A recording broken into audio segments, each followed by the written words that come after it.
დილა მშვიდობისა საქმიან 3 დეკემბერს ვიწყებთ პირველზე ბიზნეს მედია საქართველოს გუნდის წევრებთან ერთად. აკაკი ზოიძე საქართველოს პარლამენტს ტოვებს ჩემს ადგილს ასეთ პოლიტიკაში ვერ ვხედავ ამბობს ის მედიასთან 3 რეფორმას ასახელებს რომლითაც ამაყობს საქართველოს ახალი კონსტიტუცია, საპენსიო რეფორმა და თამბაქოს მწვეველთათვის შეზღუდვები, რამაც მისი მოსაზრებები ასობით ადამიანის სიცოცხლის გადასარჩენად კანონმდებლობად აქცია. ზოიძისათვის პროფილურია თემა, რომელიც ბოლო 2 კვირა განსაკუთრებით აქტუალურია. ეკატერინე ტიკარაძის გადაწყვეტილებას და 520 დადგენილებას გულისხმობ, რომლის ეფექტსაც, როგორც პროფესიონალური წრეების წარმომადგენლები ამბობენ, იგრძნობს ყველა. გავლენა პაციენტებზე, კლინიკებზე და ინვესტიციებზე. ყველა მიმართულებით საინტერესო დასათვრელი რიცხვები ამ მიმართულებით. ჯონის კლინიკისა და კლინიკა ჰელსიკორის არითმოლოგიის მიმართულების ხელმძღვანელმა გიორგი პაპიაშვილმა სხვა ცნობილ ბრენდებთან ერთად ებოტის მხრიდან საქართველოს დატოვების რისკებიც დაინახა. დღესაც ვაგრძელებთ თემაზე საუბარს და სტუდიაში უმასპინძლებთ სულხან ლომინაძეს, კარდიოქირურგთა ასოციაციის პრეზიდენტს, კარდიოლოგ ხათუნა ჯალაბაძეს და გიორგი პაპიაშვილს საამბულო მედიცინის თანავარსკვლავედი იქნება მოკლედ საქმიანი დილის სტუდიაში. ჯანდაცვის სამინისტრო კი მედიასთან აქტიურ კომუნიკაციას ჯერ ისევ ერიდება. საინტერესო ამბიციური და ინოვაციური იდეების მთავარი მხარდამჭერები TBC ბანკიდან დღეს ბიზნეს დაჯილდოების მონაწილეთა ეგრეთ წოდებულ მოკლე სიას საქმიან მაყურებელს წარუდგნენ. დაჯილდოებამ, რომელიც უკვე მეოთხე წელია სტარტდება, გასული 3 წლის განმავლობაში 1600-მდე წევრი გააერთიანა, რომლებმაც საკუთარი ბიზნესის წარმატების ისტორია მთელ საქართველოს გაუზიარეს. 5 ნომინაცია და ასარჩევი კომპანიები ერთი ნაბიჯით კიდევ უფრო ახლოს იქნებიან გამარჯვებამდე. ნიკა ქურდიანი TBC გენერალური დირექტორის მოადგილე იწყებს დილას საქმიანად. მათი სტარტი საქართველოში 5 წლის წინ იყო. 1922 წელს კი ჰოლანდიაში დაარსებული კომპანია სპარი მსოფლიოს უმსხვილესი სუპერმარკეტების ქსელი 4 კონტინენტზე 48 ქვეყანაში 12700 მაღაზიას ფლობს და 200,000-ზე მეტი თანამშრომელი ყავს, რომლებიც ყოველდღურად დაახლოებით 13 მილიონ ნახევარ მომხმარებელს ემსახურებიან. მსხვილი მსოფლიო ბრენდის ქართული ოფისის მმართველი დირექტორი მირანდა მანჯგალაძე საიუბილეო 5 წლის მონაგარს სპარისას ჩვენთან ერთად დაითვლის. საქმიანი დილის ეთერებში ბექა ბაციკაძე კომპანია შილდის წარმომადგენლებს გაგვაცნობს. საინტერესო ამბებია სოფლის მეურნეობაში დასაქმებულთათვის შილდის რეგისტრირებულმა პრეპარატმა ლიცენზია მავნებელ მწერებთან ბრძოლასთან ერთად კომბინირებული სასუქის თვისებებისთვისაც მიიღო. პრეპარატ შილდზე მიღებულია პატენტის შემქმნელების ძალიან საინტერესო ამბები. მედგარ გავაშვილი და მერაბ დვალი გვესტუმრებიან სტუდიაში. ტრადიციულად დღესაც ეკაცი მაკურიძე დემოკრატიის ინდექსის საქართველოს ხელმძღვანელი საქმიანი დილის ბოლო ბლოკში საკანონმდებლო ორგანოს ბოლო 1 თვის მუშაობას რიცხვებში შეაჯამებს. ჩავარდნილი საკანონმდებლო წინადადებების, პიკეტირების, არაღიარებული შატალოების, ოპოზიციის ბოიკოტისა და უმრავლესობაში საკადრო გადაადგილებების თვე საქართველოს პარლამენტში საქმიანთ უნდა მიმოვიხილოთ ყველა თემა BMG-ს გუნდის წევრებთან ერთად.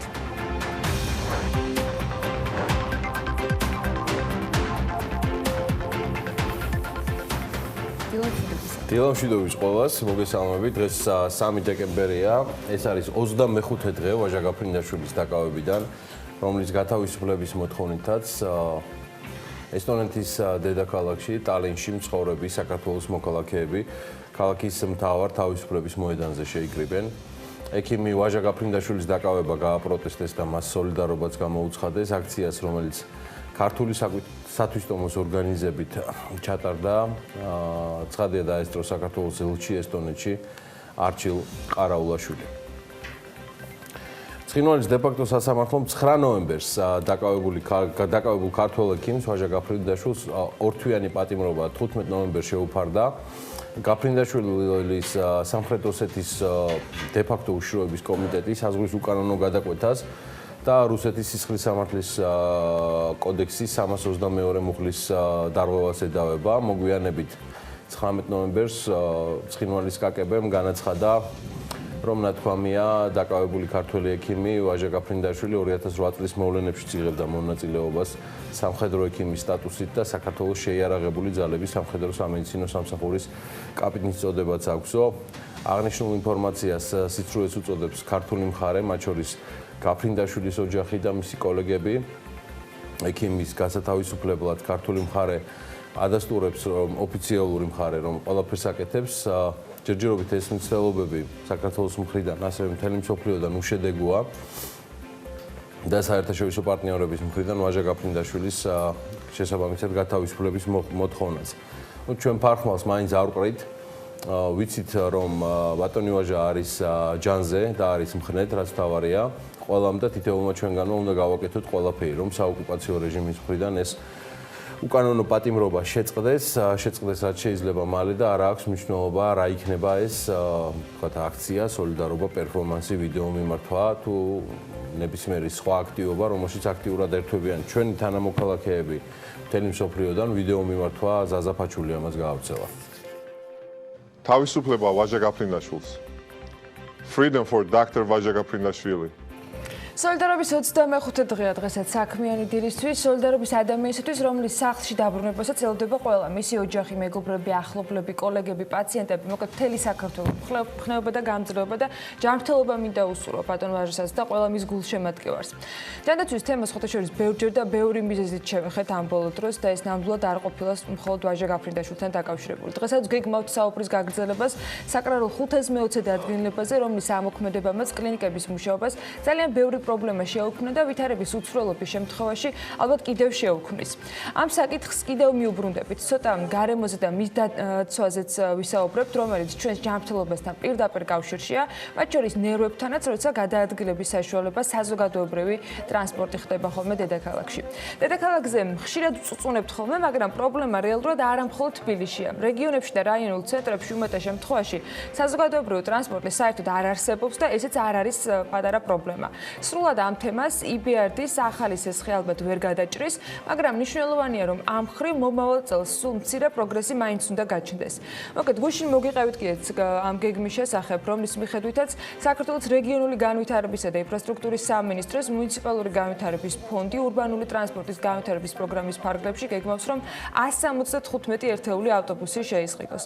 პროექტი თბილისის გარდა ქუთაისის, გორის, თელავის, ზუგდიდის, რუსთავისა და ფოთისათვის ახალი თანამედროვე სტანდარტების შესაბამისი ავტობუსების შესყიდვას ითვალისწინებს.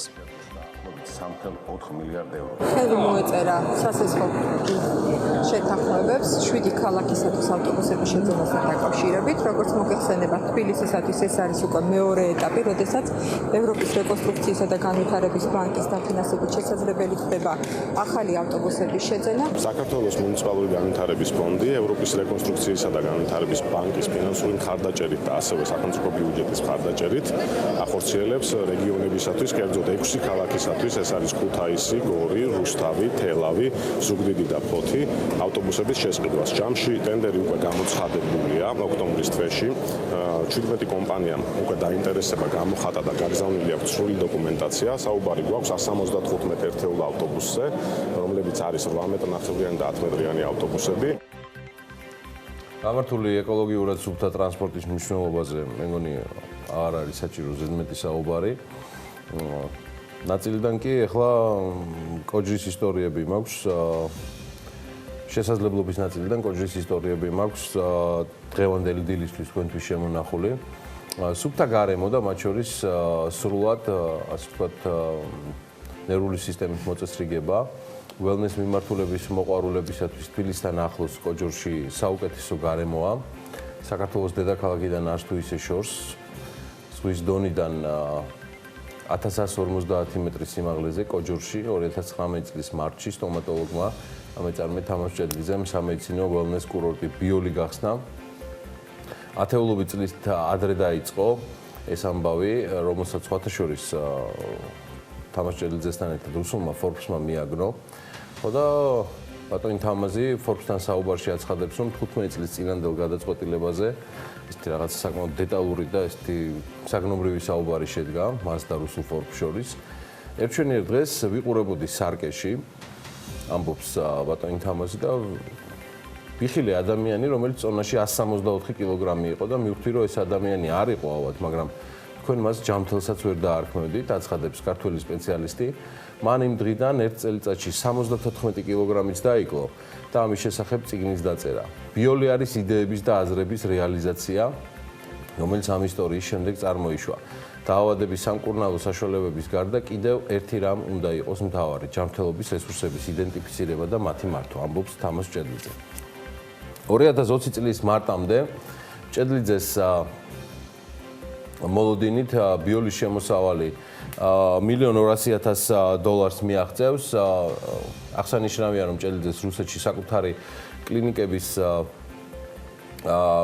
საკმაოდ ფართო დაფარვა და ქსელი აქვს მედის სახით, რომელსაც 25 კლინიკა და 11 რენტგენოლოგიური დიაგნოსტიკური ცენტრი აერთიანებს.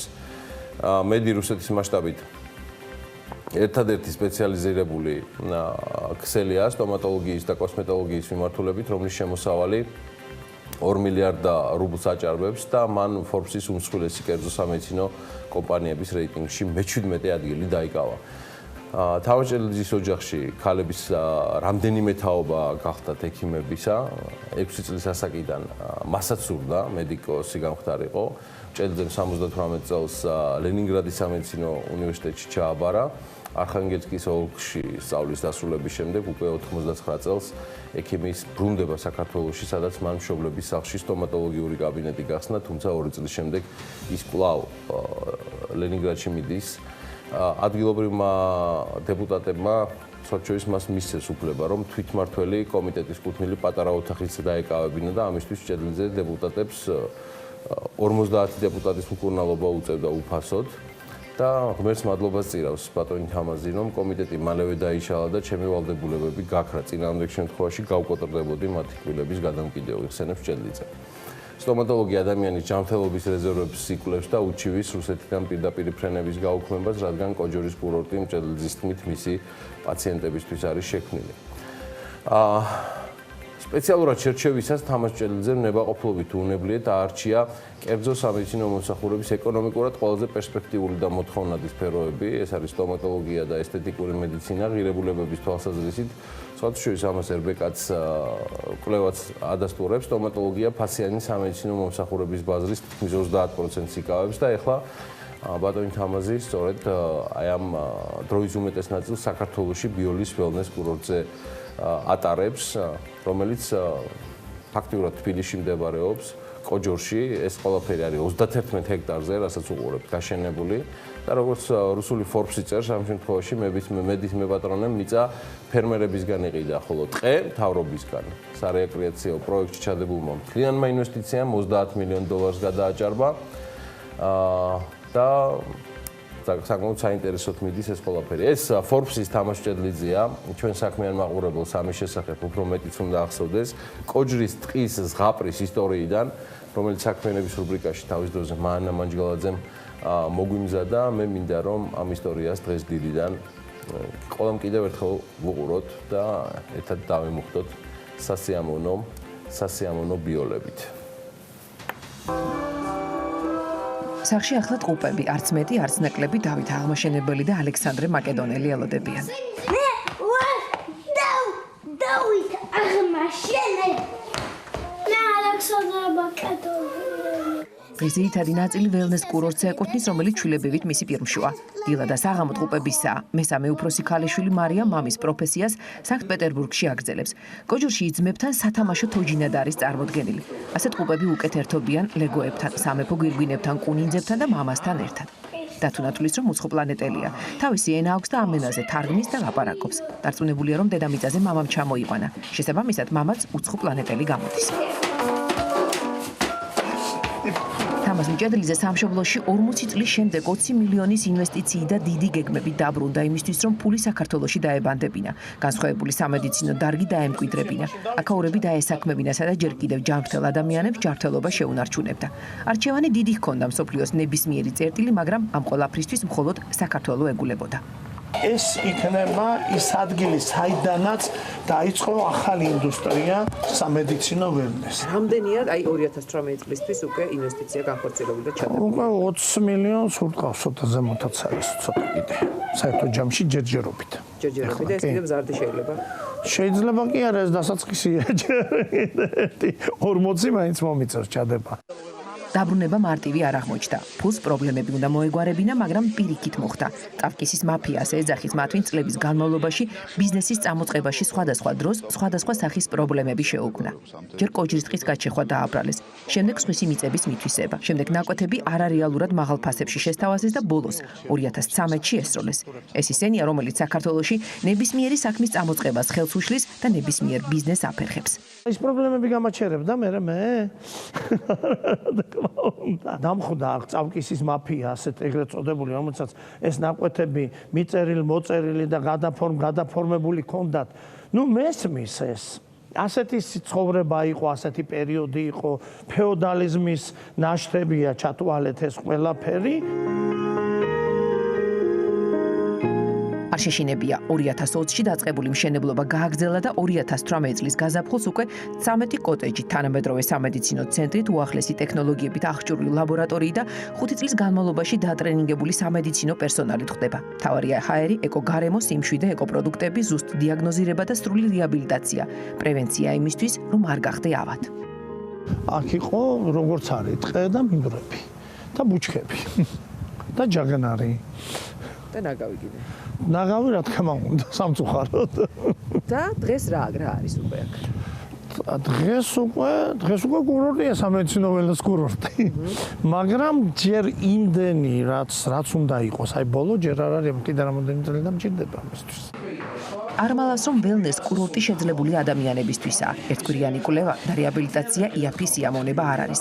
აქეთ ხალხი მოდის, ვინც ჯანმრთელობის ფასი იცის. მოდიან შორიდან, ან უпростоრედ ძალიან შორიდანაც. აქეთ კოტეჯები ისე უნდა მოიდგოს ადამიანმა, რომ ფანჯარამაც არ უნდა შეუშალოს ხელი სივრცის აღქმაში. და სულ რომ არაფერი ჩაიტარონ, არც პროცედურები და არც მასაჟი, ამ სიმშვიდით, ხედით, ჰაერით უნდა დათქმენ და დამშვიდნენ. ნახვამდის, კარგად მონება თქვენია. ველნეს კურორტის სიძვირე მუდმივად განახლებადი ახალი ტექნოლოგიებითაც აიხსნება. აქ 20 ჰექტარ ტერიტორიაზე და ზღვის ზონიდან 1150 მეტრზე ყველაფერია, რაც კვლევას სრულყოფილს და სწრაფს ხდის. ეს არის ვაფშე სამხედროების მოგონილები. 0.04 გრადუს ხედავს სხეულის სხვაობას და სად სპაზმები გარდა, სად კიდე ანთებითი პროცესები განახებს იმას ამ ყველაფერს. ტერმოგრაფი ქვია. ველნეს კურორტს კვლევისა და დიაგნოსტიკა მკურნალობის გარდა კვების თავისი ინდივიდუალური რაციონი აქვს. ყველა დამსვენებელს თავისი ულუფა და მენიუ. მთავარი პირობა ეკოლოგიურად სუფთა გარემო და პროდუქტი. მისივე გადაწყვეტილებით ყველა შენობის სახურავზე კოინდარია. მოხმარებული წყალი დამუშავების შემდეგ სარწყავად გამოიყენება. ფიტოლაბორატორია საქართველოს ყველა კუთხიდან მოტანილი სამკურნალო მცენარეებით ივსება. აქვეა ბებიის რეცეპტით დამზადებული მალამოების სერია, ბიობის ღვინო, თაფლი და ის ალქიმიკოსები, როგორც თვითონ ეძახის, რომლებიც ჯადოქრობას ჩადიან. ეს კვებაში მიდის, პროცედურებში მიდის. თვლის რომ საქართველოს ყველა პოტენციალი აქვს გახდეს ველნეს კურორტების ცენტრი. ცოტა ხნის წინ ველნეს თერაპევტის სპეციალობას დაარეგისტრირა და მსოფლიო პროფესიათა ნუსხაში შეიტანა. ამ სპეციალობის დაბადების ადგილი საქართველოა. ქვეყანაში თუ რამე სპეციალობას დაარეგისტრირდა, ეს სპეციალობა ხდება მიდის მსოფლიოს ნუსხაში. და დღესდღეობით საქართველოში არის დაბადებული სპეციალობა ველნეს თერაპევტი. ეს დღევანდელობაა, ასე ვთქვათ, რეალური დრო. ყველაფერი კი ათწლეულების წინ გურიაში დაიწყო, როცა ბებია მცენარეები დამზადებული მალამოები თანასოფლელებს მკურნალობდა. მაშინ დაინახა, როგორ შეიძლება ადამიანებს დაეხმარო უშველო და ამით უდიდესი სიამოვნება მიიღო. ამიტომაც ექიმობა პატარაობიდანვე გადაწყვიტა. და-ძმისგან განსხვავებით ხაშურში დაიბადა, რკინიგზელის ოჯახში. მამის შემოსავალი 150-180 მანეთი იყო. მაშინ ვერც კი წარმოიდგენდა, რომ შეიძლება მილიონები ჰქონოდა თავისი კლინიკა, ან უпростоრედ ქსელი, რომელიც 57 წლის ასაკში რუსეთის ტერიტორიაზე 40 ერთეულს აცდებოდა. დღეს დარწმუნებულია, რომ ამან გახადა ის ბრძოლის უნარიანი. შეძლებულ ოჯახებში აი ბრძოლა ცხოვრებისთვის არ უწევთ. აი უпростоრედ ასეთ სხვანაირად თქვათ რა. თუ იმ შეძლებულ ოჯახებში სადაც შევილებს ბრძოლა ცხოვრებისთვის არ უწევთ, ის არის უკეთებენ ცუდს ასე ამ შემთხვევაში შვილებს. პროფესიად სტომატოლოგია აირჩია, სწავლა ლენინგრადში გააგრძელა. შემდეგ ისევ ხაშურში დაბრუნდა, პატარა კლინიკა გახსნა, რომელიც 24 საათის განმავლობაში მუშაობდა. ერთი წელიც ვერ გაძლო. სახლში დაიბარა, მასალას ჩამოვიტან და ჩამოვალო და წავიდა. ამჯერად უკვე ლენინგრადის ნაცვლად სანქტ-პეტერბურგში დაბრუნდა. პირველი კლინიკა ცენტრიდან მოშორებით გააკეთა ისევ 24 საათიანი რეჟიმით. საბჭოთა კავშირის დაშლამ სულზე მოუსწრო. კომუნიკაციისა და მუდმივი შრომის წყალობით მალე მის პაციენტთა უმრავლესობას პეტერბურგის გავლენიანი ადამიანები წარმოადგენდნენ. ასე გახდა ანატოლი სოფჩაკის პირადი ექიმი. მალე ამერიკელების ხელშეწყობით კლინიკამ ქალაქის ცენტრში ნევის პროსპექტზე გადაინაცვლა. შემდეგი ნაბიჯი ესთეტიკური მედიცინის ქსელი მედი გახდა, რომელიც ვირუსივით მოედო მთელ რუსეთს და საქართველოში ჩამოაღწია. მოგვიანებით ეს ბიზნესი ძმის ხელში გადავიდა. თამას მიჭედლიძემ კი ველნეს სამედიცინო კურორტზე დაიწყო ფიქრი. აქაურობა რადიკალურად შეცვალა. ბიოლი სულ სხვა ზაფხულში, სხვა ზამთარში, სულ სხვანაირია დღისით და ღამით აქ ჩვეულებრივი კოჯრის ტყის ზღაპარია. დღეში 10-20 კილომეტრს დადის. დილით 6 საათზე ის უკვე გარეთაა და სკანდინავიური სპორტული სვლით, ხელჯოხებითა და ბევრი იდეით ტერიტორიას სტრესს არ დღამს. არ ვიცი რა სიჩქარეს ავითარებს, მაგრამ ოპერატორებს მისი გადაღების დროს ძველი გამოცდილება დაეხმარათ. ნელავია რომ ცოტა ნელა. ერთი მიშა იყო სააკაშვილი, რომელსაც გამწარებული მივზევდი. ის რომ აქაურობისთვის ბიოლი უნდა დაერქმია, სიარულის დროს მოიფიქრა და გადაწყვიტა. სტომატოლოგია მიკროდეტალების დანახვასაც გულისხმობს, ამიტომ მისთვის არაფერი გამორჩება. მუშაობით კი ხშირად ნახავ პერსონალთან ერთად მომუშავეს. უყვარს უბრალო დამოკიდებულებები, გაურბის პომპეზურობას, ფორმალობას, ოფიციოს და ჰალსტუხს. სტანდარტებს არ აღიარებს, მაგრამ ითხოვს წესრიგს. ახალი დაისწავლე. ძალიან ბევრი რაღაცა. აი მაგალითად ხარისხი რას ნიშნავს ნამდვილად? ხარისხი როგორ უნდა გადაიზარდოს სილამაზეში და ჰარმონიაში. ბიოლის ტერიტორიაზე მხოლოდ ელექტრომანქანები მოძრაობენ. თესლას ავტომობილი მისი ბოლო გასართობია.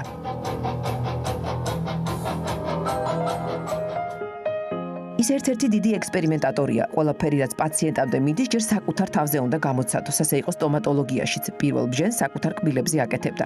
როცა შეამჩნია, რომ მისი წონა ესთეტიკისგან შორს იყო და მედიცინის ყველა ნორმას არღვევდა, დიეტოლოგიური ექსპერიმენტებით საკუთარ თავზე ჩაიტარა და მძიმე წონა დაამარცხა. 74 კილო წარსულში დატოვა. ეხლაც აი ეს ტექნოლოგიის თეორია რაც არის კვების და მიკრობიოტა და გენეტიკური ანალიზები, ყველაფერი გატარებული მაქვს ჩემ თავზე. დარწმუნებულია, რომ არამისი მშობლების მწირი საბჭოთა შემოსავალი მთავარი სტიმული არ ექნებოდა. არ იქნებოდა ბრძოლის უნარიანი და ინტერესიანი, მაგრამ მაინც მიაჩნია, რომ ცხოვრებაში აუცილებელია შენი ადგილი იპოვო და საქმე, რომელიც გიყვარს. და მაშინ ყველაფერი გამოვა. საფორბსი ამბებია ნამდვილად და როდესაც ყველა გამოცემა ჩქარობს დაგასახელონ 2020 წლის საუკეთესო მიმართულებები და ქვეყნები მაგალითად სამგზავროდ ფორბსი ამ დროს სულ სხვა სიას გვთავაზობს და გვაცნობს ქვეყნებს, რომლებიც ტურისტულად აქტიური ზონებით არის წარმოდგენილი, თუმცა რეალურად ეს ის ადგილებია, სადაც ბუნება, კულტურა და ტრადიციები იდეალურად ერწყმის ერთმანეთს და ტურისტების მხრიდან მე დაინტერესებასაც იმსახურებს. რომელია ეს მიმართულებები და რას გვირჩევენ ფორბსის 2020 წლის მიმართულებებში მარიამ ადამიანმა მოგვიბზადა ახალი ნომრის კოლაჟი.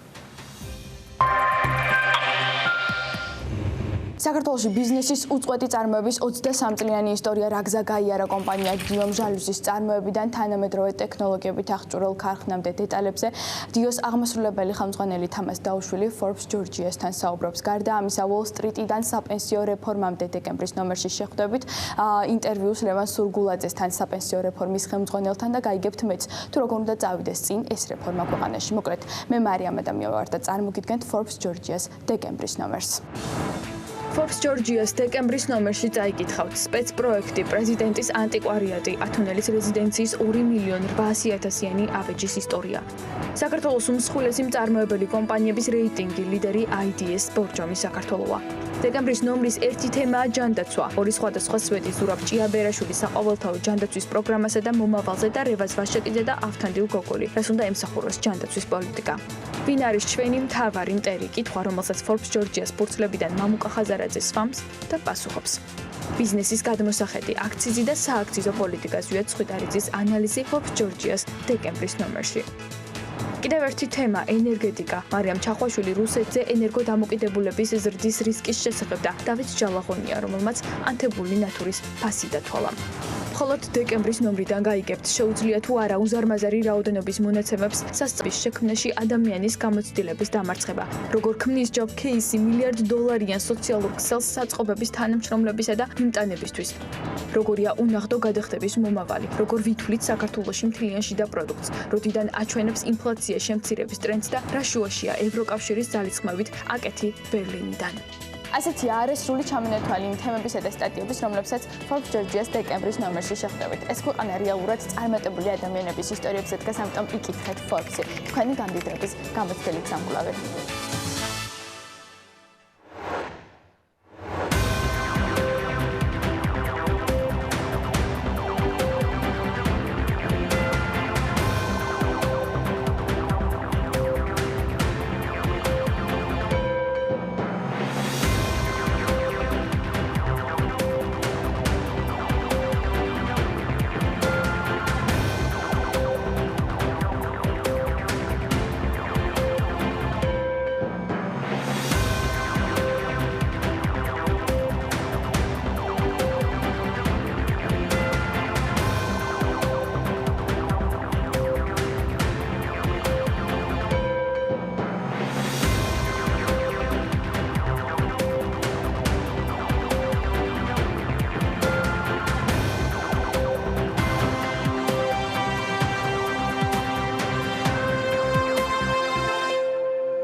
პროფილური კომიტეტის თავმჯდომარის კრიტიკის მიუხედავად მომავალი წლის ბიუჯეტში გარემოს დაცვის და სოფლის მეურნეობის სამინისტროს დაფინანსება მესამედ მიბრუნებულ ვარიანტშიც უცვლელია, უწყება კვლავ 353 მილიონ ლარს ელოდება. ხაჭაპურის ინდექსი ახალ რეკორდულ მაჩვენებლამდე გაიზარდა. AISET-ის მონაცემებით 2019 წლის ნოემბერში ინდექსმა ზრდა გააგრძელა და ერთი სტანდარტული იმერული ხაჭაპურის მომზადების ფასი 4 ლარი და 10 თეთრია. ეს კი 6.1%-ით მეტი არის ოქტომბრისთვის მაჩვენებელზე. წლიურ ჭრილში ზრდა 12.9%-ს აჭარბებს. ოქტომბერში DGG-ს გადამხდელთა ბრუნვამ 7.736 მილიონი ლარი შეადგინა. საქსტატის ინფორმაციით DGG-ს გადამხდელთა ბრუნვა წინა წლის ოქტომბერთან შედარებით 14%-ით არის გაზრდილი. 11,000 კილოგრამი ჩირის და ტყლაპის წარმოება წლიურად ასეთია წნორში გადამამუშავებელი საწარმოს გეგმები, რომელიც გაიხსნა, პროექტი კი ჯამურად 877,000 ლარის ინვესტიციით განხორციელდა. საარჩევნო პერიოდში დაქირავებული პირები შესაძლოა შესაბამისი ანაზღაურების მიღებისას საპენსიო შენატანებისაგან გათავისუფლდნენ. პროექტს საკანონმდებლო ორგანო განიხილავს. 2018-2019 სასწავლო წლის განმავლობაში კი სწავლა 12,059 მოსწავლემ შეწყვიტა, რაც წინა წლის იმავე პერიოდის მაჩვენებელზე 2%-ით ნაკლებია. ზოგად საგანმანათლებლო დაწესებულებების შესახებ სტატისტიკის მიხედვით იმ მოსწავლეთა შორის, რომელთაც სწავლა შეაჩერეს, 41%-მდე დაახლოებით არის გოგო და თითქმის 49.3% კი ბიჭია. აზიის განვითარების ბანკის პრეზიდენტად ბანკის მმართველთა საბჭომ ერთხმად მასაცუგუ ასაკავა ერჩია. 61 წლის ასაკავას ამჟამად იაპონიის პრემიერ-მინისტრის და ფინანსთა მინისტრის სპეციალური მრჩევლის პოზიცია უკავია და ADB-ის მეათე პრეზიდენტის რანგში ჩაუდგება სათავეში. ეს კი 2020 წლის 17 იანვარს მოხდება. სახელმწიფო ქონების ეროვნული სააგენტოს ინიცირებულ პროექტს 100 საინვესტიციო შეთავაზება ბიზნესს 2 დღეში 11,000-ზე მეტი მომხმარებელი გაეცნო. ამ პროექტის ფარგლებში კი ელექტრონულ აუქციონზე 100-ზე მეტი კომერციულად მიმზიდველი საპრივატიზებო ობიექტი გამარტივებული პროცედურით არის წარმოდგენილი. სამშვილო სამსახურის ავტოპარკს 30 ევროპული სახანძრო მანქანა შეემატება. გერმანიაში ქალაქ ულმში კომპანია მაგირუსის ქარხანაში საგანგებო სიტუაციების მართვის სამსახურისთვის განკუთვნილი ევროპული სტანდარტის სახანძრო ავტომობილების მომზადება უკვე დასრულებულია.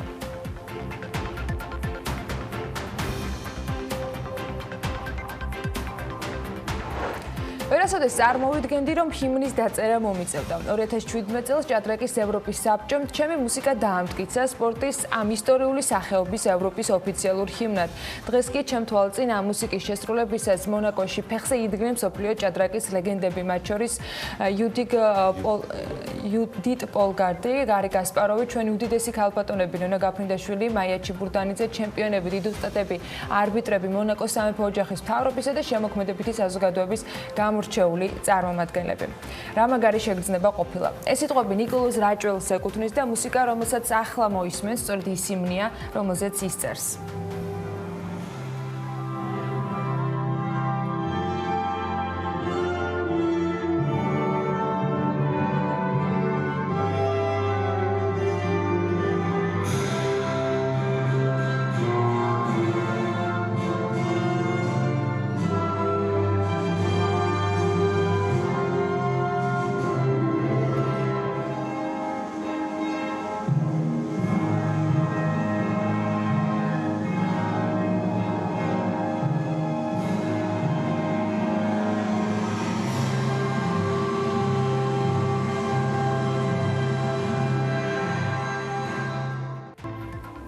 ნიკოლოზ რაჭველის ჰიმნი მონტე-კარლოში ჭადრაკის ევროპის პირველი დაჯილდოების ცერემონიაზე შესრულდა. ეს ფოტოები სწორედ მონტე-კარლოშია გადაღებული, ვიდეოც ასეთი მშვენიერი ამბებია. მოკლედ, ქართველი კომპოზიტორისა და დირიჟორის ნიკოლოზ რაჭველის მიერ შექმნილი მუსიკა ევროპის საბჭოს გადაწყვეტილებით ჭადრაკის სპორტის ამ ისტორიული სახეობის ევროპის ოფიციალურ ჰიმნათაც გაჟღერდება ხოლმე. და იმედია ბევრჯერ მიხვდება ამ ჰიმნით გახსნილ ჩემპიონატს უკვე ქართული დროშა და ჰიმნი წარმატების აღსანიშნად, რომელსაც ჩვენი მოჭადრაკეები მომავალში მოიპოვებენ და ამას პრინციპში ბოლო 10 წლების განმავლობაში არასდროს ვაკლებდნენ. წარმატებები ნიკა რაჭველს მსოფლიო ამბებზე და ცოტა რიცხვებზე, სტატისტიკაზე, ცოტა მსხვილ რიცხვებზეც მინდა დღეს მოგიყვეთ 2019-ის მიწურულს მიმდინარე წლის სრული სტატისტიკა, რა თქმა უნდა, ჯერჯერობით არ გვაქვს. რეიტინგი, რომელიც ირაკლი მაკალათიამ მოგვიმზადა ჯერ მიმდინარე წელთან დაკავშირებით, რამდენიმე თვე კიდევ ვერ მომზადდება. ამის მიზეზი იმ მონაცემების დაზუსტების საჭიროებაა, რომელსაც ქვეყნები სხვადასხვა დროს და ენერგიას ახმარენ. რაც შეეხება 2018-ს, ამაზე კონკრეტული ჩამონათვალი უკვე შემიძლია გაგიზიაროთ. გასულ წელს გაცრავად საქართველოს ექსპორტმა 3 მილიარდ 400 მილიონი დოლარი შეადგინა და ამ მაჩვენებლით სოფლიოში 120 ადგილი დაიკავა. სოფლიო ექსპორტმა 2018-ში სულ 19 ტრილიონ 200 მილიარდს გადააჭარბა, რომლის ყველაზე დიდი წილიც კვლავ ჩინეთს უკავია, თუმცა ვიდრე ლიდერთა სამეულს გაგაცნობთ, მიუხედავად ზრდის მიხედვით, ათეულს ზრდის მიხედვით და 2018 წლის მონაცემებით სოფლიოში ექსპორტის მოცულობით. მეათე ადგილს გაერთიანებული სამეფო იკავებს, რომლის ძირითადი საექსპორტო პროდუქტები მექანიკური ტექნიკა, ბირთვული რეაქტორები, საქვაბეები და მათი მექანიკური ნაწილებია, აქსესუარებით. ამ ქვეყნის ექსპორტის წილი მსოფლიო ექსპორტში 2.5%-ია და ექსპორტის მოცულობა თითქმის 9 ტრილიონს შეადგენს, 487 მილიარდ დოლარზეა საუბარი. მსოფლიოში ექსპორტის მოცულობით მე-9 ადგილს იკავებს იტალია და ექსპორტის წილი მას აქვს 2.8% და ექსპორტის მოცულობით 553 მილიარდ დოლარს შეადგენს იტალიის წილი მსოფლიო საექსპორტო ფინანსურ კალათაში. მერვე ადგილზე საფრანგეთია 3%-იანი წილით და 568 მილიარდი დოლარით. მეშვიდეზე უკვე შეგვიძლია გადავინაცვლოთ გახავთ ჰონკონგი. იახ ექსპორტის წილით და ექსპორტის მოცულობა 569 მილიარდია და ასევე წილი 3%-ია. მე-6-ზე ნიდერლანდებია. ჰოლანდიაც 3%-ით არის 585 მილიარდით, ჩემო ბატონო. და იდეაში მივედით ხუთეულამდე. მივედით ხუთეულამდე, სადაც 2018 წლის მონაცემებით მსოფლიოში ექსპორტის მოცულობით მე-5 ადგილს სამხრეთ კორეა იკავებს, რომელიც ძირითადად საექსპორტო პროდუქტებს შორის არის ელექტროაპარატურა და მათი ნაწილები, ხმის ჩამწერები, სხვა ტექნიკური მოწყობილობები, მექანიკური ტექნიკა, ბირთვული რეაქტორები, მექანიკური ნაწილები, მანქანები, აქსესუარები, საწვავი და მოკლედ ასე შემდეგ. სამხრეთ კორეას შემთხვევაში ექსპორტის წილი არის 3.1% და ექსპორტის მოცულობა შეადგენს 605 მილიარდ 200 მილიონ დოლარს. მეოთხე პოზიციაზე უკვე იაპონია, რომლის წილიც მთელი მსოფლიოს ექსპორტის კალათაში არის 3.8% და მოცულობა შეადგენს 728 მილიარდ 200 მილიონს. მისი ძირითადი საექსპორტო პროდუქტები კი უმეტესად მანქანები და მათი ნაწილებია, აქსესუარებით, მექანიკური ტექნიკა, ბირთვული რეაქტორები, ელექტროაპარატურა და მათი ნაწილები, ხმის ჩამწერები და სხვა ტექნიკური მოწყობილობები. მე მგონი სამეულში არ უნდა გაგვიკვირდეს თუ აღმოვაჩენთ გერმანიას, შეერთებულ შტატებს და ჩინეთს. გერმანიის წილი მსოფლიო ექსპორტში 8.1%-ია, მოცულობა ტრილიონ ნახევარს აჭარბებს, ტრილიონ 600 მილიარდია საუბარი, აგერ შეერთებულ შტატებს ხედავთ 8.6% და ჩინეთის სახალხო რესპუბლიკა ექსპორტის წილი მსოფლიოში თითქმის 13%-ია, ჩემო ბატონო, და ექსპორტის მოცულობა მსოფლიოს მასშტაბით ამ ქვეყნიდან არც მეტი არც ნაკლები 2.5 ტრილიონ დოლარს აჭარბებს. ვაჭრობის უმნიშვნელოვანესი როლი უჭირავს მსოფლიოს ქვეყნებს შორის ნებისმიერ ურთიერთობებში, ეს ვაჭრობა ქმნის სწორედ იმ ეკონომიკურ კავშირებს ქვეყნებს შორის, რაც შემდგომ ცხადია ძალიან დიდ გავლენას ახდენს მათ შორის საერთაშორისო პოლიტიკაზე, შრომის ბაზრის ფორმირებაზე, შრომის დანაწილების პირობებზე. ყველა ქვეყანა მეტნაკლების სიმძლავრით და მოცულობებით ჩართული არის საერთაშორისო ვაჭრობის ფერხულში, მაგრამ შეუძლებელია მხოლოდ საკუთარი წარმოებით სრულად დააკმაყოფილო ქვეყანაში წარმოქმნილი მოთხოვნილებები, ეს წარმოუდგენელია და ამიტომაც იმ პროდუქტებისთვის, რომელთა წარმოებაზე ალტერნატიული დანახარჯი მაღალია, შესაბამისად მათ სჭირდება იმპორტი. მსოფლიოში იმპორტის მოცულობამაც, მთლიანი მოცულობამ 2018 წელს თითქმის არა 19 ტრილიონ 700 მილიარდ დოლარს მიაღწია. ხოდა რეიტინგები აქაც საჭირო არის. გადავხედოთ მსოფლიოს ტოპ 10 იმპორტიორი ქვეყნის ჩამონათვალს, რომელიც ასე გამოიყურება, ისევ ზრდის მიხედვით რომ მივყვეთ. მე-10 ადგილზეა ინდოეთი, იმპორტის წილი ამ ქვეყანას მთლიან მოცულობაში მსოფლიოს მასშტაბით აქვს 2.6% და მისი იმპორტის მოცულობა არის 5.7 მილიარდ 600 მილიონი დოლარის. უარყოფითმა სავაჭრო ბალანსმა ამ ქვეყნის შემთხვევაში შეადგინა 184.5 მილიარდი დოლარი. 2018 წლის მონაცემებით მსოფლიოში იმპორტის მოცულობით მე-9 ადგილზე ნიდერლანდებია, რომლის სავაჭრო ბალანსი სხვათა შორის დადებითია 64 მილიარდ 200 მილიონი დოლარით, იმპორტის წილი კი არის 2.7% და ეს 2.7% დაიკავა ჯამში 521.5 მილიარდი დოლარით, რომელიც 2018 წლის მონაცემებით აღერიცხა. მერვე ადგილს კი სამხრეთ კორეა იკავებს, მისი სავაჭრო ბალანსიც ასევე დადებითი იყო და 70 მილიარდი დოლარი შეადგინა. სამხრეთ კორეა არის კორეას იმპორტის წილი იყო 2.7% მთლიანი მსოფლიოს მასშტაბით და ეს პროცენტული წილი მან დაიკავა 535 მილიარდ 200 მილიონი დოლარით. მე-7 ადგილზე ჰონკონგია, რომელიც უარყოფითმა სავაჭრო ბალანსმაც 58 მილიარდ 200 მილიონით გადააჭარბა. მისი წილი არის 3.2% და მოცულობამ 627 მილიარდ 300 მილიონი დოლარი შეადგინა. და მსოფლიოში იმპორტის მოცულობით მე-6 პოზიციაზე საფრანგეთია, აქაც უარყოფითი სავაჭრო ბალანსი ფიქსირდება 91 მილიარდ 100 მილიონი დოლარით. მისი წილი იყო მთლიან კალათაში 3.4% და იმპორტის მოცულობამ შეადგინა 660 მილიარდ 100 მილიონი დოლარი. ხუთეულში გაერთიანებული სამეფოა, იმპორტის წილი 3.4%-ია და 700 მილიარდი დოლარის მოცულობა, უარყოფითი სავაჭრო ბალანსი აქ 182 მილიარდს აღწევს.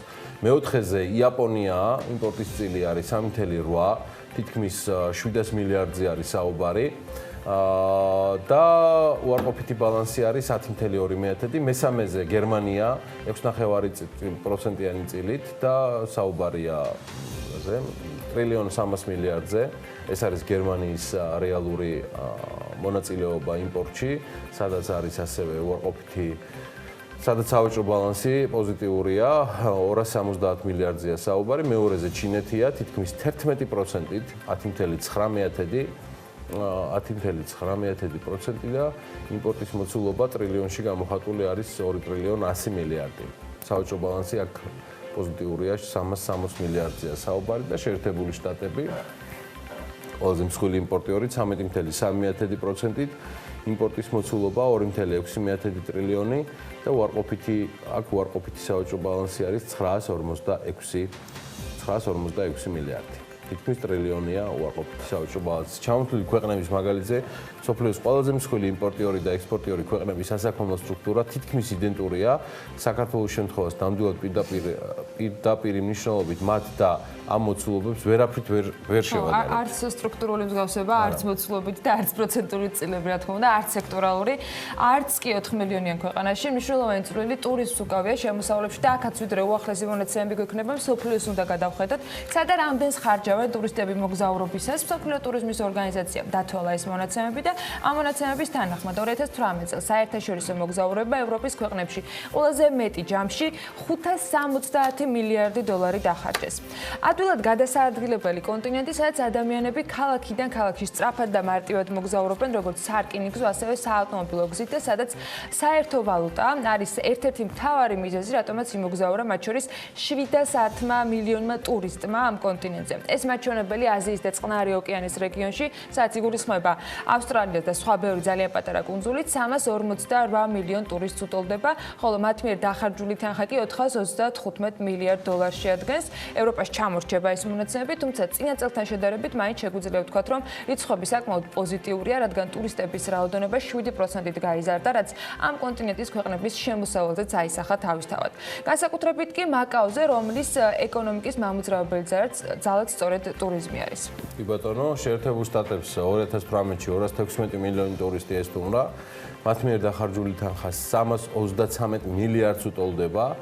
საინტერესოა, რომ ადამიანი აქ მოგზაურობისას, ანუ შეერთებულ შტატებში, საშუალოდ 1542 დოლარს ხარჯავს, რაც შეეხება შუა აღმოსავლეთის ქვეყნებს, მსოფლიო ტურიზმის ორგანიზაციის მონაცემებით გასულ წელს აქ 60 მილიონმა ტურისტმა იმოგზაურა და ჯამურად 73 მილიარდი დახარჯეს და ერთი მოგზაურის საშუალო ხარჯი 1200 დოლარი გახდათ.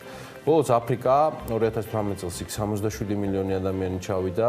აფრიკის კონტინენტალურად მიღებული შემოსავალი 38 მილიარდია, ერთი ტურისტის ხარჯი 567 დოლარია, თუმცა ეს რიცხვები ცხადია გლობალური ტურიზმის სრულად ვერ ასახავს და ქვეყნების მიხედვით ჩაშლილად შესაძლოა მარტო ერთმა აზიურმა ქვეყანამ, მაგალითად სამ ევროპულს გადააჭარბოს როგორც მოგზაურების რაოდენობით, ასევე თქვა შემოსავლებით ან თუნდაც საშუალო ჩეკით.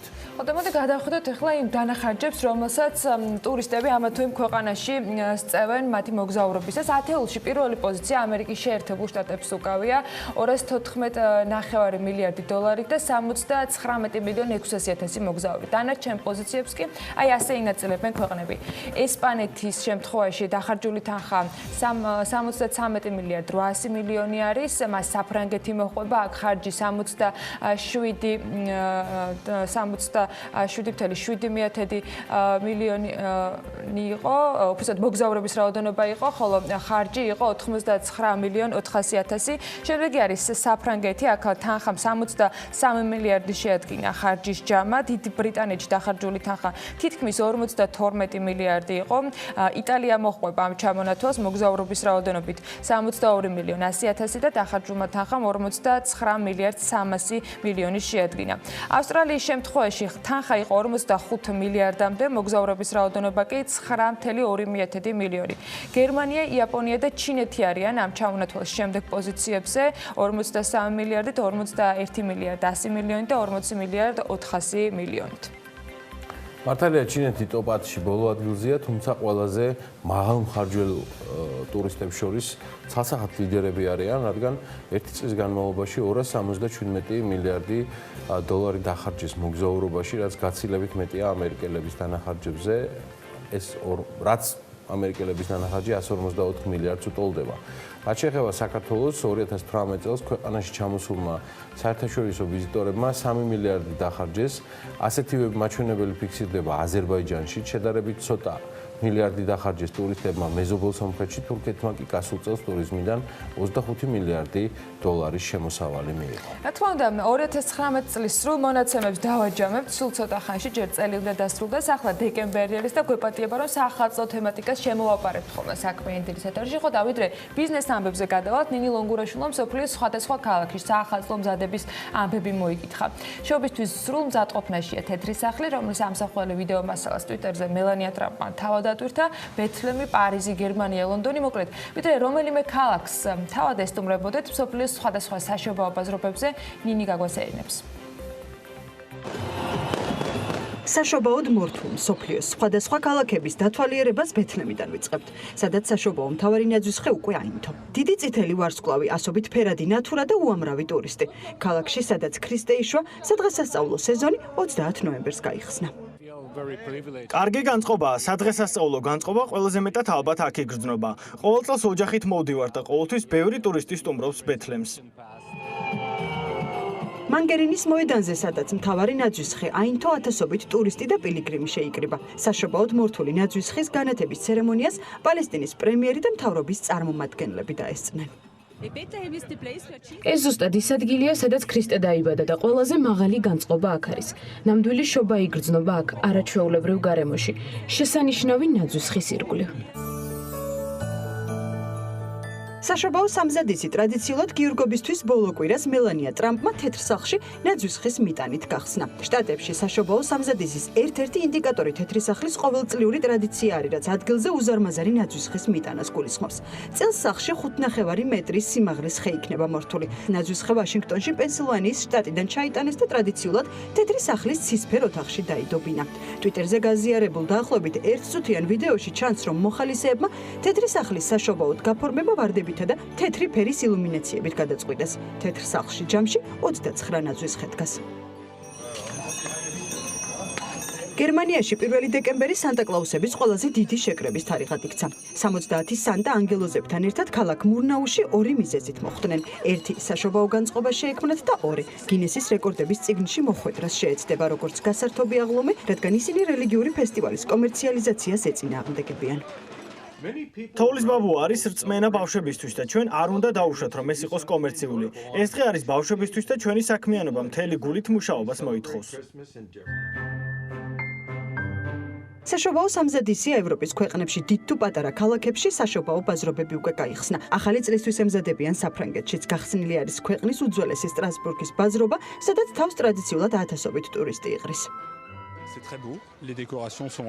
არაჩვეულებრივი გარემოა, კარგი არქიტექტურა, საუკეთესო ამინდი და რაც მთავარია უძველესი ბაზრობის საშობაო გაფორმებამ მოგვაჯადოვა. გრანდიოზული ნაძვისხით ხდება 2020 წელს ლისაბონი, განსაკუთრებულად გააფორმეს პარიზი და ლონდონი.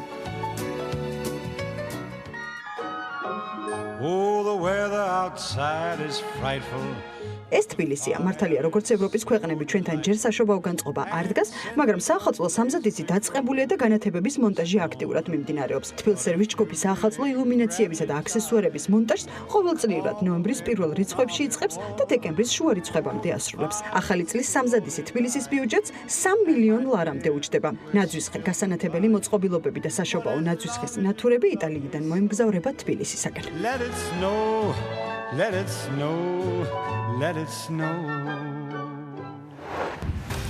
ელექტროენერგეტიკული სისტემის კომერციული ოპერატორის წინასწარი მონაცემებით იმპორტირებული ელექტროენერგიის დაახლოებით 60% საქართველოში რუსეთიდან არის შემოსული, 40% კი აზერბაიჯანიდან. პარლამენტის ბიუროს მთავრობის მიერ მომზადებული ენერგოეფექტურობის შესახებ კანონპროექტი წარედგინება. პროექტის მიხედვით პირველი კატეგორიის საწარმოები ვალდებულები გახდებიან ყოველ 4 წელიწადში ენერგოაუდიტი განახორციელონ ან ენერგომენეჯმენტის სისტემა ISO სტანდარტის შესაბამისად დანერგონ. ინვესტორებისათვის ბიზნეს საბანკო ახალი ასევე სხვა სექტორის წარმომადგენლებისათვის ლონდონში ფორუმი Use Invest 2019 გაიმართა. ღონისძიების თემა უზბეკეთში ინვესტიციების შესაძლებლობები და პერსპექტივები იყო. 520 დადგენილების გამო ებოტმა შესაძლოა ქართული ბაზარი დატოვოს. ეს განცხადება ჯოენის კლინიკისა და ჰელსიკორის არითმოლოგიის მიმართულების ხელმძღვანელმა გიორგი პაპიაშვილმა გააკეთა. გულის რიტმის ასოციაციის ებოტის ქართული წარმომადგენლების მიერ გაგზავნილ წერილში აღნიშნულია, რომ ახალი დადგენილებით გათვალისწინებული თანხა 13500 ლარი არ ფარავს იმ ხარჯებს, რაც შესაბამისი სამედიცინო მასალების შესყიდვა სჭირდება.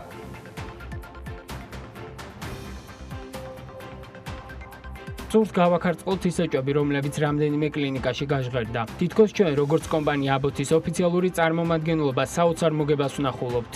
სიცოცხლის შემანარჩუნებელი დივაისების გაყიდვით და გვაქვს დიდი რესურსი. საქართველოს გულის რიტმის ასოციაციას თამამად წარმოგიდგენთ ოფიციალური შესყიდვის ინვოისს. გასაყიდი ფასი $5200 ამ ხარჯებსაც კი ვერ ფარავს, ხოლო 20%-იან მოგებაზე, რომელსაც გვავალდებულებს სამეწარმეო კოდექსი, ფიქრიც კი ზედმეტია. დადგენილებით განსაზღვრულ 13500 ლარად არ შეგვწევს ძალა, რომ პაციენტებმა მიიღონ თერაპია. ძალიან დიდი იმედი გვაქვს, რომ მოხერხდება დარგობრივ ასოციაციებსა და ჯანდაცვის სამინისტროს შორის საერთო ენის გამონახვა. სხვა შემთხვევაში არითმოლოგიური მიმართულება დაიხურება, ხოლო ხარისხიან კომპანიებს მოგვიწევს საქართველოს ბაზრის დატოვება. სახელმწიფომ ავტოფარეხებში მდებარე კლინიკებზე გასცა ლიცენზია. ეს BMG-სთან ჯანდაცვის პოლიტიკის ინსტიტუტის დირექტორმა თენგიზ ვერულავამ თქვა. მისი თქმით, თუ ბოლო სტატისტიკას გადავხედავთ 2011-დან 2018 წლის ჩათვლით, კლინიკების რაოდენობა 229-დან 272-მდე გაიზარდა და დღეისთვის მილიონ მოსახლეზე 79 კლინიკა ფუნქციონირებს ქვეყანაში, რაც ძალიან მაღალი მაჩვენებელია სხვა ქვეყნებთან შედარებით. ჭარბი სამედიცინო ინფრასტრუქტურა ხშირ შემთხვევაში მოსახლეობის სამედიცინო საჭიროებების გათვალისწინების გარეშე იქმნება. ამბობს ვერულავა და აღნიშნავს, რომ არსებული კლინიკების სიჭარბე ხელისუფლების დამსახურება, რადგან სახელმწიფო არასწორად გასცემს ლიცენზიებს. არის შემთხვევები, როდესაც სახელმწიფომ ავტოფარეხებში მდებარე კლინიკებზე გასცა ლიცენზია, რომელთა უკან ბიზნესმენები, პარლამენტარები, სამინისტროს წარმომადგენლები დგანან, ამბობს სამედიცინო სფეროს წარმომადგენელი. აზარტულ თამაშებზე დამოკიდებული პირის თამაშში დაშვება ორგანიზატორის 10,000 ლარით დაჯარიმებას გამოიწვევს. ლატარიების აზარტული და მომგებიანი თამაშების მოწყობის შესახებ კანონში ცვლილებათა პაკეტი პარლამენტში ინიცირებული. კანონპროექტის მიხედვით კი საქართველოს 25 წლამდე მოქალაქეებს და უცხო ქვეყნის 18 წლამდე მოქალაქეებს შესაძლოა აზარტულ თამაშებში მონაწილეობა აეკრძალოთ. გარდა ამისა, განისაზღვრება, რომ სისტემურ ელექტრონული ფორმით მოწყობილ აზარტულ ან მომგებიან თამაშებაში მონაწილეობისათვის იმ საქართველოს მოქალაქის დაშვება, რომელიც არ არის რეგისტრირებული მოთამაშეთა ერთიან რეესტრში, გამოიწვევს აზარტული ან მომგებიანი თამაშობის ორგანიზატორის დაჯარიმებას 10,000 ლარით. განმეორების შემთხვევაში კი ჯარიმა გაორმაგდება.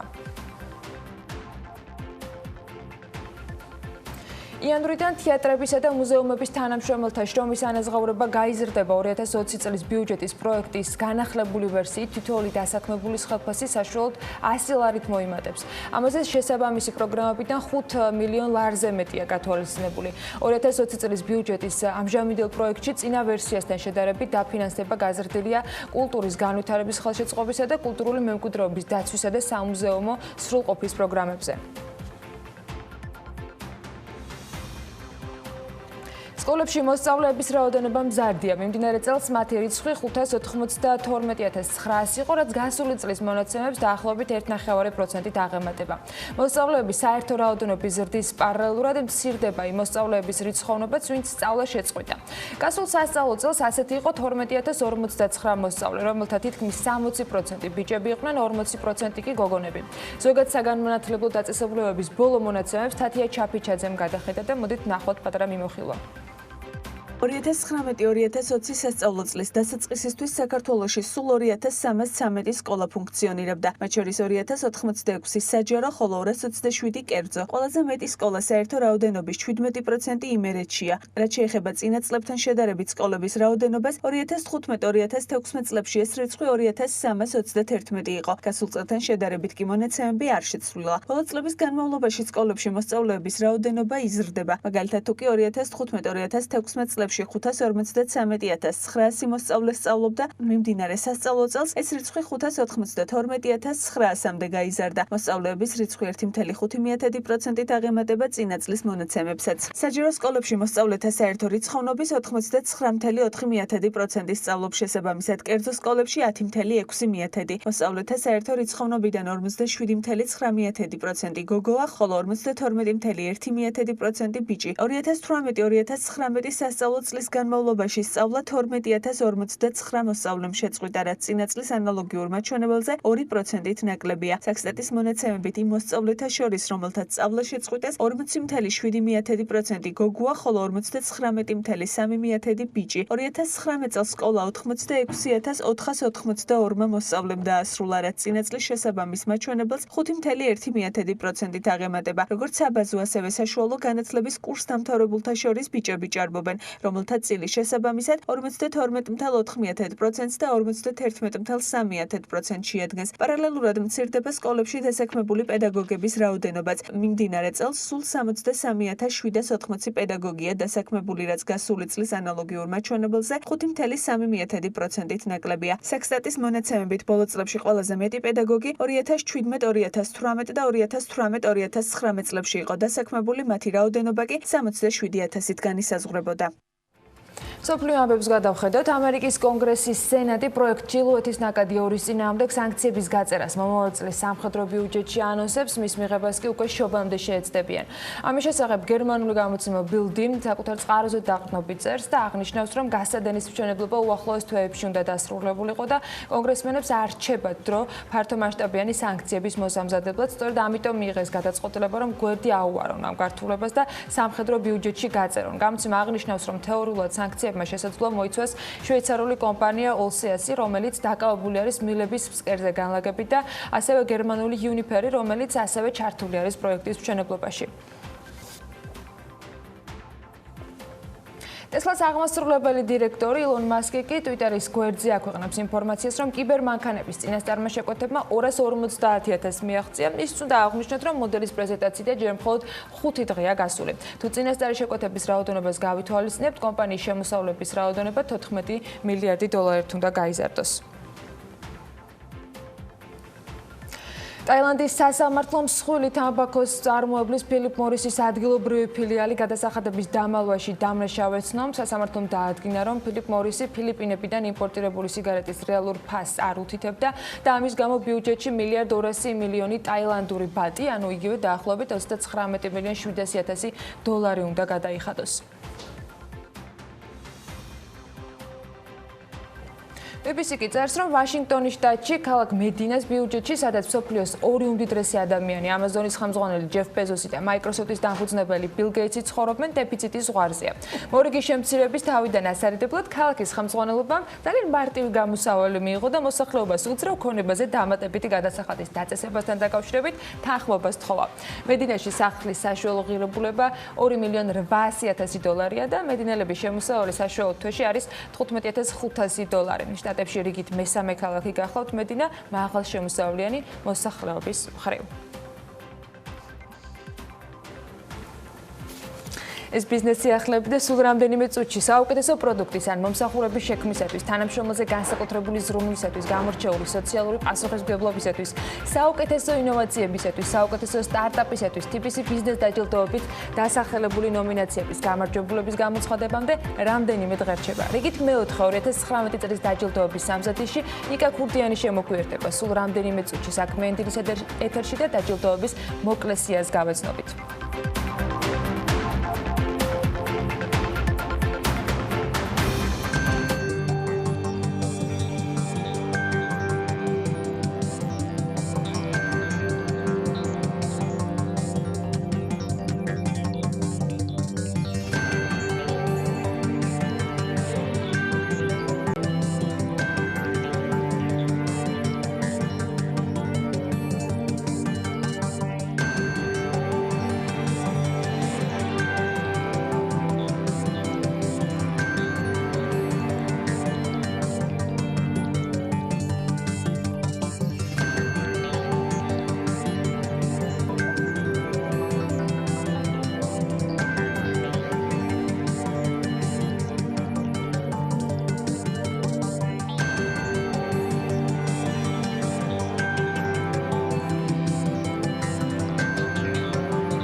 ბიზნეს დაჯილდოების მეოთხე წელს გამარჯვებულთა სიას 5 სტარტაპი სულ რამდენიმე დღეში შეემატება. ზუსტად 15 დღეში ფინალურ ცერემონიალზე გამარჯვებული სტარტაპები მათთვის სასურველ საჩუქარს აირჩევენ. საჩუქრებზე ფინალისათვის შერჩეულ 15-ელზე და წლევანდელი ბიზნეს დაჯილდოების წინასწარ შედეგებზე ნიკა ქურდიანთან უნდა გავაგრძელოთ საუბარი. TBC გენერალური დირექტორის მოადგილე საქმიანი დილის ეთერში შემოგვიერთდა. მოგესალმებით. სალამი, დილა შტობის. უხელ გახდა ცნობილი გვიან საღამოს იმ 15 კომპანიის დასახელება, რომლებიც ფინალამდე ერთი ნაბიჯით კიდევ წინ მივიდნენ. მოკლესი. შორტლისტი. ვიდრე ცალ-ცალკე თითოეულზე სულ ცოტას ვისაუბრებთ, მაგრამ ყველას აუცილებლად გავაცნობთ ჩვენს მაყურებელს. შეჯამება მინდა რომ გავაკეთოთ. რამეთ კმაყოფილი ხართ ამ სიით? ძალიან კმაყოფილი ვარ, იმიტომ რომ ყოველ წელს ახლა ამოდით ცოტა ხნის წინ რომ იზრდება სია იზრდება ის კომპანიები, რომელსაც ვაკვირდებით, რომელიც მონაწილეობენ ყავს უფრო დიდი შემდგარი კომპანიები, რომლებმაც მიიღეს მონაწილეობა და ისეთი ძალიან ხარისხიანი პროცესი გამოვიდა. თავიდან ახლა 4 წლის წინ დავიწყეთ ჩვენ ეს ყველაფერი და თავიდან რა თქმა უნდა ბევრი ხარვეზი იყო, ბევრი რაღაცა ტოვებდა გაუმჯობესების სურვილს, მაგრამ ეხლა ვხედავთ ცალსახად, რომ ყველაფერი უკვე ისეთი შემდგარია და ისეთი დიდი პროცესია და იმ ყველა პროექტი გამოდის, რომ ძალიან დიდი მნიშვნელობა უნდა მივანიჭოთ ამ ყველაფერს. და 16000 არის, მე მგონი, ამ შეიძლება ითქვას გაერთიანებაში ამ 4 წლის განმავლობაში, ვინც ნომინაციაზე მაინც იყო ნუ აი მარტივად წარმოედგინოთ, მთელი ჩვენი გუნდი და კიდე პარტნიორების გუნდი დაწყებული ივლისის თვიდან მიყოლებული დეკემბრამდე, დაახლოებით 6 თვის განმავლობაში მასიურად უწევს ამ პროექტს ხარდაჭერას, ჩართულია ძალიან ბევრი ხალხი, ძალიან დიდი კონტენტის გადაღება ხდება, ამის გაშლა მთელს ქსელში, სოციალურში, მედია ქსელში და ამ კომპანიებზე და ზოგადად ბიზნეს დაჯილდოებაზე საუბარი და ამ ლოზუნგს, რომელიც სულ თავიდან ჩვენ მოვიფიქრეთ, გააზიარეთ წარმატება, მაქსიმალურად ვცდილობთ რომ გამოვიყენოთ, იმიტომ რომ მთელი ეს პროექტი არის ერთმარტივ რაღაცაზე, რომ ბიზნესის კეთება არის ძალიან მაგარი რამე, ქვეყანას რაც უფრო მეტი მაგარი ბიზნესი ეყოლება, მით უფრო ყოჩაღი იქნება, ესე რომ ვთქვათ. ამიტომ ერთმანეთის წარმატებას თუ ხაზს გაუსმენთ, გავაზიარებთ და დავამოტივირებთ, იქნება უფრო მაგარი და ეგ არის მთელი პროექტის შინაარსი და რატომაც ვაკეთებთ მას. ამიტომ ძალიან გვიყვარს ჩვენ ეს პროექტი და მედიის გადასახედიდან მინდა გაგიზიარო ერთი დეტალი, რომ უკვე მესამე წელია წავიდა, რაც ჩვენ აქტიურად ვაშუქებთ ამ ამბავს, ყოველ შემთხვევაში ჩემი ჩართულობით და ნაწილი კომპანიების უკვე აძლევს თავის თავისუფლებას, რომ რეკლამაც კი განათავსონ. ხო, ანუ საკუთარი აქ არ არის მარტო იმაზე საუბარი. საუბარია ძველ ნომინანტებზე. ბიზნეს დაჯილდოება თვითონ როგორც პროცესი რამდენად უწყობს ამ სტიმულს ხელს, იმიტომ რომ მახსოვს შენი ერთ-ერთი წინა ინტერვიუები, აი ვფიქრობთ როგორი იყოს საჩუქრები, რა გავაკეთოთ, ანუ ძალიან ბევრი საფიქრალი იყო. პროცესის დროს გუნდთან ერთად, ვისთანაც ერთად ამას აორგანიზ, რა იყო გასათვალისწინებელი საიმისოთ, რომ ის ხარისხი დამდგარიყო.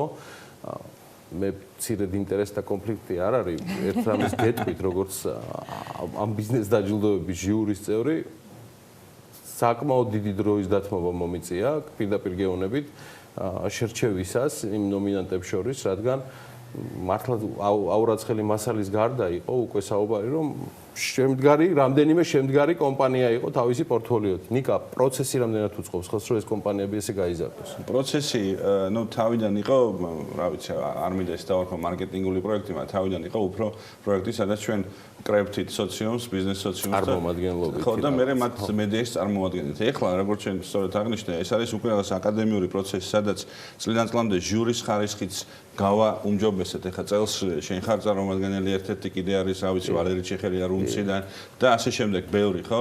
გიორგი ქადაგიძე და ისეთი ხალხი არის ჟურიში, რომელსაც უკვე დაუმუშავებელ აპლიკაციას ვერ მიუტან, რომელსაც უკვე უბრალოდ ინტერნეტში შევსებულ ფორმას ვერ მიაზრდი გასანალიზებლად. ამიტომ გუნდმა ამაზე მაგრად იმუშავა, ძალიან დიდი ყურადღება გაამახვილა, ესე რომ ვთქვა და შერჩევის პროცესშიც. ეხლა TBC როგორც ორგანიზატორი არ მონაწილეობს თვითონ კომპანიების შერჩევაში. ჩვენ უბრალოდ მედიატორი ვართ, ხო, ადმინისტრირებას ვაკეთებთ. ამიტომ ძალიან მნიშვნელოვანი იყო, რომ ესეთ ხალხს როგორც გიორგია მაგალითად ჟურიში, ისეთი ინფორმაცია მიეწოდა, ისეთი კომპანია დაახვედრა, რომელიც მართლა ღირს ამათ და ამიტომ ძალიან დიდი აკადემიურად გამართული პროცესია მათ. წელს იყო 5 ნომინაცია. მე ამ ნომინაციებს წავიკითხავ და მაინც ვინც ონლაინ ვერ გაეცნო ფინალში მოხვედრილების ჩამონათვალს, ამასაც აუცილებლად გაგაცნობთ. საუკეთესო სტარტაპის შექმნისათვის, საუკეთესო ინოვაციებისათვის, გამორჩეული სოციალური პასუხისმგებლობისათვის, თანამშრომლებზე განსაკუთრებული ზრუნვისათვის და საუკეთესო პროდუქტის ან მომსახურების შექმნისათვის. აი ეს იყო ის 5 კატეგორია, რომელშიც იღებდნენ კომპანიები მონაწილეობას და მოდი დავიწყოთ და აქაც ცალ-ცალკე შეგაფასებინოთ პრინციპში კატეგორიების მიხედვით, რამდენად კმაყოფილები ხართ შედეგებით. საუკეთესო სტარტაპის შექმნისათვის ფაბერი, პროფი და ტრიპკარი არიან დასახელებულები. მე ყველა კომპანიას არ ვიცნობ ესე კარგად გუშინ საღამოს გაცხადდა ეს და ამიტომ ზოგიერთზე აქეთ უნდა დაგესვა კითხვა. ხო, გიორგის ესნალა. შენ რეკლამის ერთ ნომინაციაზე ვიდა. შენ სარეკლამო პაუზის დროს კითხავ შენ ფავორიტზე კარგად. მაგალითად პროფი ვიცი, იმიტომ რომ ძალიან საინტერესო აპლიკაციაა და ეს ხალხი ფლის ეგრეთ წოდებულ marketplace პლატფორმას, ანუ ონლაინ რა ვიცი ადგილს პლატფორმას, სადაც პროფესიონალები, მაგალითად, რა ვიცი, შემკეთებელი სანტექნიკის, ან კიდე რაღაცის იქ გადებს, რომ მე შემიძლია ეს მომსახურება გავწიო და მე მოხმარებელი მიდის და ამ მომსახურებას ყიდულობს, ესე რომ ვთქვათ. ამიტომ ძალიან საინტერესო ბიზნეს მოდელებია უკვე, რომელიც საქართველოში აქამდე არ იქნებოდა. ეს უნდა გავითვალისწინოთ, ახლა მიიქნიდა საქართველოში ონლაინ მარკეტპლეის ან მობილურ აპლიკაციაში მყოფ მარკეტპლეის. ამიტომ ძალიან მაგარია, რომ ეგეთი რაღაცები უკვე არის. თვითონ ნომინაციების მნიშვნელობაზე მინდა რომ გავამახვილოთ ყურადღება. საუკეთესო ინოვაციებისათვის აი ამ მიმართულებით რამდენად გააქტიურდა დღეს ბიზნესი. თელი მსოფლიო ლაპარაკობს ესტონეთზე მაგალითად, როგორია 2 მილიონი რაღაცა პატარა მოსახლეობიანი ქვეყანა ინოვაციების ერთ-ერთი მთავარი წამყვანი ქვეყანა მსოფლიოში, ხო? ამიტომ რატო არ შეიძლება რომ საქართველოს იყოს იგივე სულ ცოტა ხანში, ხო? შეიძლება ცოტა ესტონეთს ჩამორჩებოდეთ მაგ კონტექსტში ტექნოლოგიების ამბავში, მაგრამ ერთი სკაიპი მაინც გვინდა, ანუ ვაიბერი თქვა საიდანაც და ამიტომ ერთი ნაბიჯი გვაქვს იქამდე. ამიტომ ძალიან კრიტიკულად მნიშვნელოვანია, რომ ჩვენნაირმა დიდმა კომპანიებმა, ისეთმა მედია საშუალებებმა, როგორც თქვენია და კიდე ბევრი თქვა ამ ქვეყანაში მოთამაშე ეკონომიკურ სივრცეში, ხო? ამ რაღაცებზე გაამახვილოს ყურადღება და ეგ არის ტექნოლოგიების და ინოვაციების შინაარსი. ამ ნომინაციაში ველი, OptioAI და CCLA არიან დასახელებული. პრინციპში, ვისაც ჩამოთვლი ჩვენი მაყურებელი, ყოველგვარი დაჯილდოების მიღმაც მათ შესახებ ძალიან საინტერესო ისტორიებს ისმენს ხოლმე ბოლო დროს. გამორჩეული სოციალური პასუხისმგებლობისათვის ამ მოკლე სიაში მოხვედრილი არიან Plastic Watcher-ი, დადარი, ნუტა ბუაჩიძის სტუდია. თანამშრომლებზე განსაკუთრებული ზრუნვისათვის სიაში მოხვდნენ მიკროგრინი, ვანდერლენდი და VIP სეკრეტი, საუკეთესო სეკრეტარი.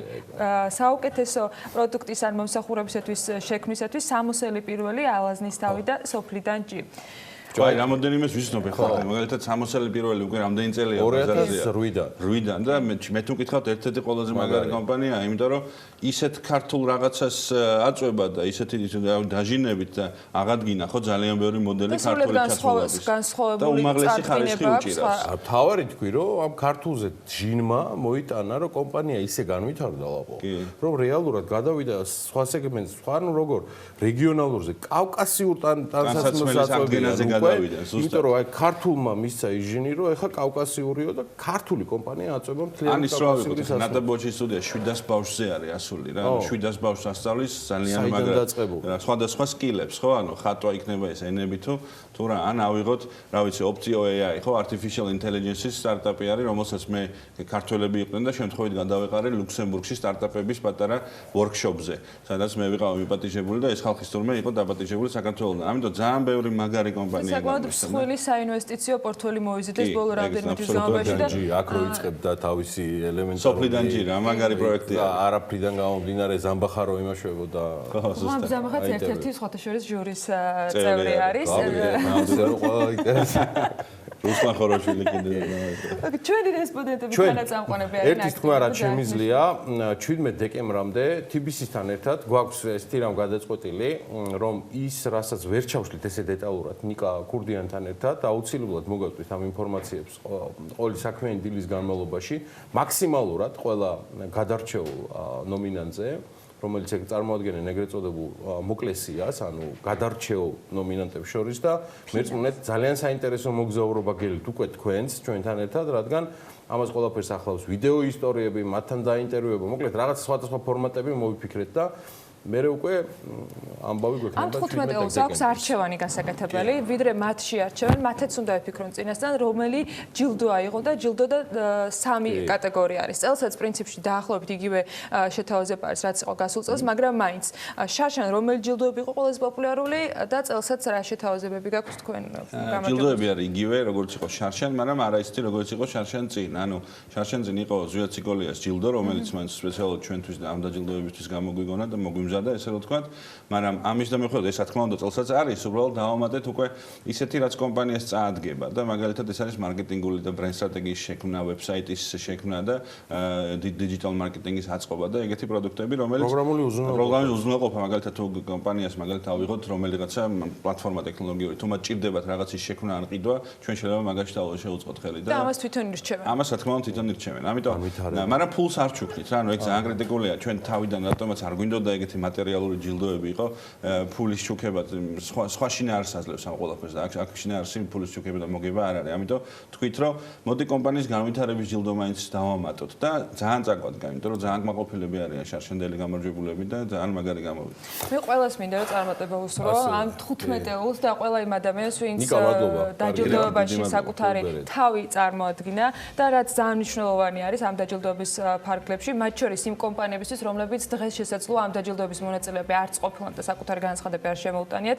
ასეთ ისტორიები ხდება ხოლმე ყოველთვის იმის სათავე და ინსპირაცია, რომ თავად შექმნან ახალმა ადამიანებმა და ახალმა გუნდებმა სტარტაპები და კომპანიები, რომლებიც მომავალში შესაძლოა ჯილდოს მფლობელებიც გახდნენ, ან სრულად უკვე სულ სხვა კუთხით გავიცნოთ საქმიანი მაყურებლებისათვის, საქმიანი დილის ეთერში ან ჩვენ სხვა პლატფორმებზე. მადლობა ძალიან დიდი. დიდი მადლობა თქვენ. გააზიარეთ წარმატება. აუცილებლად. მართლია მთელი გულით ვუსურვებ მთელი მსოფლიოს მასშტაბით ბრენდების ჩამოთვალში მოხვედრას ფინალისტებს თუ არა მხოლოდ ფინალისტებს, ამ ეტაპამდე მისულებს თუ მის მიღმა დარჩენ კომპანიებს. საქმიანი დილის ეთერში კი საერთაშორისო საცალო სავაჭრო ბრენდის პარის სიახლეები უნდა მოგიყვეთ, რომლის საქართველოში შემოსვლის 5 წლის იუბილეს აღნიშნავენ. იუბილარებმა მომხმარებლებს განსაკუთრებული ფასდაკლებები და აქციები შესთავაზეს და არც თანამშრომელთა წახალისება დავიწყებიათ. ანუკა ჯოხაძეც ესწრებოდა საგანგებოდ მოწყობილ საღამოს, რომლის განწყობის თქვენთვის გასაზიარებლად საქმიანი დილა გააგრძელებს უკვე სტუმართან ერთად სიუჟეტის შედეგ საუბარს.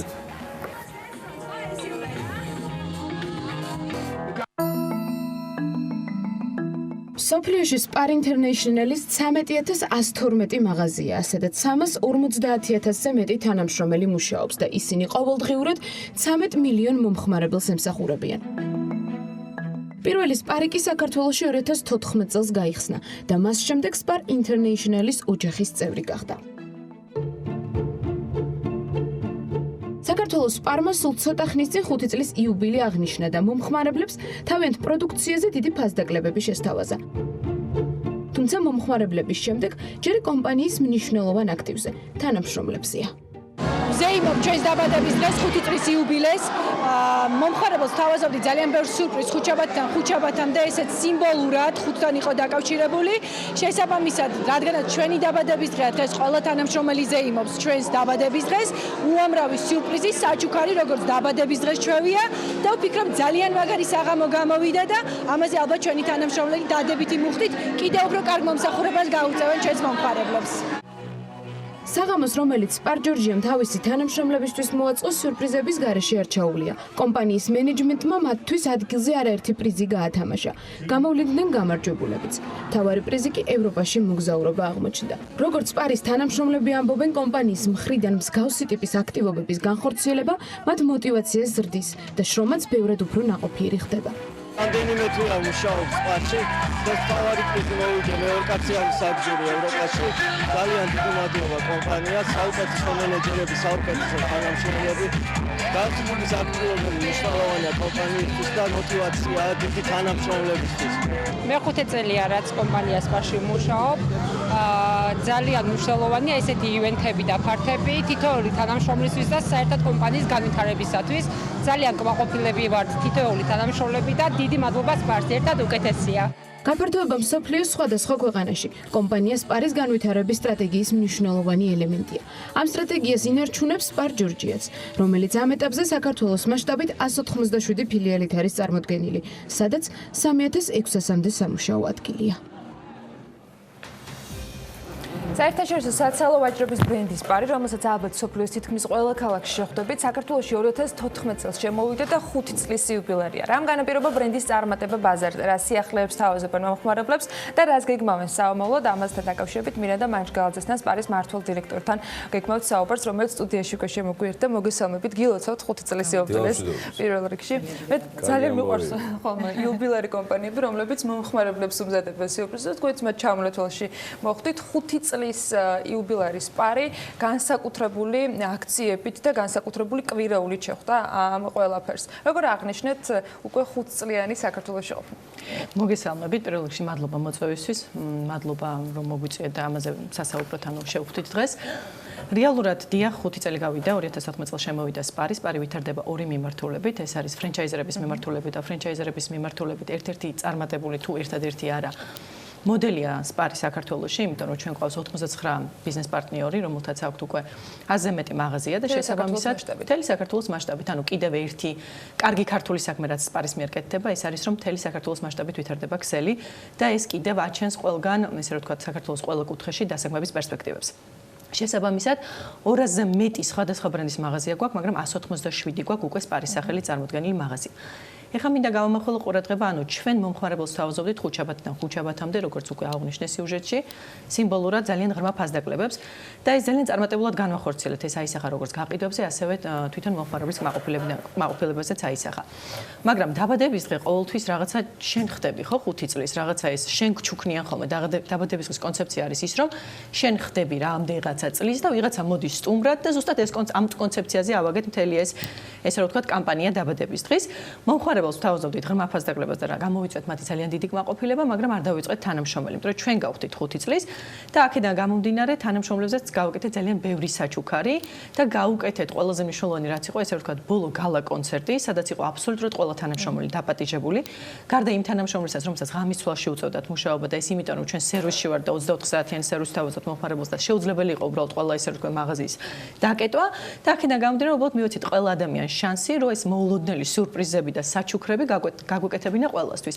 როგორც უკვე აღვნიშნეთ, გრან პრიზი, ესე რომ ვთქვათ, ყველაზე ისეთი მნიშვნელოვანი პრიზი იყო ევროპაში მოგზაურობა, რომელიც 19 წლის მომხმარებელს რუნის მენეჯერმა გაიმარჯვა და ძალიან ბედნიერები ვართ, იმიტომ რომ რაღაცა მოულოდნელი სიხარული ქონდა ყველა სხვადასხვა კომპანიის ვაუჩერები მოიგეს, სხვადასხვა დასვენებები და ასე შემდეგ. ამიტომ ძალიან სიამაყით შეგვიძლია ვთქვათ, რომ ნამდვილად ვზრუნავთ თანამშრომლების კეთილდღეობაზე.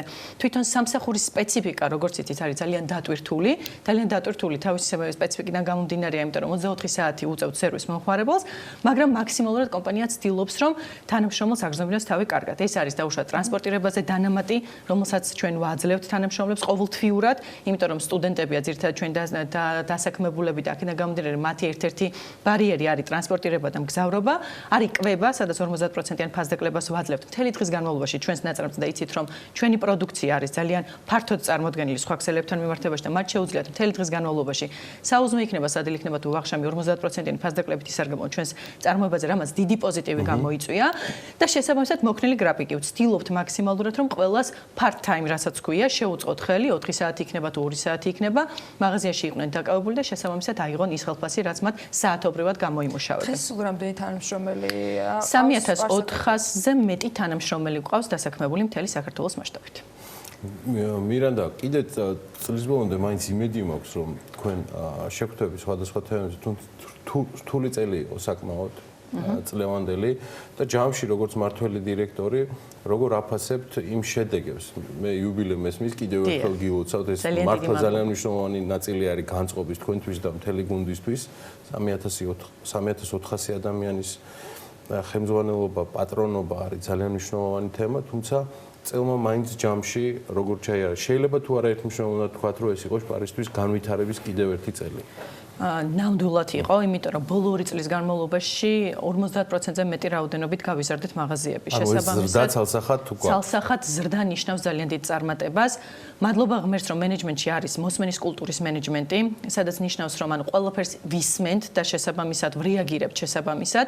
ნამდვილად იყო 2019 წელი დიდი გამოწვევები, როგორც ყველა ბიზნეს, ანუ გამოწვევები ყოველთვის არსებობს, ეს არის ესე რომ ვთქვათ გარდაუვალი, მაგრამ ამ მოსმენით, თანამშრომლზე მოსმენით, პირობითად ბიზნესზე მოსმენით, გარემოზე, ან ესე რომ ვთქვათ, როგორ ვითარდებოდა სხვა ქსელები, ჩვენ შევძელით ამ წარმატებას მივაღწევთ, თუმცა რა თქმა უნდა, ეს იყო რთული გზა და კიდევ უფრო ძალიან ისეთი ამბიციური გეგმები გვაქვს და შესაბამისად, აი ძალიან ესე ვცდილობთ მაქსიმალურად დავიპყროთ, ესე რომ ვთქვათ, ბაზარი და პენეტრაციას. მოდი გეგმებიც მოგყვეთ მაშინ 2019 წლის ბოლოსკენ რას გეგმავთ, რას აპირებთ და როგორი არის 2020 წლის თქვენი სტრატეგია, რას უმიზნებთ? კი ბატონო, ანუ 2019 წელი მოკლედ ერთი თვეა დარჩენილი და საახალწლო ძალიან ბევრ სიურპრიზს ვთავაზობთ, რა თქმა უნდა, ჩვენს მომხმარებელს, ეს იქნება ასორტიმენტი, თქვენ იცით რომ ასორტიმენტი გამოირჩევა სპარის მაღაზიები. შესაბამისად, როგორც აღვნიშნე, 250-ზე მეტი მაღაზია უკვე არის. ჩვენ საშუალო თვეში ვიხსნებით დაახლოებით ალბათ 6-7 მაღაზია ჩვენს მხარეს, ანუ შეპეს ფუდმარტის მხარეს და დანარჩენი იხსნება ფრენჩაიზერების მაღაზიები. შესაბამისად, ჯამში 11-12 მაღაზია იხსნება თვის ჭრილში. აქედან გამომდინარე ძალიან მზარდი ტემპი გვაქვს და შესაბამისად ბოლო წლის განმავლობაში საერთოდ საერთოდ რეკორდი მოხსენით, ეს საერთაშორისო ბაზარზე სპარის ოჯახშიც კი, ესე რომ თქვა ძალიან გაკურებული სახეებით გვიყურებენ ხოლმე, იმიტომ რომ მასპინძლეთ თქვენ მათ შორის სხვადასხვა კომპანიიდან რაოდენობრივი ზრდის გამო, ანუ თითქმის კონვეიერის სისტემებით გვაქვს აწყობილი გახსნის გუნდიდან მოყოლებული თუ როგორ სწრაფად იხსნება მაღაზია 3-4 დღეში, 5 დღეში, ანუ არქიტექტურული სამსახური იქ ლეიაუთის გააკეთებს პირობითად იქ ხდება ასორტიმენტის შერჩევა მატრიცის კვადრატულ მეტრობაზე, უკვე მომწოდებლების დარეგულირება და შემდეგ უკვე იხსნება მაღაზია. ამიტომ იმდენად სწრაფი ტემპი გვაქვს, მადლობა ღმერთს, რომ ნამდვილად ეს საერთაშორისო ასპარეზზეც კი ძალიან შესამჩნევია. ნამდვილად და გაკურებას იწვევს ხოლმე რამდენად ვახერხებ ჩვენ ამის გაკეთებას. თქვენ ახალი წელი ახსენეთ და კონკრეტული გეგმა, რომელიც ტრადიციულად და ჩვეულად საახალწლო მორთულობების წლევანდელ რაღაცა განსხვავებულ მოწყობას უკავშირდება. უფრო მეტი რომ მოყვეთ ამის შესახებ თუ აი ძალიან მიხარია და ეს ჩემს სიხარული მინდა მთელს ბიზნეს სფეროს და მთელს სამყაროს გადავცე რა, იმიტომ რომ ძალიან მნიშვნელოვანია ჩემთვის და ჩვენი კომპანიისთვის ამის გაკეთება. აი ეს რო ვთქვათ, იუბილეს ეს ორომ ტრიალს რომ მოვრჩით, აი ყველა ეხება ამ სოციალურ ქსელში ამ ბავშვების, ესე რო ვთქვათ, აი ვის დახმარება სჭირდება. ბოლო პერიოდში განსაკუთრებით ისეთი გახდა და როგორც დედა, როგორც მშობელი, თითოეულ ჩვენთაგანს ეხება ეს და თითოეულ ჩვენთაგანს მე მგონი რომ ესე ვერ ჩაული რა, ანუ ეს პოსტი და ასე შემდეგ და ყველა ძალიან გული გვტკივა, ყველა რაღაცას ვცდილობთ, მე ვფიქრობ რომ ეს გამოვასწოროთ და ვანუგეშოთ მშობელი და გადავარჩინოთ სიცოცხლე. ამიტომ გაჟღერდა მენეჯმენტში, რომ მოდი ეხა წელს არ შევიძინოთ საახალწლო დეკორაციები და ის თანხა, რომელიც ჩვენ უნდა დავხარჯოთ საახალწლო დეკორაციებში, მოდი გამოვიყენოთ ამ ბავშვების დასახმარებლად. ანუ დაუკავშირდეთ ფონდს, ვისაც დაუშვათ ყველაზე ნაკლები ჩარიცხვა აქვს, ან ყველაზე გადაუდებელი სიტუაცია აქვს, იმ ბავშვებს დავეხმაროთ. მაგრამ ჩვენ ამაზე არ გავჩერდით, გავხსენით ძალიან სწრაფად გავაკეთეთ, გულწრფელად გეუბნებით, სასწრაფოდ გავხსენით საქველმოქმედო ანგარიში, რომელსაც ბედნიერი 20-20 უწოდეთ, იმიტომ რომ ყველაზე მეტად ამ გადასახედიდან ბედნიერება ამათ მშობლებს და ბავშვებს სჭირდებათ. ამიტომ დავიწყოთ ამათი ბედნიერებით და გავავრცოთ ყველას ბედნიერება 20-20-ში. ეს იქნება მაღაზიების გახსნა თუ ასე შემდეგ და ასე შემდეგ. შესაბამისად, გვინდა რომ ჩვენ ეს თანხა და იცით რომ საახალწლო დეკორაციები არც თუ ისე მცირე თანხა ჯდება და მით უმეტეს იზოგება მირანდა ამითი? და არ იზოგება, ანუ ესე ვთქვათ. არ დაიზოგება გულისხმობ რომ წავა იცით რა, თანხა დავასახელებ, არ არის მცირე თანხა, უბრალოდ არ მინდა სხვა კომპანიებისთვის გამოჩნდეს დამაბრკოლებლად და გეტყვით ეხა რას ვაპირებთ რა. ანუ ჩვენ გვინდა რომ ის საახალწლო დეკორაციები, რომელსაც ჩვენ ახალ მაღაზიებს მოვრთავდით და საჭირო გახდებოდა ახალი მაღაზიების მოსართავად და გითხარით როგორ სწრაფად ვითარდება ქსელი, გადავწყვიტეთ რომ გავაკეთოთ ესეთ ჩელენჯი, ანუ გამოწვევა ჩვენ ქართულ ბიზნესებში და ვთხოვოთ ყველას, აი როგორც ice bucket challenge იყო, ჩვენი ვიდეო დაიდება დღეს ჩვენი სოცქსელის პროფაილზე, სადაც ჩვენ გამოვიწვევთ სხვა კომპანიებს, რომ ამ ანგარიშზე ჩარიცხონ ის თანხა არ შეიზღუდონ, არ არსებობს ლიმიტი, არ არსებობს შეზღუდვა, არ არსებობს თანხა. რაც უფრო მეტი, მით უფრო კარგი, რა თქმა უნდა, რაც უფრო მეტი კომპანია ჩაერთვება, მით უფრო ძალა ერთობაში იქნება და მით უფრო ერთად უკეთესი იქნება და შევცვალოთ ამ ბავშვების და მშობლების ცხოვრება, რა ბედნიერები გავხადოთ რა და ამათი ბედნიერებით მე მთელს ქვეყანას და მთელ სოფლიოს მოედება ბედნიერება, მე ესე ვფიქრობ. ამიტომ საქველმოქმედო ანგარიში, რომელსაც ბედნიერი 20-20 ქვია, დღეს ჩვენს სოც პროფაილზე, ანუ გამოვაქვეყნებთ ამ ესე რომ ვთქვათ, გამომწვევ ვიდეო, სადაც გამოვიწევთ ჩვენს კომპანიებს და ვნახავთ როგორ მოედება ეს მთელს ქვეყანას და მთელს ბიზნეს სფეროს. აი, ძალიან უშვებ კოსმოსში, რომ ეს ძალიან კარგად დაბრუნდეს უკან.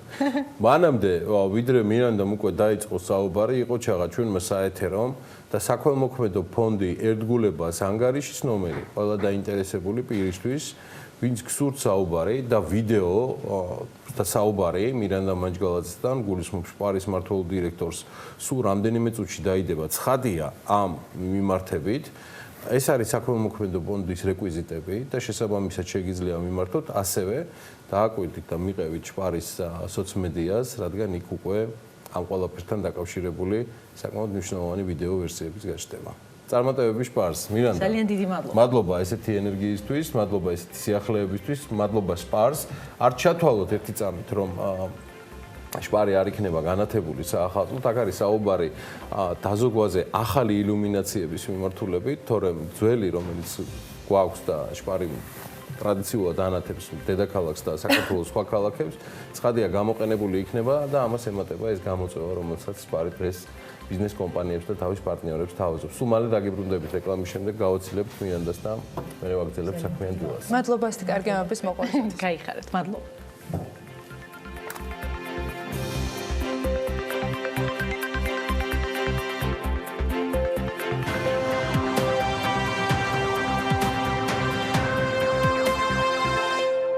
პარლამენტი ბიუჯეტის დამტკიცების მოლოდინში 2020 წლის მთავარი გამოწვევები მაინც გაზრდილი სოციალური ვალდებულებები არა ძირითადად პენსიისა და ხელფასების ზრდას მოიცავს. ყველაზე მეტ თანხას კი მომავალ წელს ჯანდაცვის, ინფრასტრუქტურისა და განათლების სამინისტროები დახარჯავენ. საერთო ჯამში სახელმწიფო ბიუჯეტის ხარჯები 14 მილიარდ 433 მილიონ ლარში ადგენს. საკანონმდებლო ორგანოსათვის მესამე წარდგენილ ბიუჯეტში საშინაო ვალი მთავრობამ 2020 წელს მილიარდ 200 მილიონ ლარზე გაწერა. საგარეო ვალის სახით კი მთავრობა მილიარდ 867 მილიონ ლარს აიღებს, 13 მილიონით მეტს ვიდრე ბიუჯეტის წინა ვერსიის მიხედვით ეს იგეგმებოდა. ენერგოეფექტურობის შესახებ კანონპროექტით ენერგოეფექტურობის სავალდებულო სქემაში ჩართული ენერგიის გამანაწილებლის მიერ საბოლოო მოხმარების წლიური ენერგიის დაზოგვის ინდივიდუალური სამიზნე მაჩვენებლების შეუსრულებლობა პირის დაჯარიმებას გამოიწვევს კანონპროექტით, რომელსაც დეპუტატები განიხილავენ. საქართველოს ენერგეტიკის სექტორში მიმდინარე რეფორმებსა და ენერგეტიკულ ინფრასტრუქტურას ნეპალის სამთავრობო დელეგაცია იცნობა, რომელიც ქვეყანაში შტატების საერთაშორისო განვითარების სააგენტოს მხარდაჭერით ჩამოვიდა. ციტრუსის ექსპორტი სინგაპურსა და ყატარში დაიწყო. მანდარინის კრეფის სეზონი ინტენსიურ ფაზაში შედის. გარემოს დაცვის და სოფლის მეურნეობის მინისტრი ფერმერებისათვის წელს გამორჩეულ სეზონს პროგნოზირებს. 2020 წლის მსოფლიოს საუკეთესო ავიაკომპანიების ჩამონათვალში კი ლიდერად Air New Zealand დასახელდა. მსოფლიოში ბუნებრივი არის ყველაზე მსხვილი ექსპორტიორი და მსოფლიოს საწვავის ერთ-ერთი უდიდესი მომხმარებელი მაგისტრალური გასადენის ამოქმედებას იწყებს. ხაჭაპურის ინდექსი ახალ რეკორდულ მაჩვენებლამდე გაიზარდა. ისეთის მონაცემებით 2019 წლის ნოემბერში ინდექსმა ზრდა გააგრძელა და ერთი სტანდარტული იმერული ხაჭაპურის მომზადების ფასი 4 ლარი და 10 თეთრია, ეს 6.1%-ით მეტია ოქტომბრისთვის მაჩვენებელზე. წლიურად ზრდა 12.6%-ია. ნოემბერში გაძვირებული იყო ხაჭაპურის დასამზადებლად საჭირო ყველა ინგრედიენტი, მაგალითად ყველის ფასი 18.6%-ით გაიზარდა, ფქვილი 8%-ით გაძვირდა, კვერცხის ფასის მატება კი 3.1%-იან ზრდას აჩვენებს. ისეთის ანალიტიკოსები დეკემბერში ინდექსის შემცირებას ელოდებიან. მიზეზი საშობაო მარხვის გამო რძეზე მოთხოვნის შემცირება უნდა გახდეს. თბილისის მერია კი საახალწლო მზადებისათვის ვიდეო რგოლის მომზადებაში 125,000 ლარს დახარჯავს. მერიამ შესყიდვების სახელმწიფო სააგენტოს გამარტივებული წესით ამომსახურების შესყიდვის მოთხოვნით მიმართა. გამარტივებული შესყიდვის შესახებ დოკუმენტაციაში მითითებულია, რომ ვიდეო რგოლი მერიის დაკვეთით 2020 წლის შესახვედრად დედაქალაქში საახალწლო გაწყობის შესაქმნელად და თბილისის მოსახლეობისათვის მისალოცად უნდა შეიქმნას. განცხადის მიხედვით ვიდეო რგოლი არაუგვიანეს 20 დეკემბრისამ მზად უნდა იყოს.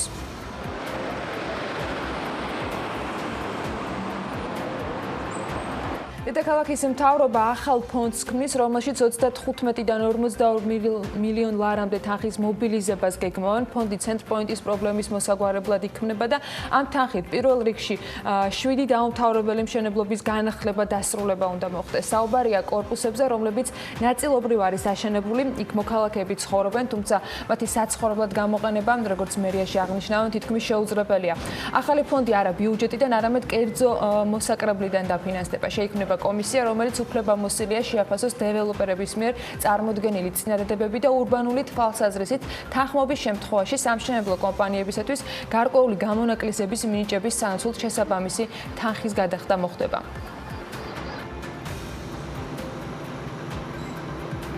ცნორში კომპანია ბადაგი პლუსმა თანამედროვე სტანდარტებით აღჭურვილი ხილის გადამამუშავებელი საწარმოო აშენა. პროექტი ჯამურად 877,000 ლარის ინვესტიციით განხორციელდა, საიდანაც 438,000 ლარი ბენეფიციარმა შაღავათიანი აგროკრედიტით მიიღო და 350,000 ლარი სახელმწიფო გრანტია. ბადაგი პლუსი წელიწადში საშუალოდ 11,000 კილოგრამ ჩირს და ტყლაპს აწარმოებს.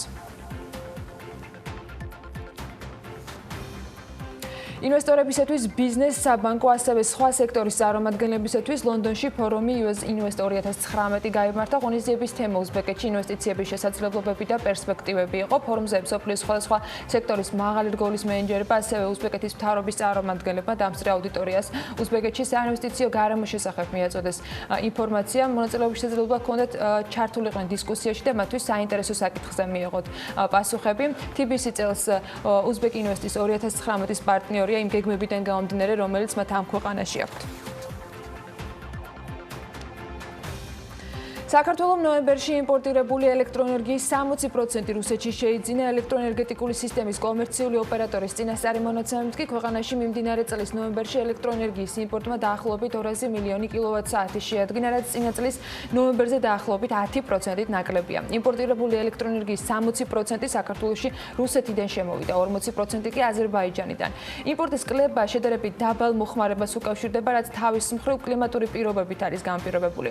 2019 წლის იანვარ-ნოემბერში ელექტროენერგიის იმპორტმა ქვეყანაში დაახლოებით 1.415 მილიონი კილოვატ-საათი შეადგინა და ეს, როგორც გითხარით, 10%-ით ნაკლებია გასული წლის მაჩვენებელზე. ენერგოეფექტურობის ახალი რეგულაციების დარღვევისათვის კი ფულადი ჯარიმები იქნება გათვალისწინებული. სახელმწიფო ორგანოს ენერგიის გამანაწილებლის, ენერგომომსახურების ან სუბსიდიების მიმწოდებლების მიერ გაზომვისა და დადასტურების სისტემის ინტერპლატფორმაში ინფორმაციის განუთავსებლობა გამოიწვევს პირის დაჯარიმებას 1000-დან 5000 ლარამდე. ასევე პროექტის თანახმად ენერგომომწოდებლისა და ენერგოგამანაწილებლის მიერ ენერგომომსახურების ბაზრის ფუნქციონირების ხელის შეშლა გამოიწვევს დაჯარიმებას 20000-დან 100000 ლარამდე. საარჩევნო პერიოდში დაქირავებული პირები კი შესაძლოა შესაბამისი ანაზღაურების მიღებისას საპენსიო შენატანისგან გათავისუფლდნენ. შესაბამისი ცვლილებები დაგროვებითი პენსიის შესახებ კანონში შედის, რომელიც საარჩევნო კოდექსში მომზადებული ცვლილებებიდან გამომდინარეობს. კანონპროექტში აღნიშნულია, რომ საარჩევნო პერიოდში ამავე პერიოდისათვის დაქირავებული CSKO-ს აფხაზეთისა და აჭარის ავტონომიური რესპუბლიკების უმაღლესი საარჩევნო კომისიების აპარატების, ასევე საარჩევნო სისტემების განვითარების რეფორმებისა და სწავლების ცენტრის თანამშრომლების, საოლქო საარჩევნო კომისიის დამხმარე და ტექნიკური პერსონალის, ასევე საოლქო საარჩევნო კომისიის დროებითი და საუბნო საარჩევნო კომისიის წევრთა და საარჩევნო სუბიექტთა წარმომადგენლების ანაზღაურება საპენსიო შენატანის გადახდას არ დაექვემდებარება.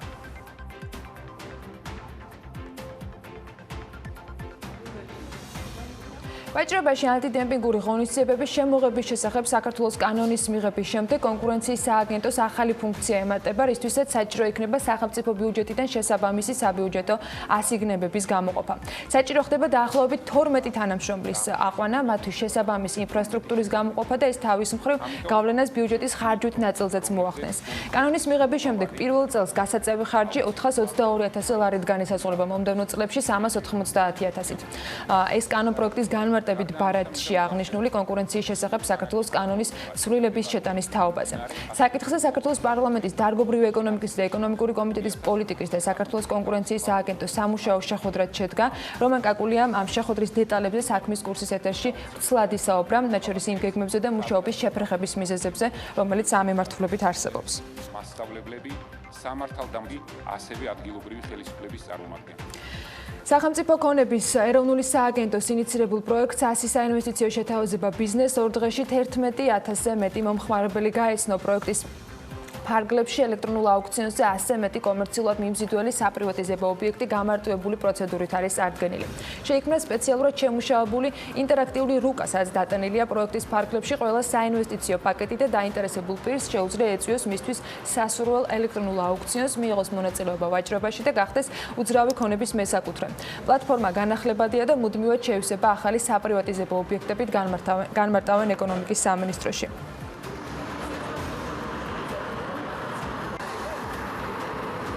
ახლა ნაწარმოის საქართველოს მიერ მხარდაჭერილი კიდევ ერთი პროექტი უნდა გავიცნოთ. ამჯერად საქმიანი დილის გადამღები ჯგუფი ქუთაისში სასტუმრო სოლომონის გასაცნობად ჩავიდა. სასტუმრო უკვე 1 წელზე მეტია რაც ფუნქციონირებს, მისი ჯამური საინვესტიციო ღირებულება კი $1 მილიონ აჭარბებს.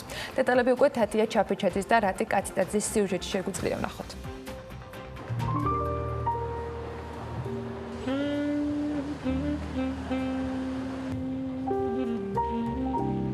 მე-19 საუკუნის ამ ისტორიულმა შენობამ ახალი დატვირთვა წელიწად ნახევრის წინ შეიძინა. 2018 წლის ზაფხულიდან ხახანაშვილის 10 ნომერში 16 ნომერზე გათვლილი ახალი სასტუმრო სოლომონი გაიხსნა, რომელიც ტურისტებში უკვე დიდი მოწონებით სარგებლობს. სამარცკლოვიანი სასტუმრო აერთიანებს როგორც ლუქსის, ასევე სტანდარტული ტიპის ნომრებს. მის ინტერიერზე კი ქართველმა დიზაინერმა სერგო შათირიშვილმა იმუშავა. სასტუმრო გაიხსნა 2018 წლის 23 ივლისს. გააჩნია 16 ნომერი, აქედან 2 ნომერი არის ლუქსის ტიპის. ასევე სასტუმროში არის საკონფერენციო დარბაზი, რომელიც იტევს 50 ადამიანს. ასევე არის სივრცე, რომელიც განკუთვნილი არის ლანჩისთვის. პროექტის განხორციელებაში მფლობელებს დახმარება სახელმწიფო პროგრამა „მაწარმოე საქართველოში“ გაუწია. სასტუმროს საინვესტიციო ღირებულება 1.200.000 ლარია. გიორგი ქებულია გვიყვება, რომ პროექტი დაგეგმილზე წარმატებული აღმოჩნდა.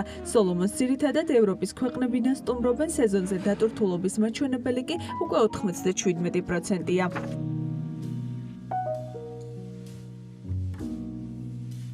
დიდი წარმატება მოგვიტანა ამ პროგრამის განხორციელებას. მე ვთვლი, რომ ამ პროგრამას მომავალი აქვს ძალიან დიდი.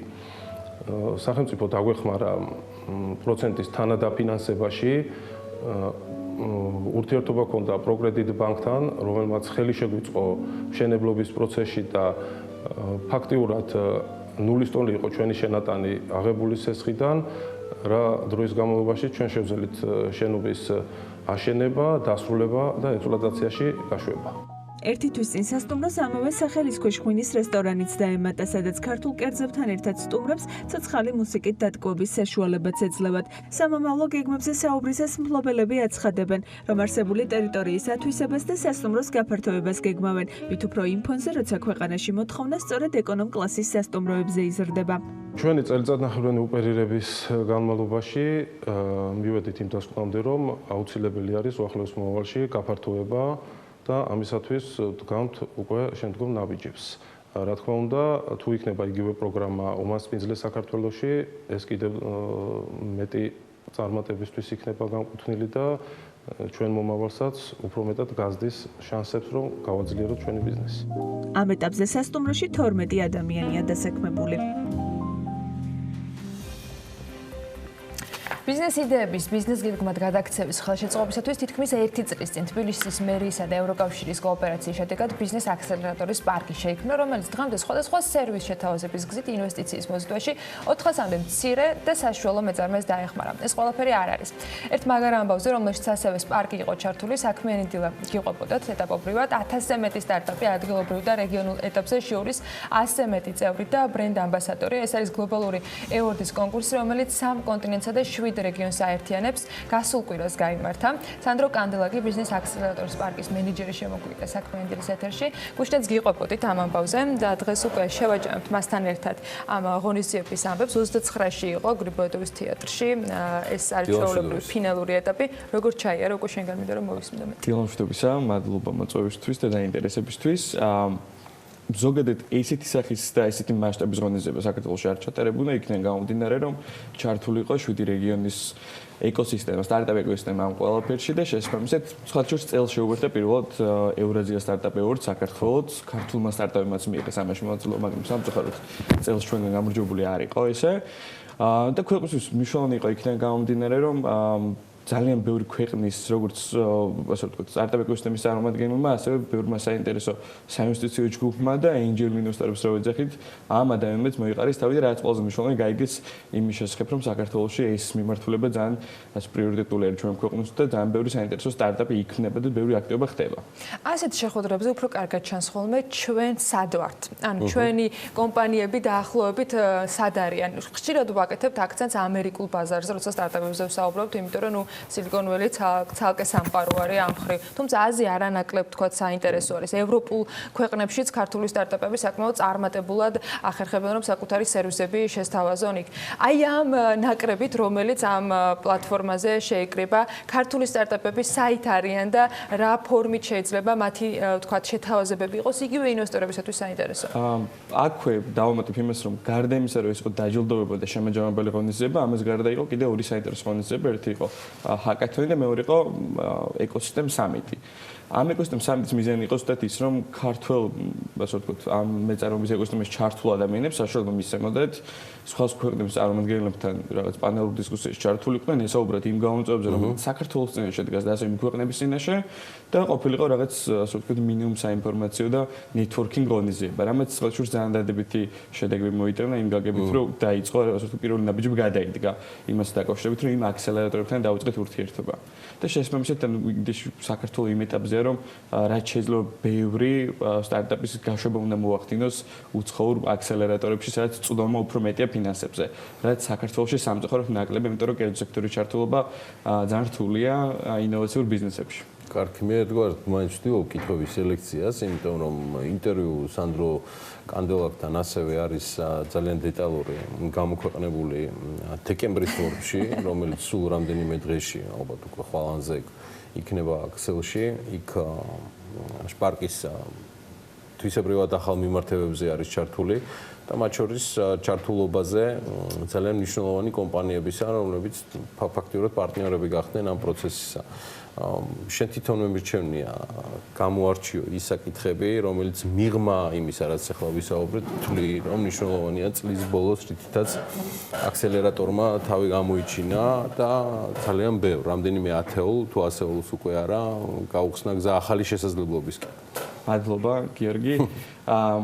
მიუხედავად იმისა, რომ ძალიან ბევრი სერვისი გვაქვს ჩვენს პარკში, რომელსაც როგორც ბიზნესებს, SME-ს ასე ვთქვათ, ეს სტარტაპებს თავაზობთ, ჩვენი სერვისი ისარგებლა ძალიან ბევრმა ადამიანმა. იქიდან გამომდინარე, ზოგ სჭირდებოდა ბიზნეს გეგმის დაწერა, ზოგ სჭირდებოდა კონსულტაცია, ზოგ სჭირდებოდა ბიზნეს ნაწილში რაღაც სხვა დახმარება, მაგალითად, სოციალური მედია მიმართულებით ჩვენი ჩართულობა და ასე შემდეგ, მაგრამ რამდენიმე მნიშვნელოვანი საკითხს გამოვყოფ. ერთი რომ წლის ბოლოს შეგვიძლია ვთქვათ, რომ 400-ზე მეტი ბენეფიციარი მაისარგებლა ჩვენი სერვისებით.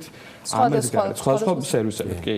აქედან არის ამაში არ არის ჩათვლილი 200-ზე მეტი ადამიანი გადატრეინინგდა ბიზნეს მიმართულებით და აქედან ძალიან ბევრს დავეხმარეთ, ანუ შემიძლია ციფრი გითხრათ, 10-მდე მეწარმეს დავეხმარეთ იმაში, რომ 18 პროდუქტების გაყიდვა გლობალურ ბაზარზე შეძლონ პლატფორმების დახმარებით, რა თქმა უნდა და არა ფიზიკურად. აქედან შემიძლია გითხრათ კიდევ ის, რომ ორი ქართული სტარტაპი გავუშვით უცხოურ აქსელერატორში, რაც მგონია, რომ ჩვენთვის ძალიან დიდი მიღწევა არის, იმიტომ რომ ამ ადამიანებს გავუშვით უფრო მეტი ხელმისაწვდომობა, უფრო მეტ და დიდ ფინანსებზე, რაც ბევრ, ასე ვთქვათ, დამატებით ბენეფიტს მოუწევს როგორც მათ, ასევე ჩვენ ქვეყანას. ამას გარდა პლუს შემიძლია გითხრათ, რომ ორ ქართულ სტარტაპს ქართული ინვესტიცია ავაღებინეთ კერძო, რაც ძალიან რთული და კომპლექსური არის. ერთი არის ირნერო და მეორე არის კიდო, ამაზე ციფრებზე ჯერ ვერ გავაკეთებ, ასე ვთქვათ, აქცენტებს და მე ამ შემთხვევაში მაინტერესებს, ანუ ქართული ფული სტარტაპებში რა მიმართულებით იყო საინტერესო, ანუ რა სფეროები გახდა საინტერესო. ერთი არის green tech-ი, ანუ მწვანე ბიზნესია, ასე რომ ვთქვათ, და მეორე არის online პლატფორმა. იდეაში ორივე საკმაოდ როლ შევხედოთ მაღალ რისკიანი სტარტაპებია, მაგრამ ორივე ძალიან საინტერესოა. და როგორც წესი, ძალიან უჭირთ ხოლმე ქართულ ბიზნეს სექტორს მაღალ რისკიან ბიზნესებში ფულის დაბანდება. შესაბამისად, ბევრი მიზეზი აქვს. ხო, ამით ბევრი მიზეზი აქვს კი, მაგრამ ანუ ეს ასე ვთქვათ, მაგიტო გამოყავით ეს ცალკეულად. ამას გარდა ჩავატარეთ ეს დიდი ღონისძიება, ამას გარდა პლუს ასევე ძალიან მნიშვნელოვანი რაც იყო ის, რომ დავიწყეთ ორ დიდ სოფლიო დონის აქსელერატორთან საუბარი, რომ რაღაც matching პროგრამები შევქმნათ საქართველოში, რაც ჩვენ ქვეყნის ეკოსისტემას გააძლიერებს და 20-20 სტრატეგია შემიძლია ვთქვა, იქნება ის, რომ რაც შეიძლება მეტი ქართული სტარტაპი გავუშვათ უცხოურ აქსელერატორებში და იქიდან შევძლოთ ამ მათთვის დაფინანსების მოპოვება. ასევე დავიწყეთ რამდენიმე უცხოურ venture ფონდთან საუბარი, რომლებიც ხოთ შორის ამ ღონისძიებაზე იყვნენ ჩამოსულები და შესაბამისად ეს იყო ჩვენთვის პირველი ნაბიჯი იმისა, რომ ერთი რო გვეთქვა, რომ ქვეყანაში რაღაცები ხდება და მეორე ჩვენც გვეჩვენებინა ჩვენი ეკოსისტემა. თქვენ არ იყავით პროცესში მარტო. ეს საუბრის ბოლოს ამითი მინდა შევაჯამო ბიზნეს გეგმების მომზადების ნაწილში თქვენ დაიპარტნიორეთ სოფლიოში ავტორიტეტული კომპანიების წარმომადგენლებიც. ამ პროცესი უფრო მეტად მიმართებითი სანდოობას არც აქამდე ევჩიოდით, მაგრამ გაცილებით სხვა დონეზე აიყვანა მისი ვალიდაცია. ბიდეოს როლზე მაინტერესებს და ყველა სხვა პარტნიორზე, სანდრო, ვინც თქვენ ჩართეთ შპარკის ფარგლებში. ვიდეოს როლი არის ძალიან მნიშვნელოვანი იქიდან გამომდინარე, რომ ზუსტად აი სანდოობის კომპონენტს უფრო სხვა საფეხურზე დებს, ასე რომ ვთქვით. იქიდან გამომდინარე, რომ ჩვენი ერთ-ერთი მთავარი სერვისი არის ის, რომ ჩვენთან მოსულ ბენეფიცერს ვეხმარებით ამ ვიდეოსთან ერთად ბიზნეს გეგმის ფორმირებაში.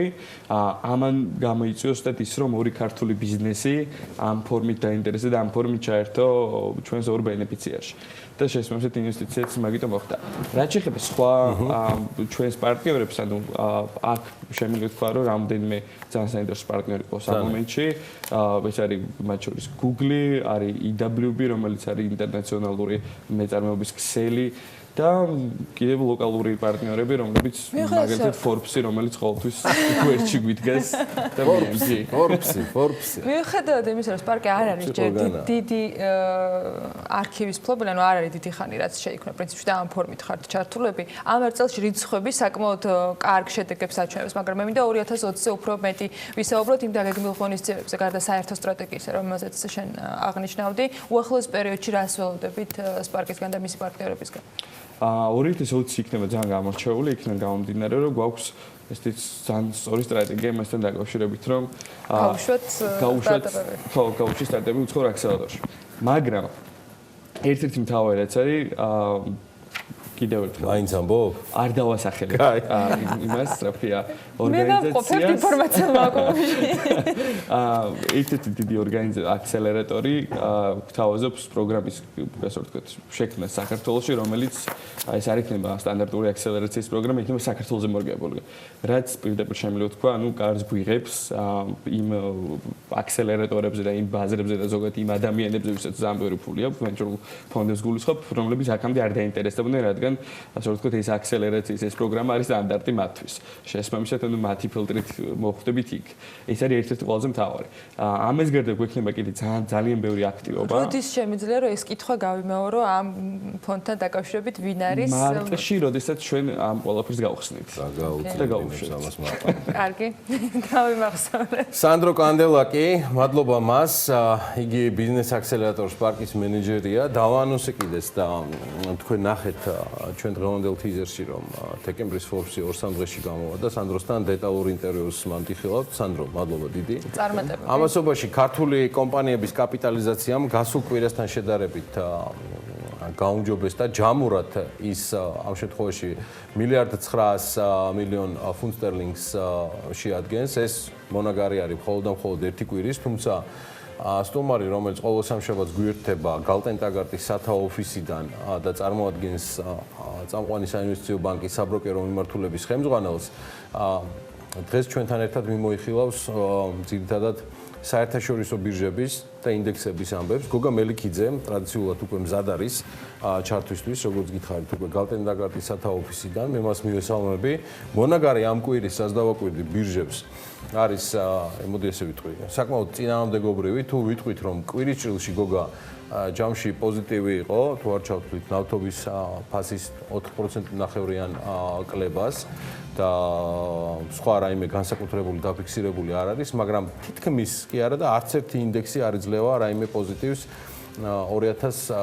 2018 წლის ჭრილში, ანუ რო შევადაროთ გასულ წელთან მიმართებაში. აქ აშკარად კლება. შენი სწრაფი ხარტი კომენტარი ამასთან დაკავშირებით იქნება ძალიან საინტერესო რა ხდება გლობალურ საფონდო ბირჟებზე. თქოს ჩვენი არ გვაკლდეს საქართველოში. გისმენთ. დილამშვიდობისა გიორგი, მივესალმებით ტელემაყურებელს. შენს კარგად აღნიშნე 2018 წელი რეალურად იყო წამგებიანი წელი გლობალური საფონდო ბაზრებისთვის, ხოლო 2019 წელი არის შეიძლება არნახული წელი გლობალური საფონდო ბაზრებისთვის. ისეთი კარგი პერფორმანსია გლობალურ საფონდო ბაზრებს, რომ 2018 წელთან ნამდვილად რომ შედარდება. მიმოვიხილოთ გასული კვირა და მიმდინარე წლის 11 თვე შევაჯამოთ ბარემ. გასულ კვირას ამერიკაში საკმაოდ კარგი პერფორმანსი იყო საფონდო ბაზრების თვალსაზრისით. ძირითადი ამერიკული საფონდო ბაზრები მნიშვნელოვნად გაიზარდნენ, მაგრამ NASDAQ-ი 1.7% გაიზარდა მარტო ერთი კვირის მანძილზე. წლის თვალსაზრისით Dow Jones-ი გაზრდილია 20%-ით, რაც საკმაოდ კარგის და 25% არის გაზრდილი S&P 500 და 30%-ზე მეტით არის გაზრდილი Nasdaq-ი 11 თვის მანძილზე გასულ კვირას დახურვებს თუ შევხედავთ. ამ გამოიწვია ესეთი კარგი პერფორმანსი გასულ კვირას და გასულ კვირას არის ის რომ რამოდენიმე რამე განცხადდა, მაგალითად ჩვენ ვიცით რომ მთელი რიგი ყურადღება გადატანილია ამერიკასა და ჩინეთს შორის როგორ მიდის მოლაპარაკებები და ზოგადად ეს ეკონომიკური მოვლენა 2019 წლის მანძილზეც და ალბათ მომავალშიც იქნება მთავარი დღის წესრიგი საფონდო ბაზრების პერფორმანსის განსაზღვრის. ამავდროულად ვიცით გასულ კვირას იყო Black Friday. Black Friday-ის მიმართ მოლოდინები ყოველთვის დადებითია ხოლმე და ამან გამოიწვია Amazon-ის აქციების და ასევე მნიშვნელოვანი ორი კორპორატიული გარიგების ანაუნსმენტი მოხდა M&A გარიგების.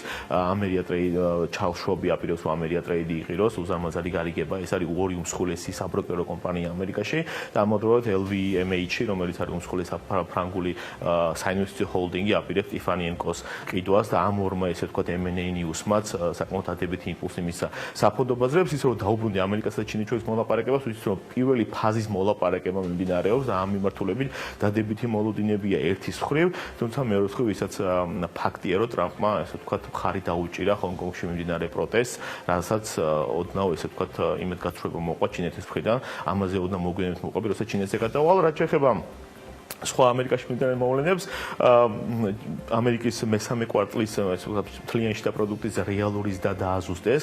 ეს იყო 1.9% წლიურ ზრდას ესე განსაზღვრავდა და 2.1%-მდე დაკორექტირდა, რაც ასევე დადებითი მაჩვენებელია. სხვა მაკროეკონომიკურ ციფრებს შევხედავთ, ოდნავ უძრავი ქონების მიმართულებით იყო იმედგამაცრუებელი მაჩვენებლები და ბიზნეს ინვესტიციების თვალსაზრისით, თუმცა ეს არ გაუკვირდა ბაზარს, იმიტომ რომ ზოგადად ბიზნეს ინვესტიციები და წარმოების მაჩვენებლები არა მარტო ამერიკაში, არამედ ზოგადად მსოფლიოში მცირებულია სხვა მნიშვნელოვან დიდ განვითარებულ ეკონომიკებშიც. რო გადავიდეთ ნავთობზე და ოქროზე, ნავთობის ფასი დავარდა, როგორც შეაღნიშნა 4%-ზე ოდნავ მეტით, 4.5%-ით, მაგრამ წლის მანძილზე 20%-იან ზრდას ინარჩუნებს, ეს მაჩვენებელი იყო 14% მიმდინარე წლის მანძილზე, ბოლო პერიოდში შემცირებით გამოირჩევა ნავთობის ფასი.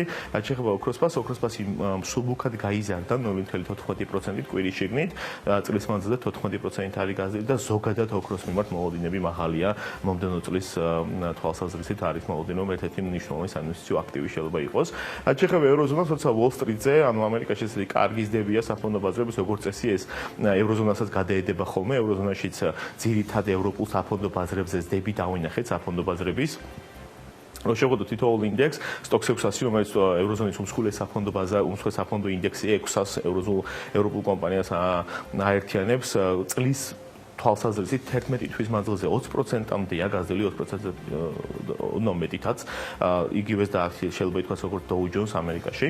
ამ სხვა ინდექსებს შევხედოთ ევროზონის ინდექსებს DAX 30, CAC 40, ანუ ფრანგულ და ამერიკულ ინდექსებს 25% არიან წლის მანძილზე გაზრდილები, ხოლო ბრიტანულ ინდექსები FTSE 250 და FTSE 100, FTSE 250 გაზრდილია 18%-ზე ოდნავ მეტით და FTSE 100 გაზრდილია 10%-მდე.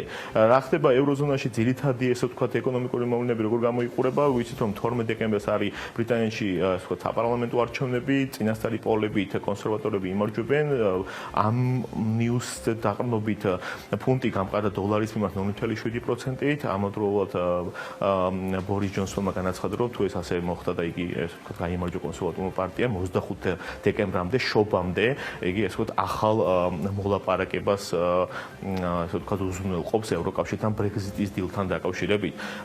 ასევე როგორც იქნა გერმანიის ეკონომიკაში ოდნავ პოზიტიური ცვლილებები დავინახეთ, ანუ ასე ვთქვათ საცალო მომხმარებლების კვლევა ჩატარდა და საცალო მომხმარებლები ასე ვთქვათ consumer spending-ის მიმართ სენტიმენტი დადებითად გამოიყურება, იმიტომ ჩვენ ვიცით რომ გერმანიის ეკონომიკა მნიშვნელოვან წნეხს განიცდის ამერიკასა და ჩინეთს შორის სავაჭრო მოლაპარაკებების შედეგად, მნიშვნელოვანი ვარდნა აქვს წარმოებაში, ექსპორტის თვალსაზრისით და ეს არის ბოლო კვარტალში შეიძლება ითქვას ერთ-ერთი დადებითი პერფორმანსი, რაც გერმანიის ეკონომიკაში გამოიკვეთა და რაც საკმაოდ კარგია და მისასალმებელია. ზოგადად ევროზონის ეკონომიკაზე OECD-მ კვლევა ჩაატარა და ნახა რომ მესამე კვარტალში 1.7%-იანი შემცირება აქვს ექსპორტში გასულ კვარტალთან შედარებით, სხვადასხვა ეკონომიკური წარმოების და ბიზნეს ინვესტიციების მიმართულებები გაზომეს და საკმაოდ ესეთი ასე ვთქვათ არასახარბიელოდ გამოიყურება. რაც შეეხება იაპონიას, იაპონიის ეკონომიკაშიც Nikkei 225 ოდნავ გაიზარდა 0.7% და წლის მასზე 16% არის გაზრდილი, ინდექსი კარგად პერფორმირებს, თუმცა IMF-მა იაპონიის ასე ვთქვათ ეკონომიკური ზრდა შეამცირა, მიმდინარე წლის ეკონომიკური ზრდა 0.9%-დან 0.8%-მდე შეუმცირა, მომავალი წლის ეკონომიკური ზრდა 0.5%-ით განუსაზღვრა და ზოგადად ესე ვთქვათ ეროვნულ ბანკს მოუწოდა რომ უფრო მეტი რეფორმები აწარმოოს ეკონომიკაში, რამე თუ იაპონიის ეკონომიკა მსგავსად გერმანიის ეკონომიკისა ნიშნულოვან წნეხს განიცდის ამ გლობალური ეკონომიკების შემცირებით, განსაკუთრებით წარმოების ნაწილში, ექსპორტის ნაწილში და რაც პირდაპირ უკავშირდება ამერიკასა და ჩინეთს შორის ამ სავაჭრო დაძაბულობას. რაც შეეხება ჩინეთს, ჩინეთში საფონდო ბაზარი მესამე კვირა მცირდება, ანუ შანხაი კომპოზიტი გასულ კვირას ნავთობთან ერთად ერთადერთი ესე ვთქვათ საინვესტიციო კლასი იყო, აქტივი იყო, რაც შემცირდა თავის ღირებულებით. თუმცა მიმდინარე წლის მანძილზე 15%-იან დასს მაინც ინარჩუნებს შანხაი კომპოზიტი. ზოგადად ჩინეთის ეკონომიკაში ორი ესეთი მთავარი ეკონომიკური მომენტი ხდება. ერთი არის რომ ეს ფაზა პირველი საკმაოდ კარგად მიდის, როგორც ყოველ შემთხვევაში ორივე მხარე დადებით მოლოდინებს და სიგნალებს იძლევა, თუმცა მეორე მხრივ როგორც აღნიშნე, ტრამპმა საკმაოდ ესე ვთქვათ კაფიოდ დაუჭირა მხარი ღიად ჰონკონგში მიმდინარე პროტესტს, რასაც ჩინეთის მხრიდან ცოტა ესეთი უარყოფითი შეფასება მოყვა. ნახოთ როგორ გამვითარდება მოვლენები. ჩინეთის ეკონომიკაში ოდნავი შემცირება, ანუ მესამე ეკონომიკური მაჩვენებლები არასახელბილოდ გამოიყურება და ეს ყველა ვიცით და ჩინეთის სხვადასხვა ეკონომისტები იძახიან, რომ ჩინეთის ეკონომიკა ჩინეთის ეს ვთქვათ მთავრობა მომავალი წლის მანძილზე ბევრ ჩინეთის ეკონომიკის მიმართ წამახალისებელ რეფორმას განახორციელებს. ნახოთ როგორ გამვითარდება მოვლენები, რაც შეეხება განვითარებადი ქვეყნების ინდექსს 0.8%-იანი შემცირება იყო და წლის მანძილზე 9%-მდე არის გაზრდილი.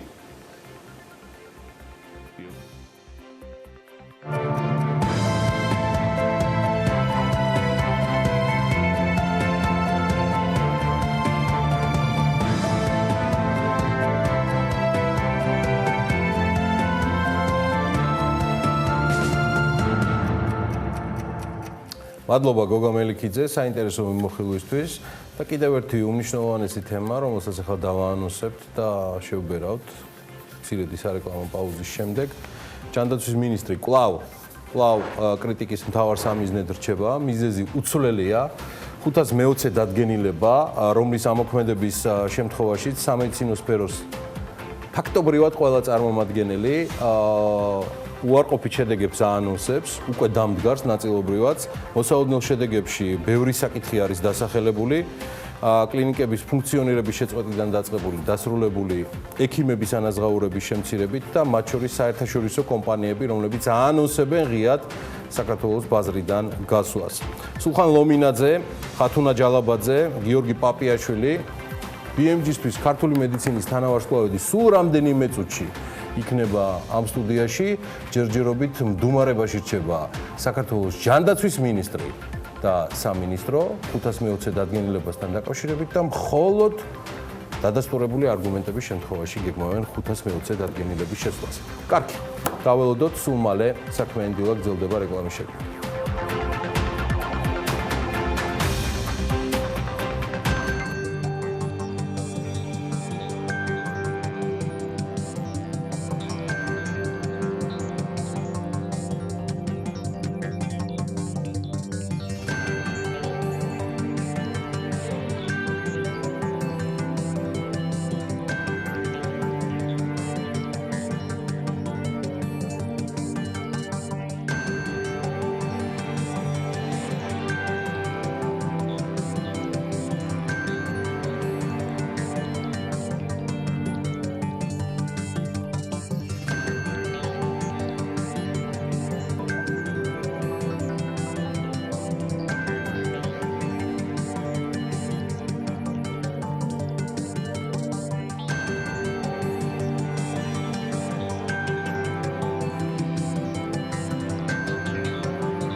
ჯანდაცვის მინისტრი კვლავ კრიტიკის მთავარ სამიზნედ რჩება. მიზეზი ცუცვლელია 520 დადგენილება, რომლის ამოქმედების შემთხვევაში სამედიცინო სფეროს ფაქტობრივად ყველა წარმომადგენელი უარყოფით შედეგებს აანონსებს. მოსალოდნელ შედეგებში ბევრი საკითხია დასახელებული, მათ შორის უხარისხო მედიკამენტების გამოყენება, ექიმების ანაზღაურების შემცირება, კლინიკების ფუნქციონირების შეწყვეტა, საყოველთაო ჯანდაცვის პროგრამიდან კლინიკების ნაწილის გამოთიშვა, საერთაშორისო კომპანიების საქართველოსთან გასვლა და განვითარების შეჩერება ამ სფეროში და რაც მთავარია პაციენტებისათვის არაჯეროვანი მომსახურება. სამედიცინო სფეროს წარმომადგენელთა პროფესიონალიზმი ყოველთვის საამაყო და ქვეყნისათვის სავიზიტობარეთი იყო ამ დრომდე, თუმცა მათი მოსმენა როგორც ჩანს სამინისტროში არ სწრაფ. რა არის მთავარი გამოწვევა დღეს? ამაზე უნდა გავაგრძელოთ საუბარი. სულხან ლომინაძე, კარდიოქირურგთა ასოციაციის პრეზიდენტი, ხათუნა ჯალაბაძე, რითმოლოგი, კარდიოლოგი, გიორგი პაპიაშვილი, ჯოანის კლინიკისა და კლინიკა ჰელსიკორის საერთმოლოგიის განყოფილების ხელმძღვანელი შემოგვიერთდნენ საქმიანი დილის სტუდიაში. მადლობა, ხართ ჩვენთან ერთად იმ გრაფიკიდან დაკავებულებიდან გამომდინარე, რაც ზოგადად ექიმებს აქვთ ხოლმე და ამ თემაზე ვსაუბრობთ. მინდა დავიწყო პირველი შეკითხვა იმ დაანონსებული მოლაპარაკებებით, რომელიც ჯანდაცვის სამინისტროსგან იყო ფაქტობრივად ერთადერთი ნაბიჯი ამ ორკვირანახევრიანი განცხადებებისა და კრიტიკის ფონზე, რაც მედიისგან ისმოდა სამედიცინო სფეროს წარმომადგენლების დახმარებით. იყავით თუ არა თქვენ იმ ადამიანთა შორის, რომელიც 2 დღის განმავლობაში ჯანდაცვის სამინისტრომ გადაწყვეტა, რომ შეხვედრები გაემართა და დღეს რა მოცემულობის წინაშე ვდგავართ? მოგესალმებით, დიდი მადლობა, რომ ყურადღებას იჩენთ ჩვენი დარგის პრობლემების შესახებ და მინდა მოგახსენოთ, რომ ვიყავით შეკრებაზე, იყო საკმაოდ ხანგრძლივი წარმომადგენლობითი, როგორც სამინისტროდან, ასევე ჯანდაცვის და ჰოსპიტალური სექტორიდან. რამოდენიმე საათი გაგრძელდა ეს შეხვედრა, რაღაც დეტალებზე ბოლომდე ყველა საკითხი გაირჩა და შედეგი იყო ის, რომ დღეს სამშაბათს რაღაც სამინისტროდან გამოხმაურებას ველოდებით. ჩვენგან გადაიგზავნა ეს კალკულაციები დეტალურად რა ხარჯთანა ეს ოპერაციები დაკავშირებული მეკეთოთ კარდიოქირურგიაზე შემიძლია საუბარი და დღეს დღის განმავლობაში რაღაც მაშინ მე გითხავთ პასუხი იქნება სამინისტროსგან იმ არგუმენტით რაც სამინისტროსგან ჩვენ საჯაროდ მოვისმინეთ ყოველ შემთხვევაში ანუ გაჟღერებულ კომენტარებზე რაც იყო მათი პოზიცია რომ ეს დათვლები არის საერთაშორისო სტანდარტით გაკეთებული და ამ დათვლებით ისინი ამბობენ რომ შესაძლებელია რეალურად ადამიანების სიცოცხლის ჯანმრთელობის უზრუნველყოფა. აი ამაზე რა პასუხი გაქვთ თქვენ და რა პასუხი იყო შემდეგ თქვენს პასუხზე ჯანდაცვის სამინისტროსგან თუ შეიძლება რომ ეს სუფთად ეკონომიური თემა და იქ ჩვენი ეკონომისტებიც ესწრებოდნენ ამ შეხვედრებს და ხელჩართული ომი მიდიოდა სამინისტროს ეკონომისტებსა და ჩვენ ფინანსისტებს შორის და ამაში ჩვენ ვერ ჩავერევით ვერანაირად როგორ დაითვალა იქ იყო უამრავი ტერმინი რის საფუძველზე ითვლება და ამაში ნამდვილად არსებობს საერთაშორისო პრაქტიკა მაგრამ ეს ეხება ალბათ იმ რაღაც წვრილმანებს, იმ დენის, იმ რაღაც ისეთ დეტალებს, რომელიც ექიმს არ აინტერესებს. ექიმს აინტერესებს, რამდენად ხარისხიანად ჩაატარებს პროცედურას, ანუ რამდენად ხარისხიან იარაღს, საშუალებას გამოიყენებს იმისთვის, რომ მისი შრომა იყოს ხარისხიანი და იყოს შედეგიანი. და ამ თვალსაზრისით თუ გადავხედავთ ამ დათვლებს ექიმური კუთხიდან, იქ ყოველ შემთხვევაში თუ დამთანხმება სულხანის და ჩვენი პროცედურების ხარჯი თვითონ ხარჯს ვერ ფარავს ეს დათვლები. თუ თქვათ ერთი კარდიოარტერ დეფიბრილატორი ჯდება $5,300 ეკვივალენტი მხოლოდ თვითონ სისტემა, რომელიც უნდა ჩავნერგოთ პაციენტში. არ ვთვლით იმ ხარჯებს, რომელიც მას ახლავს მოვლას პრეოპერაციულ მომზადებას, შემდეგ ამ პაციენტის პროცედურას, შემდეგ ამ პაციენტის ყურადღების მიქცევას, რომელიც 6 თვე გრძელდება ფაქტურად. ხომ ეს ღირებულება, რომელიც გაწერილია აი ამ პროცედურის ღირებულებაში, არ ფარავს აი ამ ღირებულებას. პლუს არსებობს სხვა უფრო ხარისხობრივი მე ვიტყოდი ლაფსუსებიც არ არის უკვე შეცდომები, რომელიც გაიწერა აი ჩვენ მქონდა რაღაცა ნოზოლოგიებზე რაღაც პროცედურები, რომელიც მიება. აი ამაშიც პრობლემა რეალურად. მოდი ესეთი კითხვა, ვიდრე თქვენ შეფასებას მოვისმენ. თქვენს გარშემო, თქვენს წრეში აქ არ ვსაუბრობ მარტო თაობაზე, ჩვენს თაობაზე, უფროსებში, უმცროსებში. არის თუ არა კლინიკების წარმომადგენლებში განსხვავებული აზრის მქონე, ვისაც აქვს მიმართება, რომ ეს გადაწყვეტილება არის პოზიტიური სექტორის და ინდუსტრიის განვითარებისთვის. მე ვეძებ ასეთ რესპონდენტს და თქვენი დახმარებაც აი ამაში მინდა გამოვიყენო.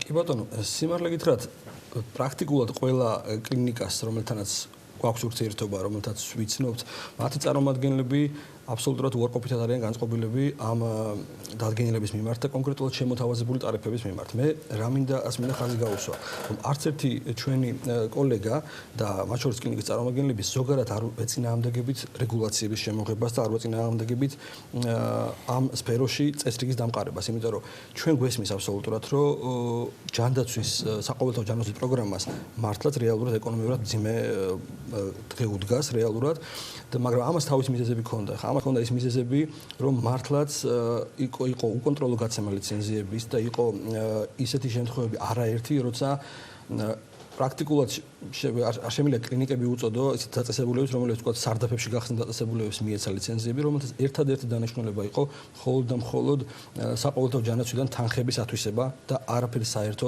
პაციენტების რეალურ მკურნალობასთან არ ჰქონდა. შესაბამისად, ამან გამოიწვია თანხების უკონტროლო გადინება და ამან გამოიწვია ის, რომ მნიშვნელოვან თქვა წესების დაცვით და კეთილსინდისერად მომუშავე კლინიკებს რეალურად ამ ეტაპზე გვიწევს მივიღოთ ის მოცემულობა, რომ სამინისტრო გვთავაზობს სრულად არარეალურ ტარიფებს. სელექტიურ კონტრაქტორებთან დაკავშირებით, მე შეიძლება ჯანდაცვაში არ ვიყო ჩახედული, გულისხმობ სხვადასხვა ტერმინოლოგიას ან რაღაცა პროფესიულ თემებს და ვიფარგლებოდე ჩემი მეგობრებით ან ოჯახის წევრებით, რომლებიც წარმოადგენენ ამ ინდუსტრიას. მაგრამ როგორც ეკონომისტი მაინტერესებს იმიტომ რომ მე იმ თემის მიღმა, რა თქმა უნდა, ბრძანეთ ამ ლიცენზიის მიღმა, ეს ჩემი შეფასებაა კონკრეტულად ამ შემთხვევაში როგორც გადაცემის წამყვანის და ავტორის, ხედავ კონკრეტულ კორუფციულ გარიგებებს, რაც ახლთა წლების განმავლობაში თან ამ ეგრეთ წოდებულ ერთჯერად სოკო კლინიკების შექმნას, ჩვენ ამ თემაზე ვმუშაობთ უფრო აქტიურად, ვიდრე ვინმეს გონია და ეს არ უკავშირდება მხოლოდ წლევანდელ ადმინისტრაციას, ჯანდაცვის სისტემისა, საუბარია სრულად უკიდეგანო ხარჯვაზე კონკრეტული დანიშნულების მიხედვით თანხებისა, რაც დღეს უკვე აზარალებს მთელ ინდუსტრიას, რომელიც შესვეს გაუგებარ ნემსზე და ეხლა გაუგებარი რეგულაციებით და გადაწყვეტილებებით ცდილობენ მის იქიდან ჩამოსვლას. სელექტიური კონტრაქტორების გადარჩევით ხო არ იქნებოდა გამოსავალი, რომ ეს ნაკლებად ტკივნეული ყოფილიყო მთელი ინდუსტრიისთვის, ანუ სამინისტროს მეტად ჩაეხედა ლიცენზირების პირობებში, გადაეხედა დრამატულად ლიცენზიატები და ბენეფიციარები, რომლებიც ამ სფეროში არიან, განსაკუთრებით ბოლო წლებში შექმნილი, არავინ საუბრობს, რომ უნდა იყოს ვინმეს დომინაცია ბაზარზე. ამისთვის ცალკე რეგულაციები არსებობს და სახელმწიფო უნდა გვყავდეს ძლიერი, რომ თანაბარი თამაშის წესები იყოს ყველასთვის, მაგრამ ის, რომ თანხების ბენეფიციარები ბიუჯეტიდან ამ რეფორმის ფარგლებში ლაპო გაიცემოდა კონკრეტულად იმ თემისთვის, რომ ეს ყოფილიყო სარგებელი, ესეც ფაქტია.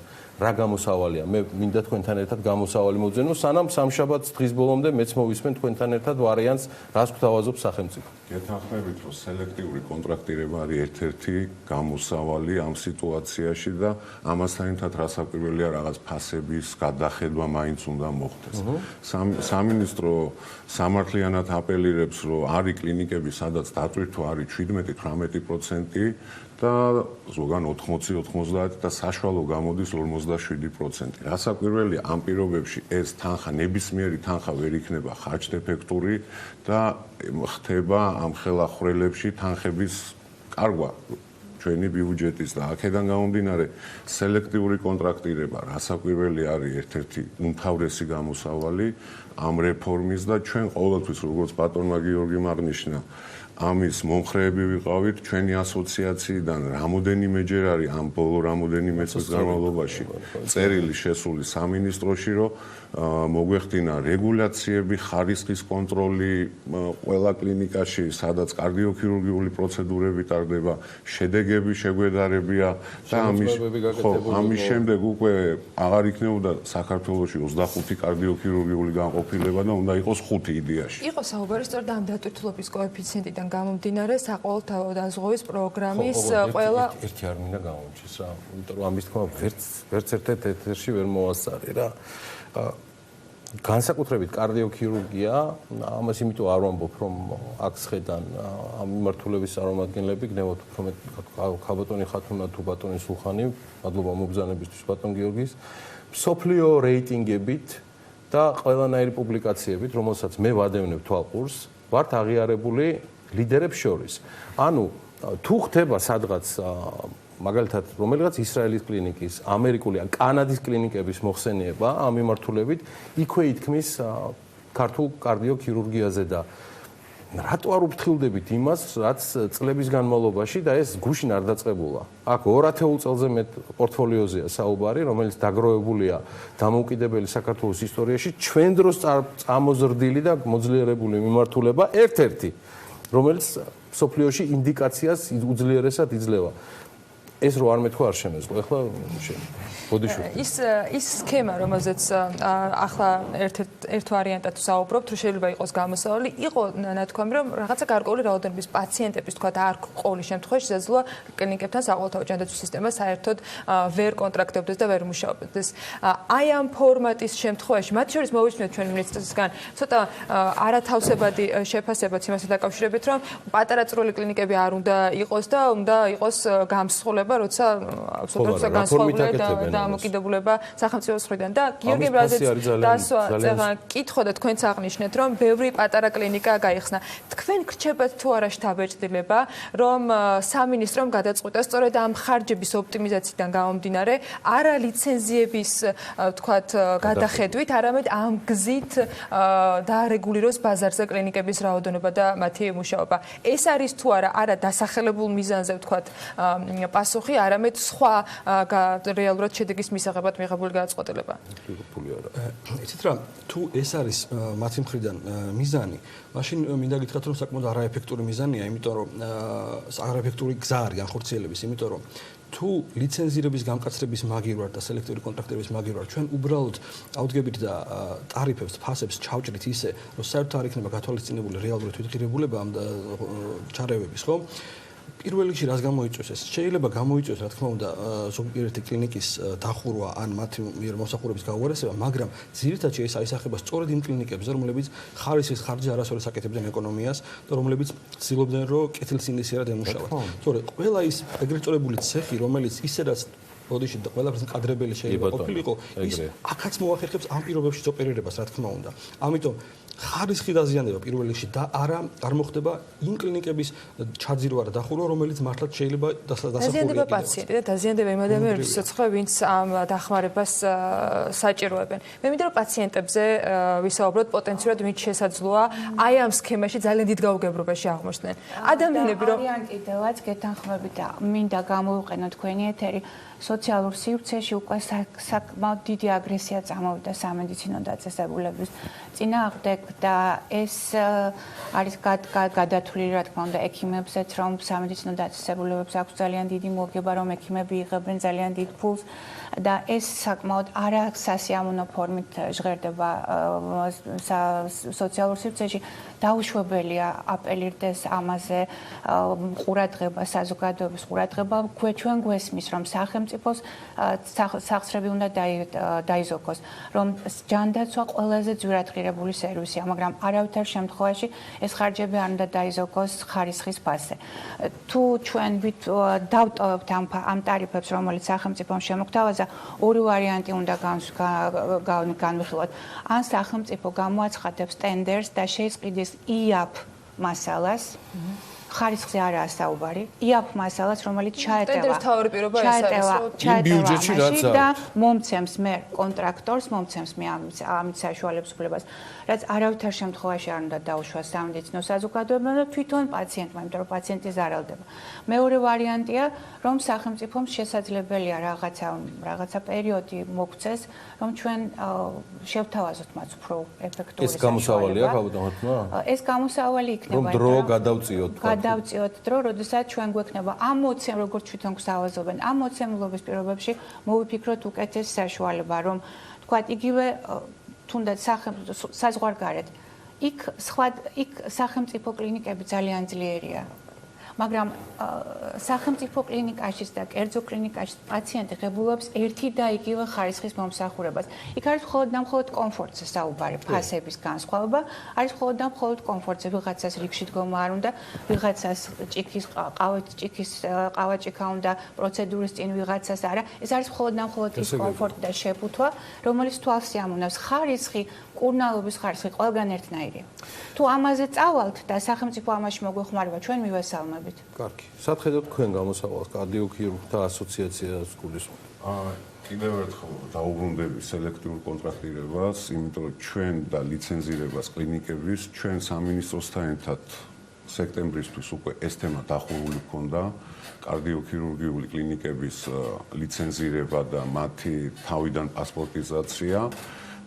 ჩვენ მხრივ პრინციპში მზად ვართ ამისთვის, თავარია სამინისტრომ ნება და კიდევ ერთხელ ვიმეორებ, რაღაც დეტალები არის ტარიფებში, სადაც აი გადასახებია, იმიტომ რომ არითმეტიკაში აჯდება, შეიძლება რაღაც ლაპსუსია, როგორც ხართ უნდა თქვა გაპაროთ. ჩემი აზრით, გამოსავალი რა თქმა უნდა არის პირველ რიგში ის, რომ დროებით შეჩერდეს ეს დადგენილების მოქმედება, შემდგომ რეალურად მოხდეს გადათვლა ამ ყველაფრის და თუნდაც თუ სამინისტროს არ აქვს მართლა იმის საშუალება, რომ თლიანად დააფინანსოს ეს პროცედურები, თუნდაც დაშვებული იქნას მაინც თანაგადახდა პაციენტების მხრიდან და თუნდაც ეს იყოს იმის ხარჯზე, რომ სახელმწიფომ დააწესოს ზედაზღვარი, რომ არ მოხდეს რეალურად უკონტროლო გაბერვა ფასების. მაგრამ თუ ნებასმოწმეს ძალიან მოკლედ მინდა სრულად სხვა პრობლემაზეც გავამახვილო ყურადღება, აქ რომელიც შეიძლება ბევრისთვის უცნობია და შეიძლება თქვენთვის ეს იყოს შოკის მომგვრელიც კი. ჩვენ აქვს საუბრობთ იმაზე, რომ თქვათ, აი ტარიფები შემოგთავაზეს მცირე, მაგრამ იცით თქვენ რომ ეს ტარიფები ეხება მხოლოდ ნაწილს და ძალიან მცირე ნაწილს ჩვენი საზოგადოების და დანარჩენ ნაწილს და დიდ უმრავლესობას მოსახლეობის საყოველთაო ჯანდაცვა იმ ჩარეებს, რასაც ჩვენ ვახორციელებთ, იგივე ეს იქნება პირდაპირ უეცარი სიკვდილისგან თავდაცვა, მაგალითად კარდიოვერტი დეფიბრილატორის კასტროლაცია საერთოდ არ ოფინანსებს. იცოდეთ ეს თქვენ საერთოდ არ ფინანსებს. ამოიღო ეს ისა? არა, არც არასოდეს ჩაუდგა, ამას ეხლავე ვიტყვი. ანუ დღიდან საყოველთაო ჯანდაცვის შემოღებისა, ხო ჩვენ გვაქვს განცდა რომ თითქოს გულსიზრდე დაავადებები მაინც ალბათ დაფარულია, ხო? ეს ასე არ არის. დღიდან შემოღებისა ეს ჩარევები, კარდიოვერტერი დეფიბრილატორის და კათეტერული აბლაციის ჩარევები საყოველთაო ჯანდაცვას უზის გამონაკლის სიაში და საერთოდ არ უფინანსებს არავის. მიუხედავად მაშინ როცა გეგმები რომ ამ ოპერაციების განხორციელების წილი არც ისე მაღალია. კი, მაგიტომაც არ უფინანსებს საერთოდ არავის, მაშინაც კი როცა თქვა აპარატი გვაქვს ბავშვებზეც კი, ახალგაზრდა ადამიანებზე, რომელთაც პირდაპირ რისკი აქვს რომ უეცარი სიკვდილის და ჭირდებათ ეს ჩარევები, საყოველთაოს უზის გამონაკლისში. მაშინ რაზე ვსაუბრობთ, ხო, ეხლა ვსაუბრობთ საქმე იმაშია, რომ საყოველთაო ჯანდაცვის შემოღებამდე თქვენ გახსოვთ არსებობდა მიზნობრივი დაფინანსების პროგრამები, ხო, რომელიც მოიცავდა პენსიონერების და სოციალურად დაუცველების დაფინანსებას. იქ შედიოდა ამ ჩარევების დაფინანსება და როდესაც საყოველთაო ჯანდაცვა შემოვიდა, უბრალოდ იმის გამო, რომ ამ კონტინგენტს მაინც სხვა დადგენილებები განაგებდა, იქ დარჩა ეს დაფინანსება, მაგრამ ყველა დანარჩენი მოსახლეობა, რომელიც მერე აიღო საყოველთაო ჯანდაცვამ, იქ პირდაპირ ჩაუწერესო, ეს ჩვენ არ გვაინტერესებს. ამას საერთოდ არ ვაფინანსებთ. ანუ ეს შეიძლება ფართო საზოგადოებაში უცნობია, მაგრამ ეხლა მე მგონი სწორედ ის დროა, რომ ესეც გაიგოს საზოგადოება და ჩვენ ამ წლების განმავლობაში არაერთხელ ქონდა საზოგადოება მე ვიყავი პირველი პრეზიდენტი კარდიოლოგთა გულის რიტმის ასოციაციის, ამიტომ უშუალოდ ვიყავი ამაში ჩართული. არაერთი წერილი გვაქვს დაწერილი, არაერთი შეხვედრა გვაქვს ჩატარებული სამინისტროში. ჩამოყვანილი გვყავდა ევროპის არითმოლოგთა ასოციაციის პრეზიდენტები, გამართული გვაქვს შეხვედრები, მგვალი მაგიდები. არც ერთხელ მინისტრი არ მოსულა ჩვენ შეხვედრაზე. ვთხოვდით, რომ ყველასთვის ხელმისაწვდომი გაეხადა ეს და გვპირდებოდა, რომ ყოველი ახალი გადახედვისას საყოველთაო ჯანდაცვის ეს იქნებოდა გათვალისწინებული. ეხლა მივიღეთ რეალობა, რომ არათუ მათთვის გახდა ხელმისაწვდომი ეს ჩარევები. ვისაც ვახერხებდით, რომ ჩავრეოდით, ანუ მიგვეწოდებინა ეს სერვისი, მათ მიმართებაში მოხდა ისეთი ჩაჭრა ამ ტარიფების, რომ კითხვის ნიშნის დადგა საერთოდ დარგის განვითარება და მიწოდება ამ სერვისების. საყოველთაო ჯანდაცვის რეფორმის კიდევ ერთ პრობლემაზე, ალბათ მოგვიწევს კიდევ უფრო ცვლად საუბარი. ფაქტია, რომ ამ მიმართულებით ძალიან ბევრი ხარვეზი არსებობს, რომელიც რეალურად გამოსასწორებელია, იმიტომ რომ რისკის ქვეშ დგება ადამიანების ჯანმრთელობა. დღეს საღამოს 8 საათზე ამ თემას ინგა გრიგოლია გააგრძელებს თავის რეაქციაში. მადლობა საქმიანი დილის სტუმრებს, სულხან ლომინაძეს, კარდიოქირურგთა ასოციაციის პრეზიდენტს, ხათუნა ჯალაბაძეს, იგი რითმოლოგია და კარდიოლოგი, მადლობთ მომბრძანებისთვის და მადლობა გიორგი პაპიაშვილს, ჯოენის კლინიკისა და კლინიკა ჰელსიკორის არითმოლოგიის განყოფილების ხელმძღვანელს ბოლო ინფორმაციით, რომელიც მან დეტალები გაგვიმხილა საყოველთაო ჯანდაცვის დაფინანსებისა, კონკრეტული მიმართულებებით ცხადია ბიემში დაინტერესდება და ამას უფრო დეტალურად მოვიკითხოთ. მადლობა სტუმრებს, იმსაც რომ იყვნენ ჩვენთან ერთად. ჩვენ კი უნდა დაგიამსოთ შემდეგი ბლოკი რეკლამის შემდეგ, როგორი იყო შემოღობილი და პიკეტირებული საკანონმდებლო ორგანოს ნოემბერი ამ პროცესების ფონზე, რაც ქუჩაში ხდებოდა და მისგან ელოდნენ პარლამენტის მუშაობის დემოკრატიის ინდექსის საქართველოს ხელმძღვანელთან ერთად ბექა ბაციკაძე წარმოგვიდგენს სულ რამდენიმე წუთში.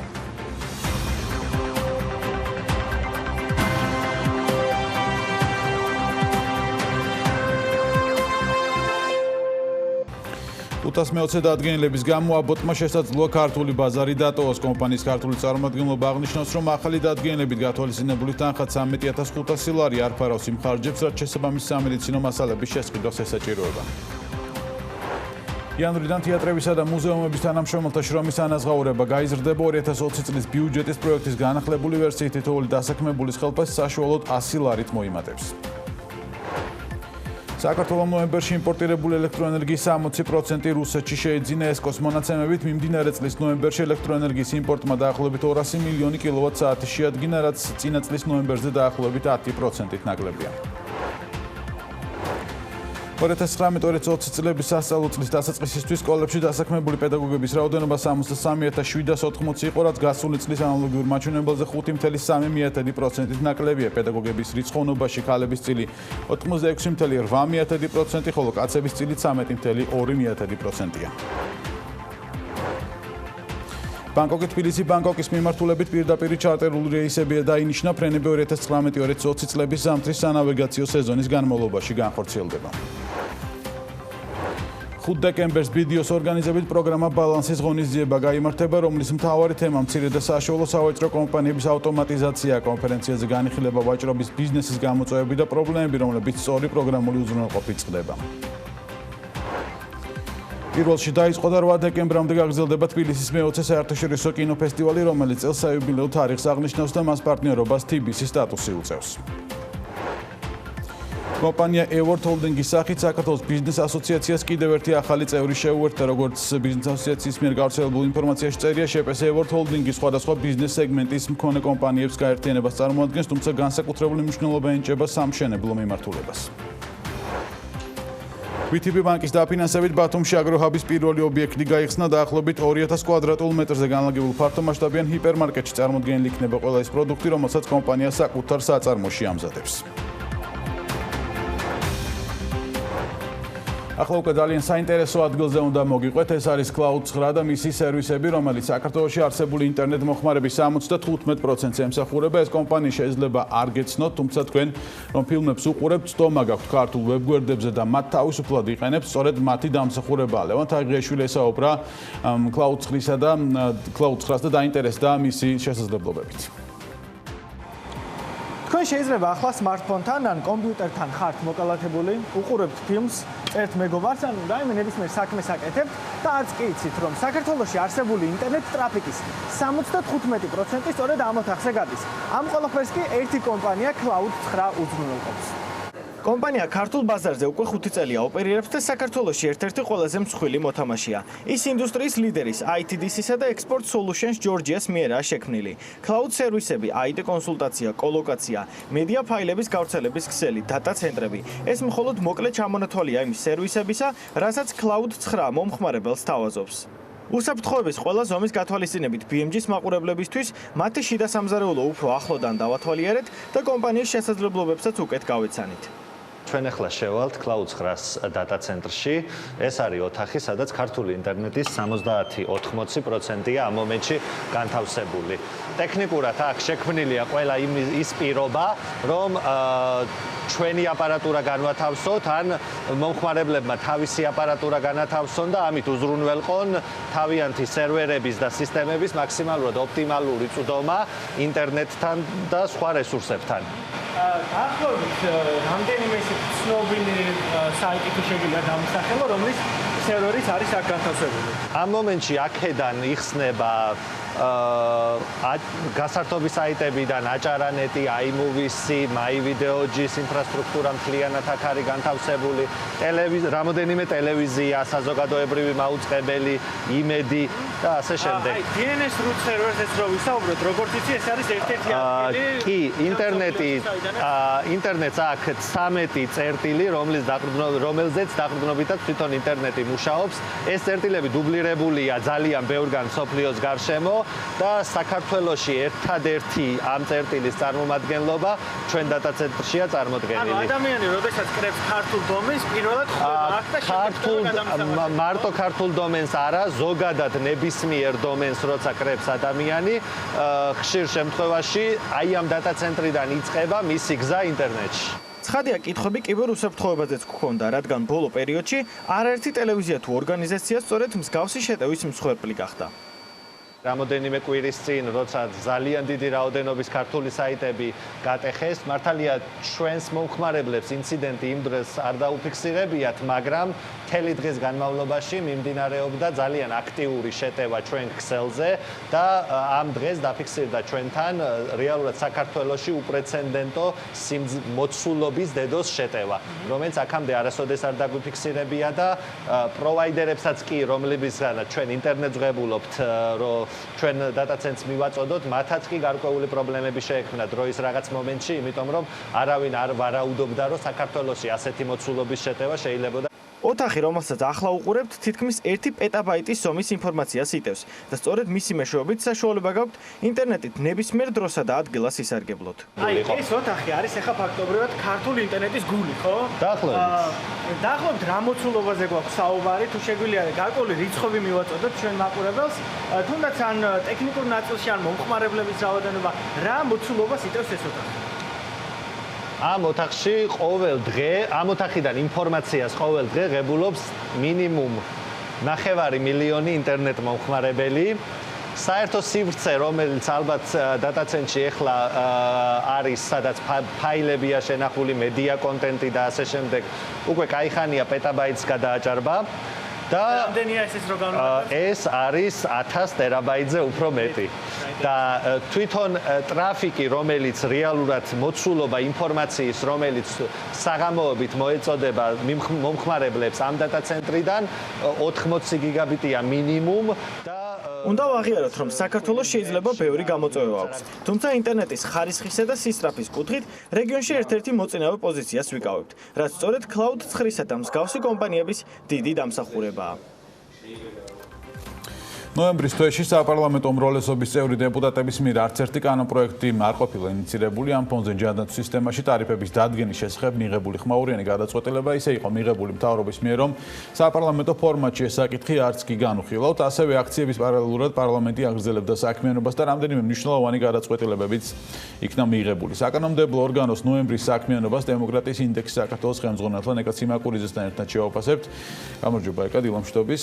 პირველ რიგში რომ შევაფასოთ ზოგადად ნოემბრის თვე აი ამ აქციების პიკეტირების ფონზე საპარლამენტო საქმიანობა რამდენად სრულყოფილად ტარდებოდა, ასე ვთქვათ, კომიტეტები, სხდომები, ბიუროები. მოგესალმებით, მივესალმები მაყურებელს. საინტერესოა, რომ ხშირად იყო ხოლმე საუბარი, რომ ხელი ეშლება პარლამენტის მუშაობას იმის გამო, რომ ესეთი ხმაურიანი პროტესტი მიმდინარეობდა პარლამენტის გარშემო და ეს პრინციპში ნოემბრისთვის დაკვირვება მაჩვენა, რომ ასე არ იყო. მეტნაკლებად პარლამენტი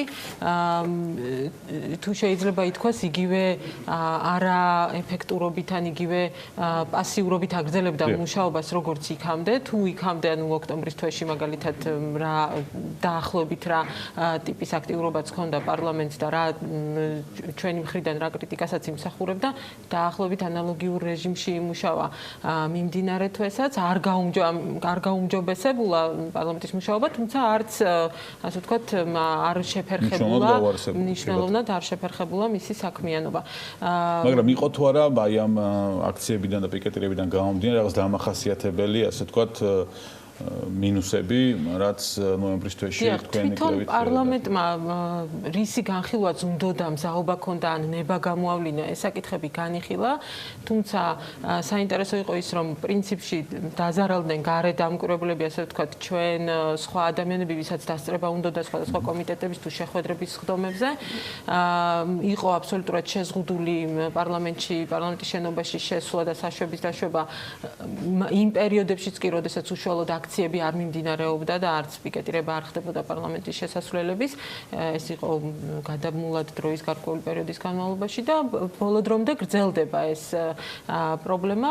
აქ უნდა ითქვას, რომ მართალია პარლამენტის კომიტეტების სხდომები ძირითადად გადაიცემა ხოლმე უმეტეს შემთხვევაში პირდაპირ ეთერში, თუმცა აქ საუბარია იმაზე, რომ იქ ადამიანები მიდიან იმისთვის, რომ დასვან მათთვის საინტერესო კითხვები, გამოთქვან მოსაზრებები კომიტეტის ფარგლებში, რომ შემდეგ ის იყოს გათვალისწინებული შესაბამის ანუ ამ ნაწილში შეფერხება ხდა, იმიტომ რომ რაღაც უსაფრთხოების მიზნით ალბათ საშვები. ანუ რა იყო მიზეზი, რატომაც საშვს არ უშვებდნენ მაგალითად თქვენთვის დამკვირვებლებისთვის? ხო, მიზეზს არ განმარტავდნენ ესე კონკრეტულად და სხვათა შორის კანცელარიის დონეზეც კი სადაც წერილი უნდა ჩააბაროს ადამიანმა იქაც შეზღუდული იყო შესვლა, თუმცა იბარებდნენ წერილებს თვითონ ასე ვთქვათ გამოდიოდნენ გარეთ და ნუ ეს უცნაური ზედმეტი ზოგადად რაღაცა ზომების მიღება რატო იყო საჭირო სიმართლე გითხრათ არ ვიცით არ განუმარტავს ამის შესახებ არავის თუმცა ყველაზე საინტერესო ის არის რომ ეს იყო პერმანენტული იმ პერიოდშიც როდესაც რაიმე კონკრეტული ხალხმრავლობა შესასრულებთან არ ფიქსირდებოდა. ეკა, ჩვენ მე აღვნიშნე ტექსტში რომ 520 ადგენილება რომელიც ყველაზე ხმაურიანია ერთ-ერთი აი ამ თვის განმავლობაში მათ შორის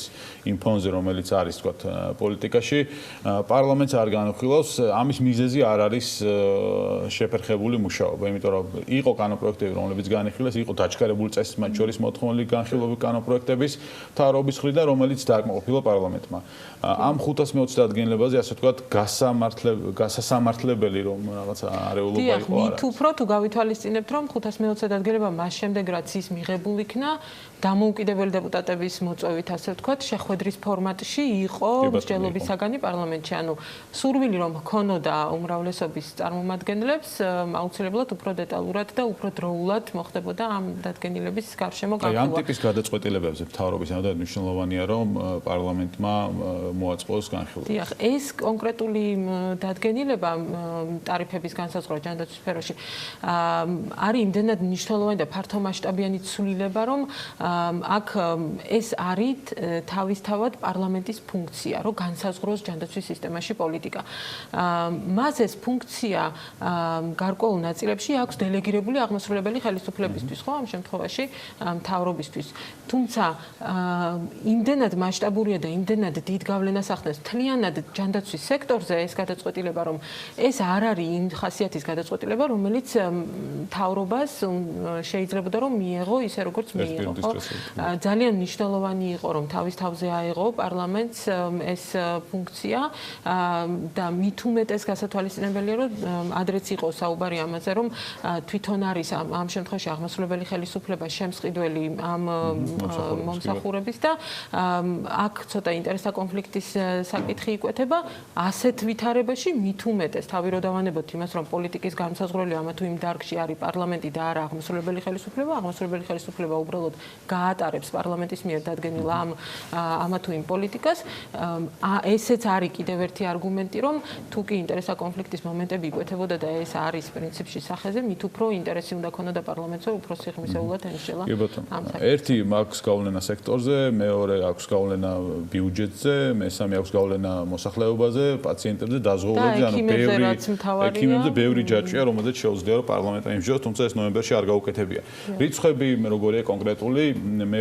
ვახსენე რომ ინიცირებული არ ყოფილა უმრავლესობის მხრიდან არც ერთი კანონპროექტი ვინ იყო კანონპროექტის ინიციატორი ძირითადად რამდენი და რომელი მნიშვნელოვანი ასე ვთქვათ კანონპროექტი ძირითადად კანონპროექტების ინიცირებას ახდენდა მთავრობა და უმეტეს შემთხვევაში ამას დაჩქარებული წესით იხილავდა დაჩქარებული წესით განხილვა თავისთავად იმდენად არ არის პრობლემა რამდენადაც როდესაც მნიშვნელოვანია საკითხი ძალიან საყურადღებოა რომ მეტი დრო იყოს მსჯელობისთვის დაინტერესებული პირების მხრიდან კითხვების დასმისთვის და ასე შემდეგ.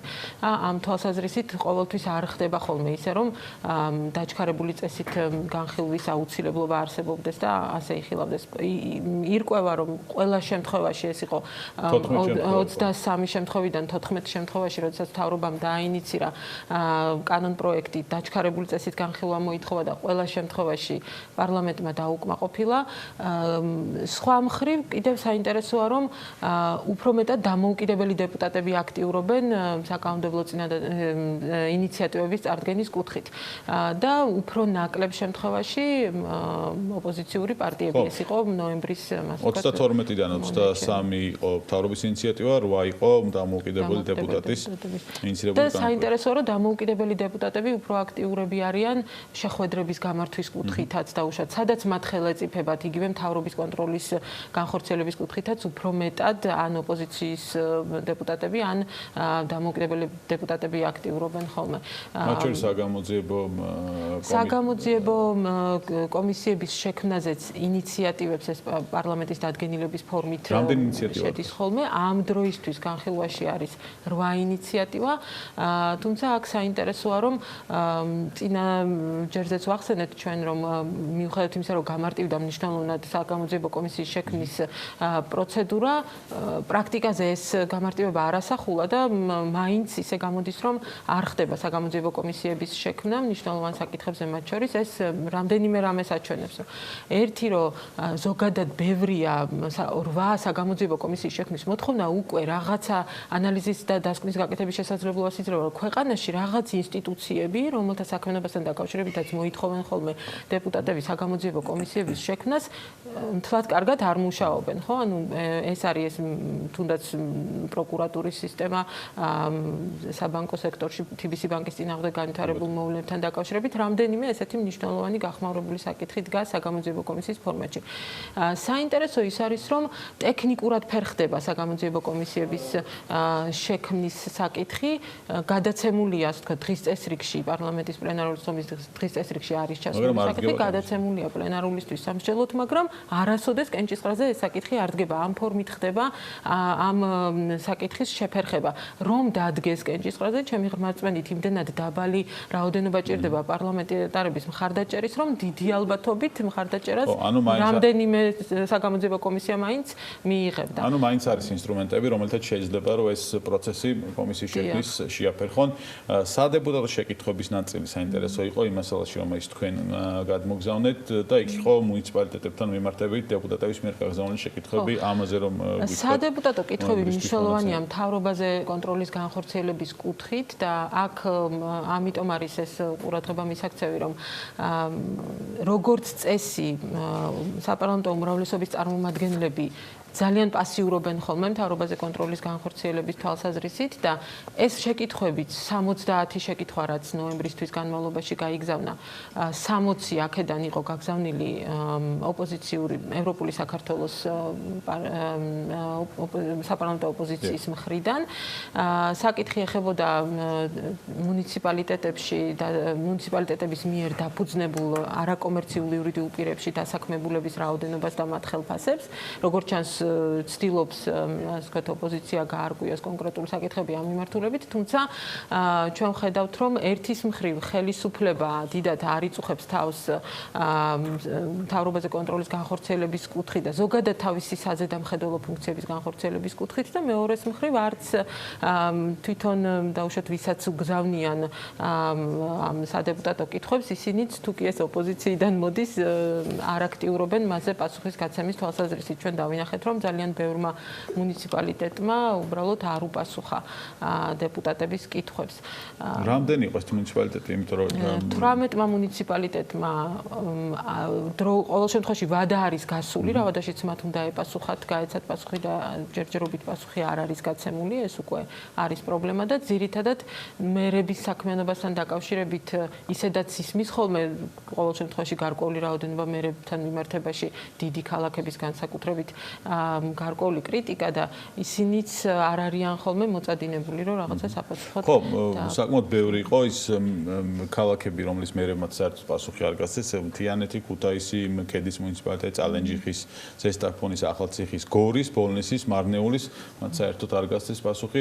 ვადები ყოველ შემთხვევაში დარღვეულია, მაგრამ ალბათ ეს იმას ნიშნავს, რომ პასუხებიც არ იქნება. შეჯამებისთვის, ასე ვთქვათ, გასაგებია რომ თქო ეფექტურობა რაც ნოემბერში თქო ან სექტემბერში ანუ და რას აკვირდები თქვენ იყო იგივე, მაგრამ ნოემბრისთვის ასე თქო შეჯამებისთვის რა შეგვიძლია რომ თქო. შეჯამების სახით იმის თქვა შეიძლება რომ პრინციპში პარლამენტი ისევ არის როგორც კანონშემოქმედებითი მიმართულებით, ისე მთავრობაზე კონტროლის განხორციელების კუთხით, ისევ პასიურია და ამაზე გავლენა არ მოუხდენია ბოლო პერიოდის მოვლენებს. ჩვენ კომიტეტების მუშაობას რომ დავაკვირდეთ, აი ძალიან მნიშვნელოვანი საკვანძო კომიტეტი ევროპასთან ინტეგრაციის, ხო, ანუ ქვეყანას აქვს გაცხადებული პოლიტიკა და კონსტიტუციით არის ეს გაცხადებული, რომ ჩვენ მივისწრაფვით ევროკავშირში გაწევრიანებისკენ. მიუხედავად ამისა, ევროპასთან ინტეგრაციის კომიტეტს მინიმალური პროგრამაც კი არ შეუსრულებია, რაც რეგლამენტით მოეთხოვება. ზუსტად. და ორი სუმცირე, ორი კომიტეტის ხდომის ნაცვლად ერთი აქვს არაფერს ჩატარებული, რაზე მეტყველებს ახლა ეს იმაზე, რომ ზოგადად ევროპასთან ინტეგრაციის პროცესი არის, ასე ვთქვათ, ქვეყანაზე დამოკიდებული, ჩვენ რამდენად ვიაქტიურებთ დიდწილად, ანუ ასოცირების ხელშეკრულებით აღებულ ამოცანას ჩვენ რამდენად სწრაფად შევასრულებთ, ეს არის ქვეყანაზე დამოკიდებული და ის გარემო, რაც წინაპირობა არის, ასე ვთქვათ, წევრად მიღებისთვის ქვეყნის, შესრულდება თუ არა და რამდენად სწრაფად მოვემზადებით ჩვენ ამისთვის, ეს არის ცალსახად საქართველოს შესაბამისი უწყებების მუშაობაზე დამოკიდებული. ამ მხრივ ევროპასთან ინტეგრაციის კომიტეტი, რადგან მხოლოდ თვეში ერთ კომიტეტს ატარებს, შეგვიძლია დავასკვნათ, რომ აქტიური ამ მიმართულებით არ არის სამწუხაროდ. კი ბატონო, დიდი მადლობა. ეკაცი მაკურიძე, დემოკრატიის ინდექსის საქართველოს ხელმძღვანელი იყო ჩვენთან ერთად. მადლობა მას საინტერესო ინფორმაციისთვის ველოდებით. ცხადია, რომ მომავალ კვირაში უკვე განახლებულ ამბებს დემოკრატიის ინდექსის საქართველოსგან ქართული წარმოება და ამჯერად პრეპარატი შილდი, რომელიც სხვადასხვა მავნებლების წინააღმდეგ საბრძოლოდ შეიქმნა და მასში კომბინირებულია როგორც სასუქობრივი, ასევე მავნებელი მწერების და დაავადებების წინააღმდეგ ბრძოლის თვისებები. რა შემოწმებები გაიარა და რა შედეგები აჩვენა შილდმა რამდენიმე წუთში რეკლამის შემდეგ ვისაუბრებთ.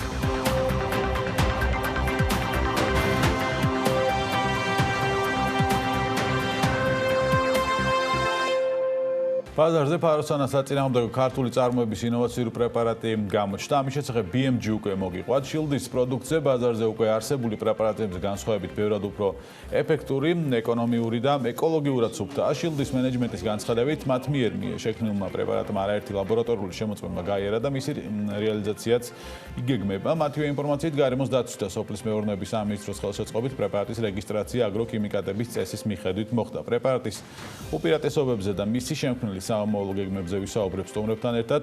ედგარ გავაშელი, შილდის დამფუძნებელი, თეიმურაზ ტყემალაძე, ფონდი განვითარება და გარემოს დამფუძნებელი და მერაბ დვალი სატყეო დარგის ექსპერტი არიან.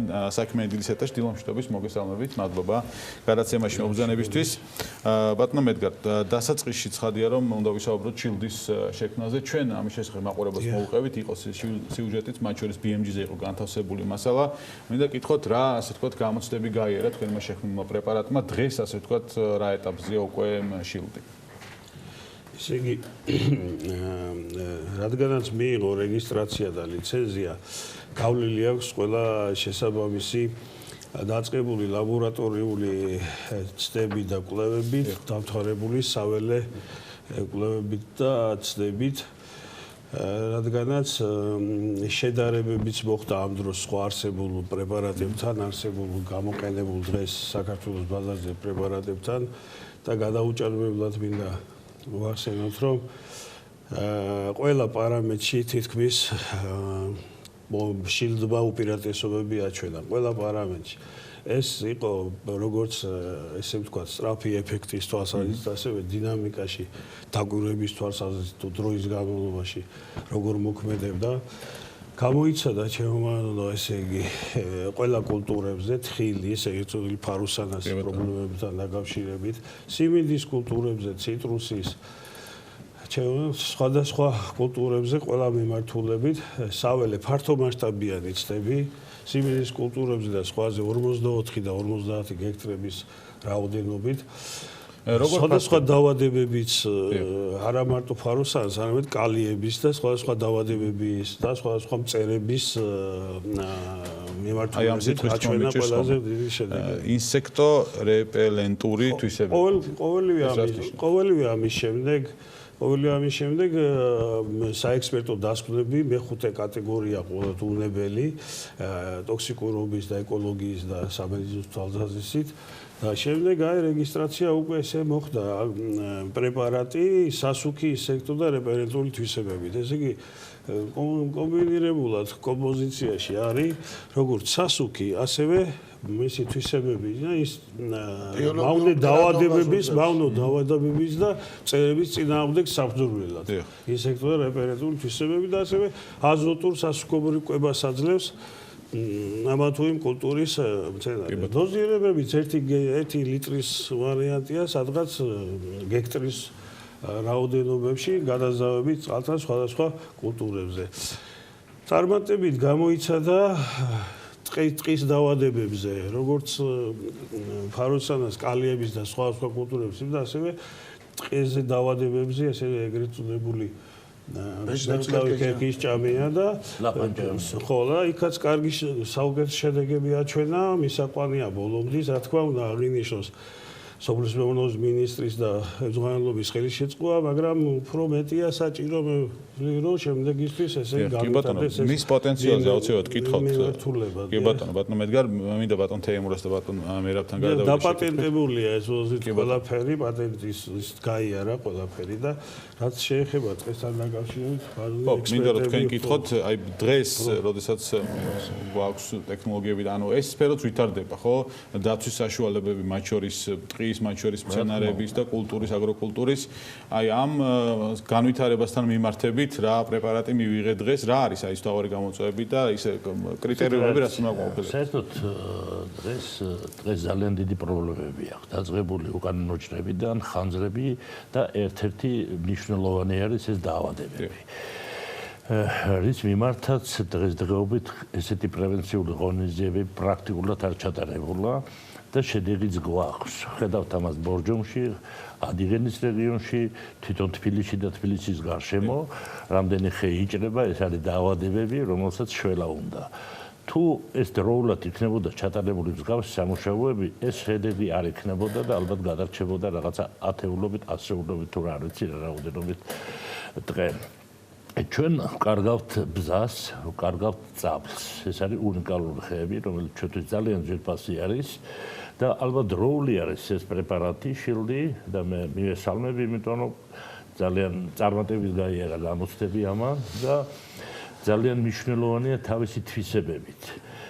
ის არა მარტო მავნებელებზე, არამედ თვითონ მკვლევავია მისი და ძალიან დიდ როლს ასრულებს.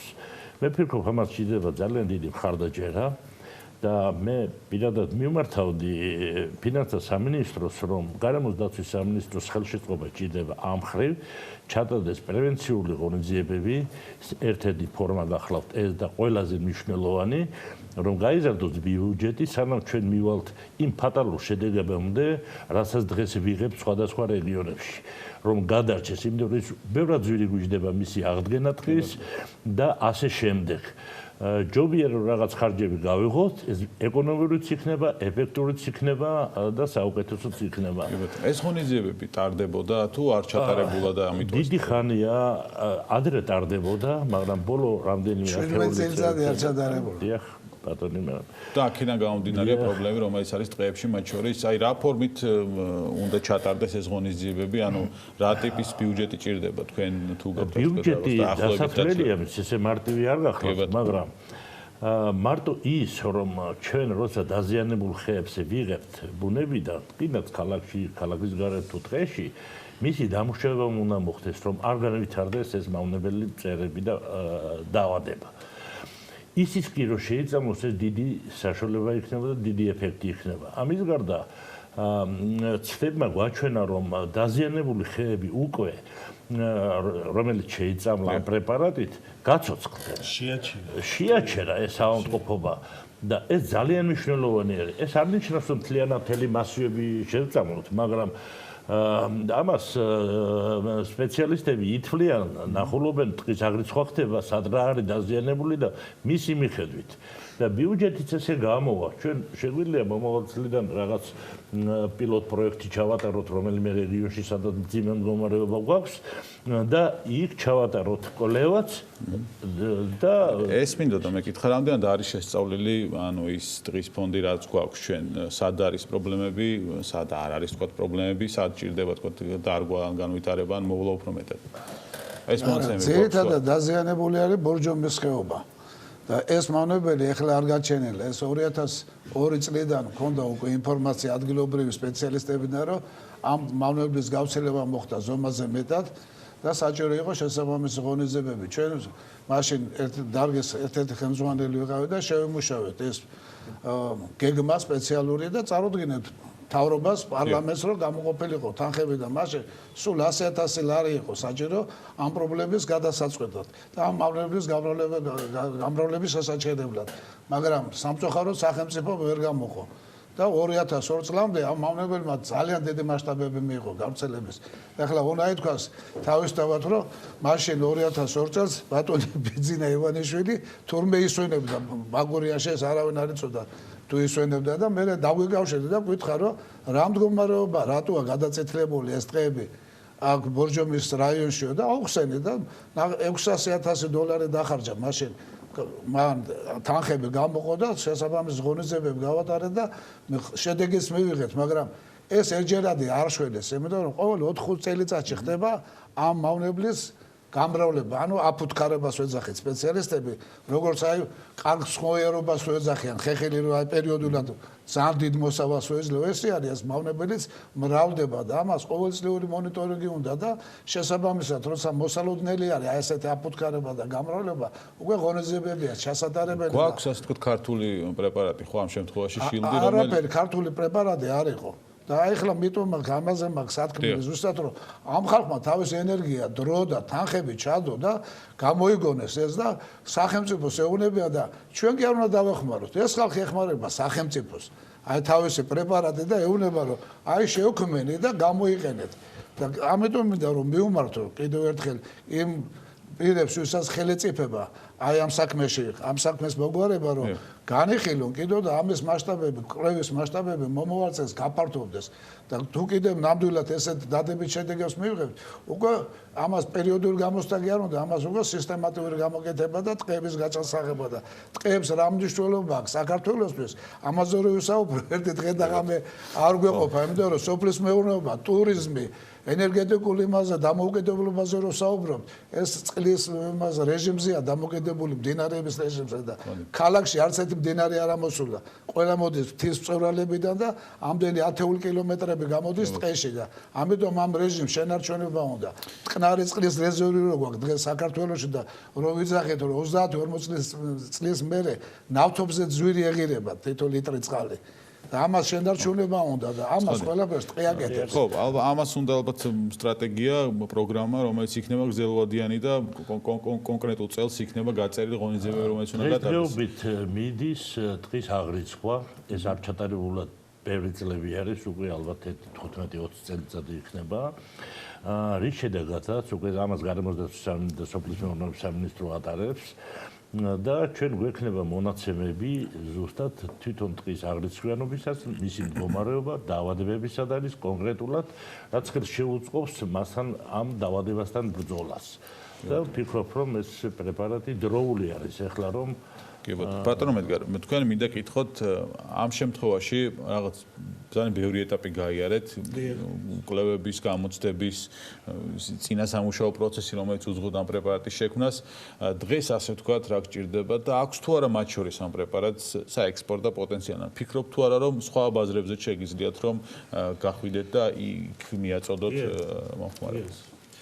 სხვადასხვა მიმართულებით გამოიცადა პრეპარატი და ესე ვთქვათ საქართველოს შემოსული დიდი ჰოლდინგი, ასპრია ჰოლდინგი, რომელმაც გამოსცადა 54 ჰექტარზე ფართომასშტაბიანიც და უნიკალური შედეგები, თქვენ სიუჟეტიც იყო უნიკალური შედეგები მიიღო სიმინდის კულტურაზე, ხორბლის კულტურებზე.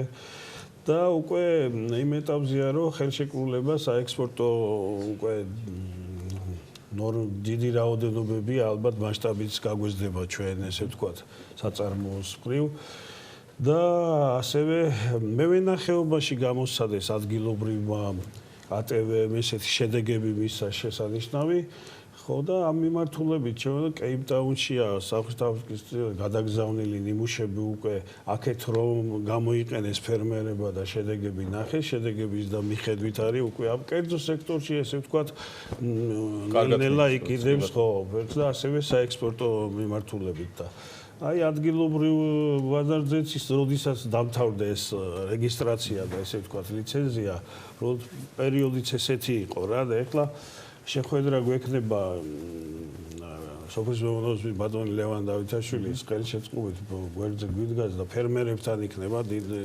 პრეზენტაცია გვექნება ფერმერებთან სადაც გავაცნობთ კიდევ ერთხელ ნუ ალბათ 15 დეკემბრამდე ესია დაგეგმილი, რომ თვითონ აბაშაში ჩატარდეს პრეზენტაცია და ესე ვთქვათ, გავაცნოთ ეს ჩვენი ყველანაირი სლაიდები, ბუკლეტები დაურიგოთ და მზად ვართ, რომ უსასყიდლოდ თითო ლიტრა უკვე გადავცეთ, რომელიც 100 ლიტრა წყალში ზავდება, სადღაც რომ შეუსრულოს სასუქის და იმის რაც აღვნიშნეთ თავში და ცალკე პრეპარატების აღებით რა გაცილებით ძალიანია ეკონომიური მხარი აქვს ძალიან ძლიერი და ამ ხრივაც ფინანსურად, ეკოლოგიურად, რა ვიცი, სისუფთავით იქეთ ესე იგი კვებით, აზოტური კვებით, ჯერჯერობით ყველაფრით გამართლებულია. სოფლიო ფორუმზე გამოსვლა ჰქონდა ამ მიმართულებით, როდესაც ჩატარდა ფარასულის გამოსვლა ჰქონდა და იმ გამოსვლაზე, როდესაც ჩვენი პრეზენტაცია მოხდა და ეს ყველაფერი აღინიშნა, ერთხმათ, რა ვიცი, მთელი სოფლიოს მასშტაბით ესწრებოდა ხალხი და ადგილობრივი ჩვენი სამეცნიერო წრეები და ყველამ აღნიშნა, რომ ეს არის სიახლე და ეს არის ინოვაცია, იმიტომ რომ ერთ პრეპარატში ესე თავმოყრილი. მე მინდოდა წარმატებები გისურვოთ, წარმატებები გისურვოთ შილდს. თანხებთან დაკავშირებით. კი ბატონო, აი ძალიან მოკლედ და უნდა დავასრულო. აი თანხებთან დაკავშირებით თქვენი კითხვით ადაждდება. ახლა კიდევ მინდა შევახსენო ყველას, რომ ტყის ფონდი, ანუ ტყის სატყეო სექტორი ქვეყნის 45%-ია ტერიტორიით და ბიუჯეტიდან თანხა არის გამოყოფილი 0.12% თანხობრივად. და წარმოედგინეთ ქვეყნის ხო, სამინისტროს გამოეყოფა ტყის სექტორისთვის 0.12% და როდესაც ქვეყნის ტერიტორიის 45%-ია სატყეო სექტორი. და ამიტომ მინდა მივმართო ფინანსთა მინისტროს ცოტა შესაბამისობაში მოიყვანოს და ესეთი დისონანსი არ შეიძლება ქვეყნის ტერიტორიის 45%-ს მიხედო ბიუჯეტის 12%. მათ შორის სოფლის მეურნეობის და გარემოს დაცვის სამინისტროს და ფინანსების გაზრდას ითხოვდა ოთარ დანელიაც პარლამენტში, თუმცა მისი ასე ვთქვათ განცხადებები დარჩა განცხადებებად, იმიტომ რომ მესამე გადამუშავებელ ვარიანტში იქ პროგრამებზე არ არის. და სამწუხაროდ ამას ვერ ითავსებენ. ეს არის ის ვარიანტი, რომელიც იქნება მიღებული ბიუჯეტის მესამე პროგრამაში. ის რომ დღე იღუპება რეალურად. კი ბატონო, ნახოთ როგორ განვითარდება, შეიძლება რომ პროგრამების ნაწილში და საინვესტიციო ფონდში საინვესტიციო ფონდში 1 მილიარდი ლარი არის, ხო, საინვესტიციო იმის ხელმძღვანელი დავით საგანელიძე 4 წელიწადი საპარტნიორო ფონდში. ხო, საპარტნიორო ფონდში 4 წელიწადი გარემოს დაცვის კომიტეტის თავმჯდომარის მოადგილე იყო და ზეპირად იცის ტყის მნიშვნელობა საქართველოსთვის და მისი პრობლემები. და იმან რომ 0.5% გამოყოს, 1%-იც არა, 0.5% რომ გამოყოს, რომ აი ამ პრეპარატს დახმარება გაუწიოს, დაცვით პროგრამების დააფინანსოს. იგივე ქალაქის მერიამ 1.200.000-დან 1% რომ გამოყოს, აქ არ არის მასშტაბურ რაღაც დიდ თანხებზე. 1%, იმან 9%, იმან კიდევ ბიუჯეტის 9% რომ მისცეს სატყეო სექტორს, ამ დარგს ეშველება და გამოსწორდება მდგომარეობა და ამაზე უნდა ვიფიქროთ. უნდა ვიფიქროს იმ ხალხმა. მადლობა, წარმატებებს გისურვებთ. მადლობა რომ იყავით საქმიანი დილის სტუმრები, მადლობა საინტერესო საუბრისთვის. მე ედგარ გავაშელი, შილდის დამფუძნებელი, თეიმურაზ ტრემელაძე, ფონდი განვითარება და გარემოს დამფუძნებელი და მერაბ დუალი სატყეო დარგის ექსპერტი იყვნენ ჩვენთან ერთად. მათთან ერთად გემშვიდობებით, საქმიანი დილის ეთერით, საქმის კურსის გამოშვებაში შეხვდებით. დღის განმავლობაში მადლობა ყურადღებისთვის თქვენ. დროებით.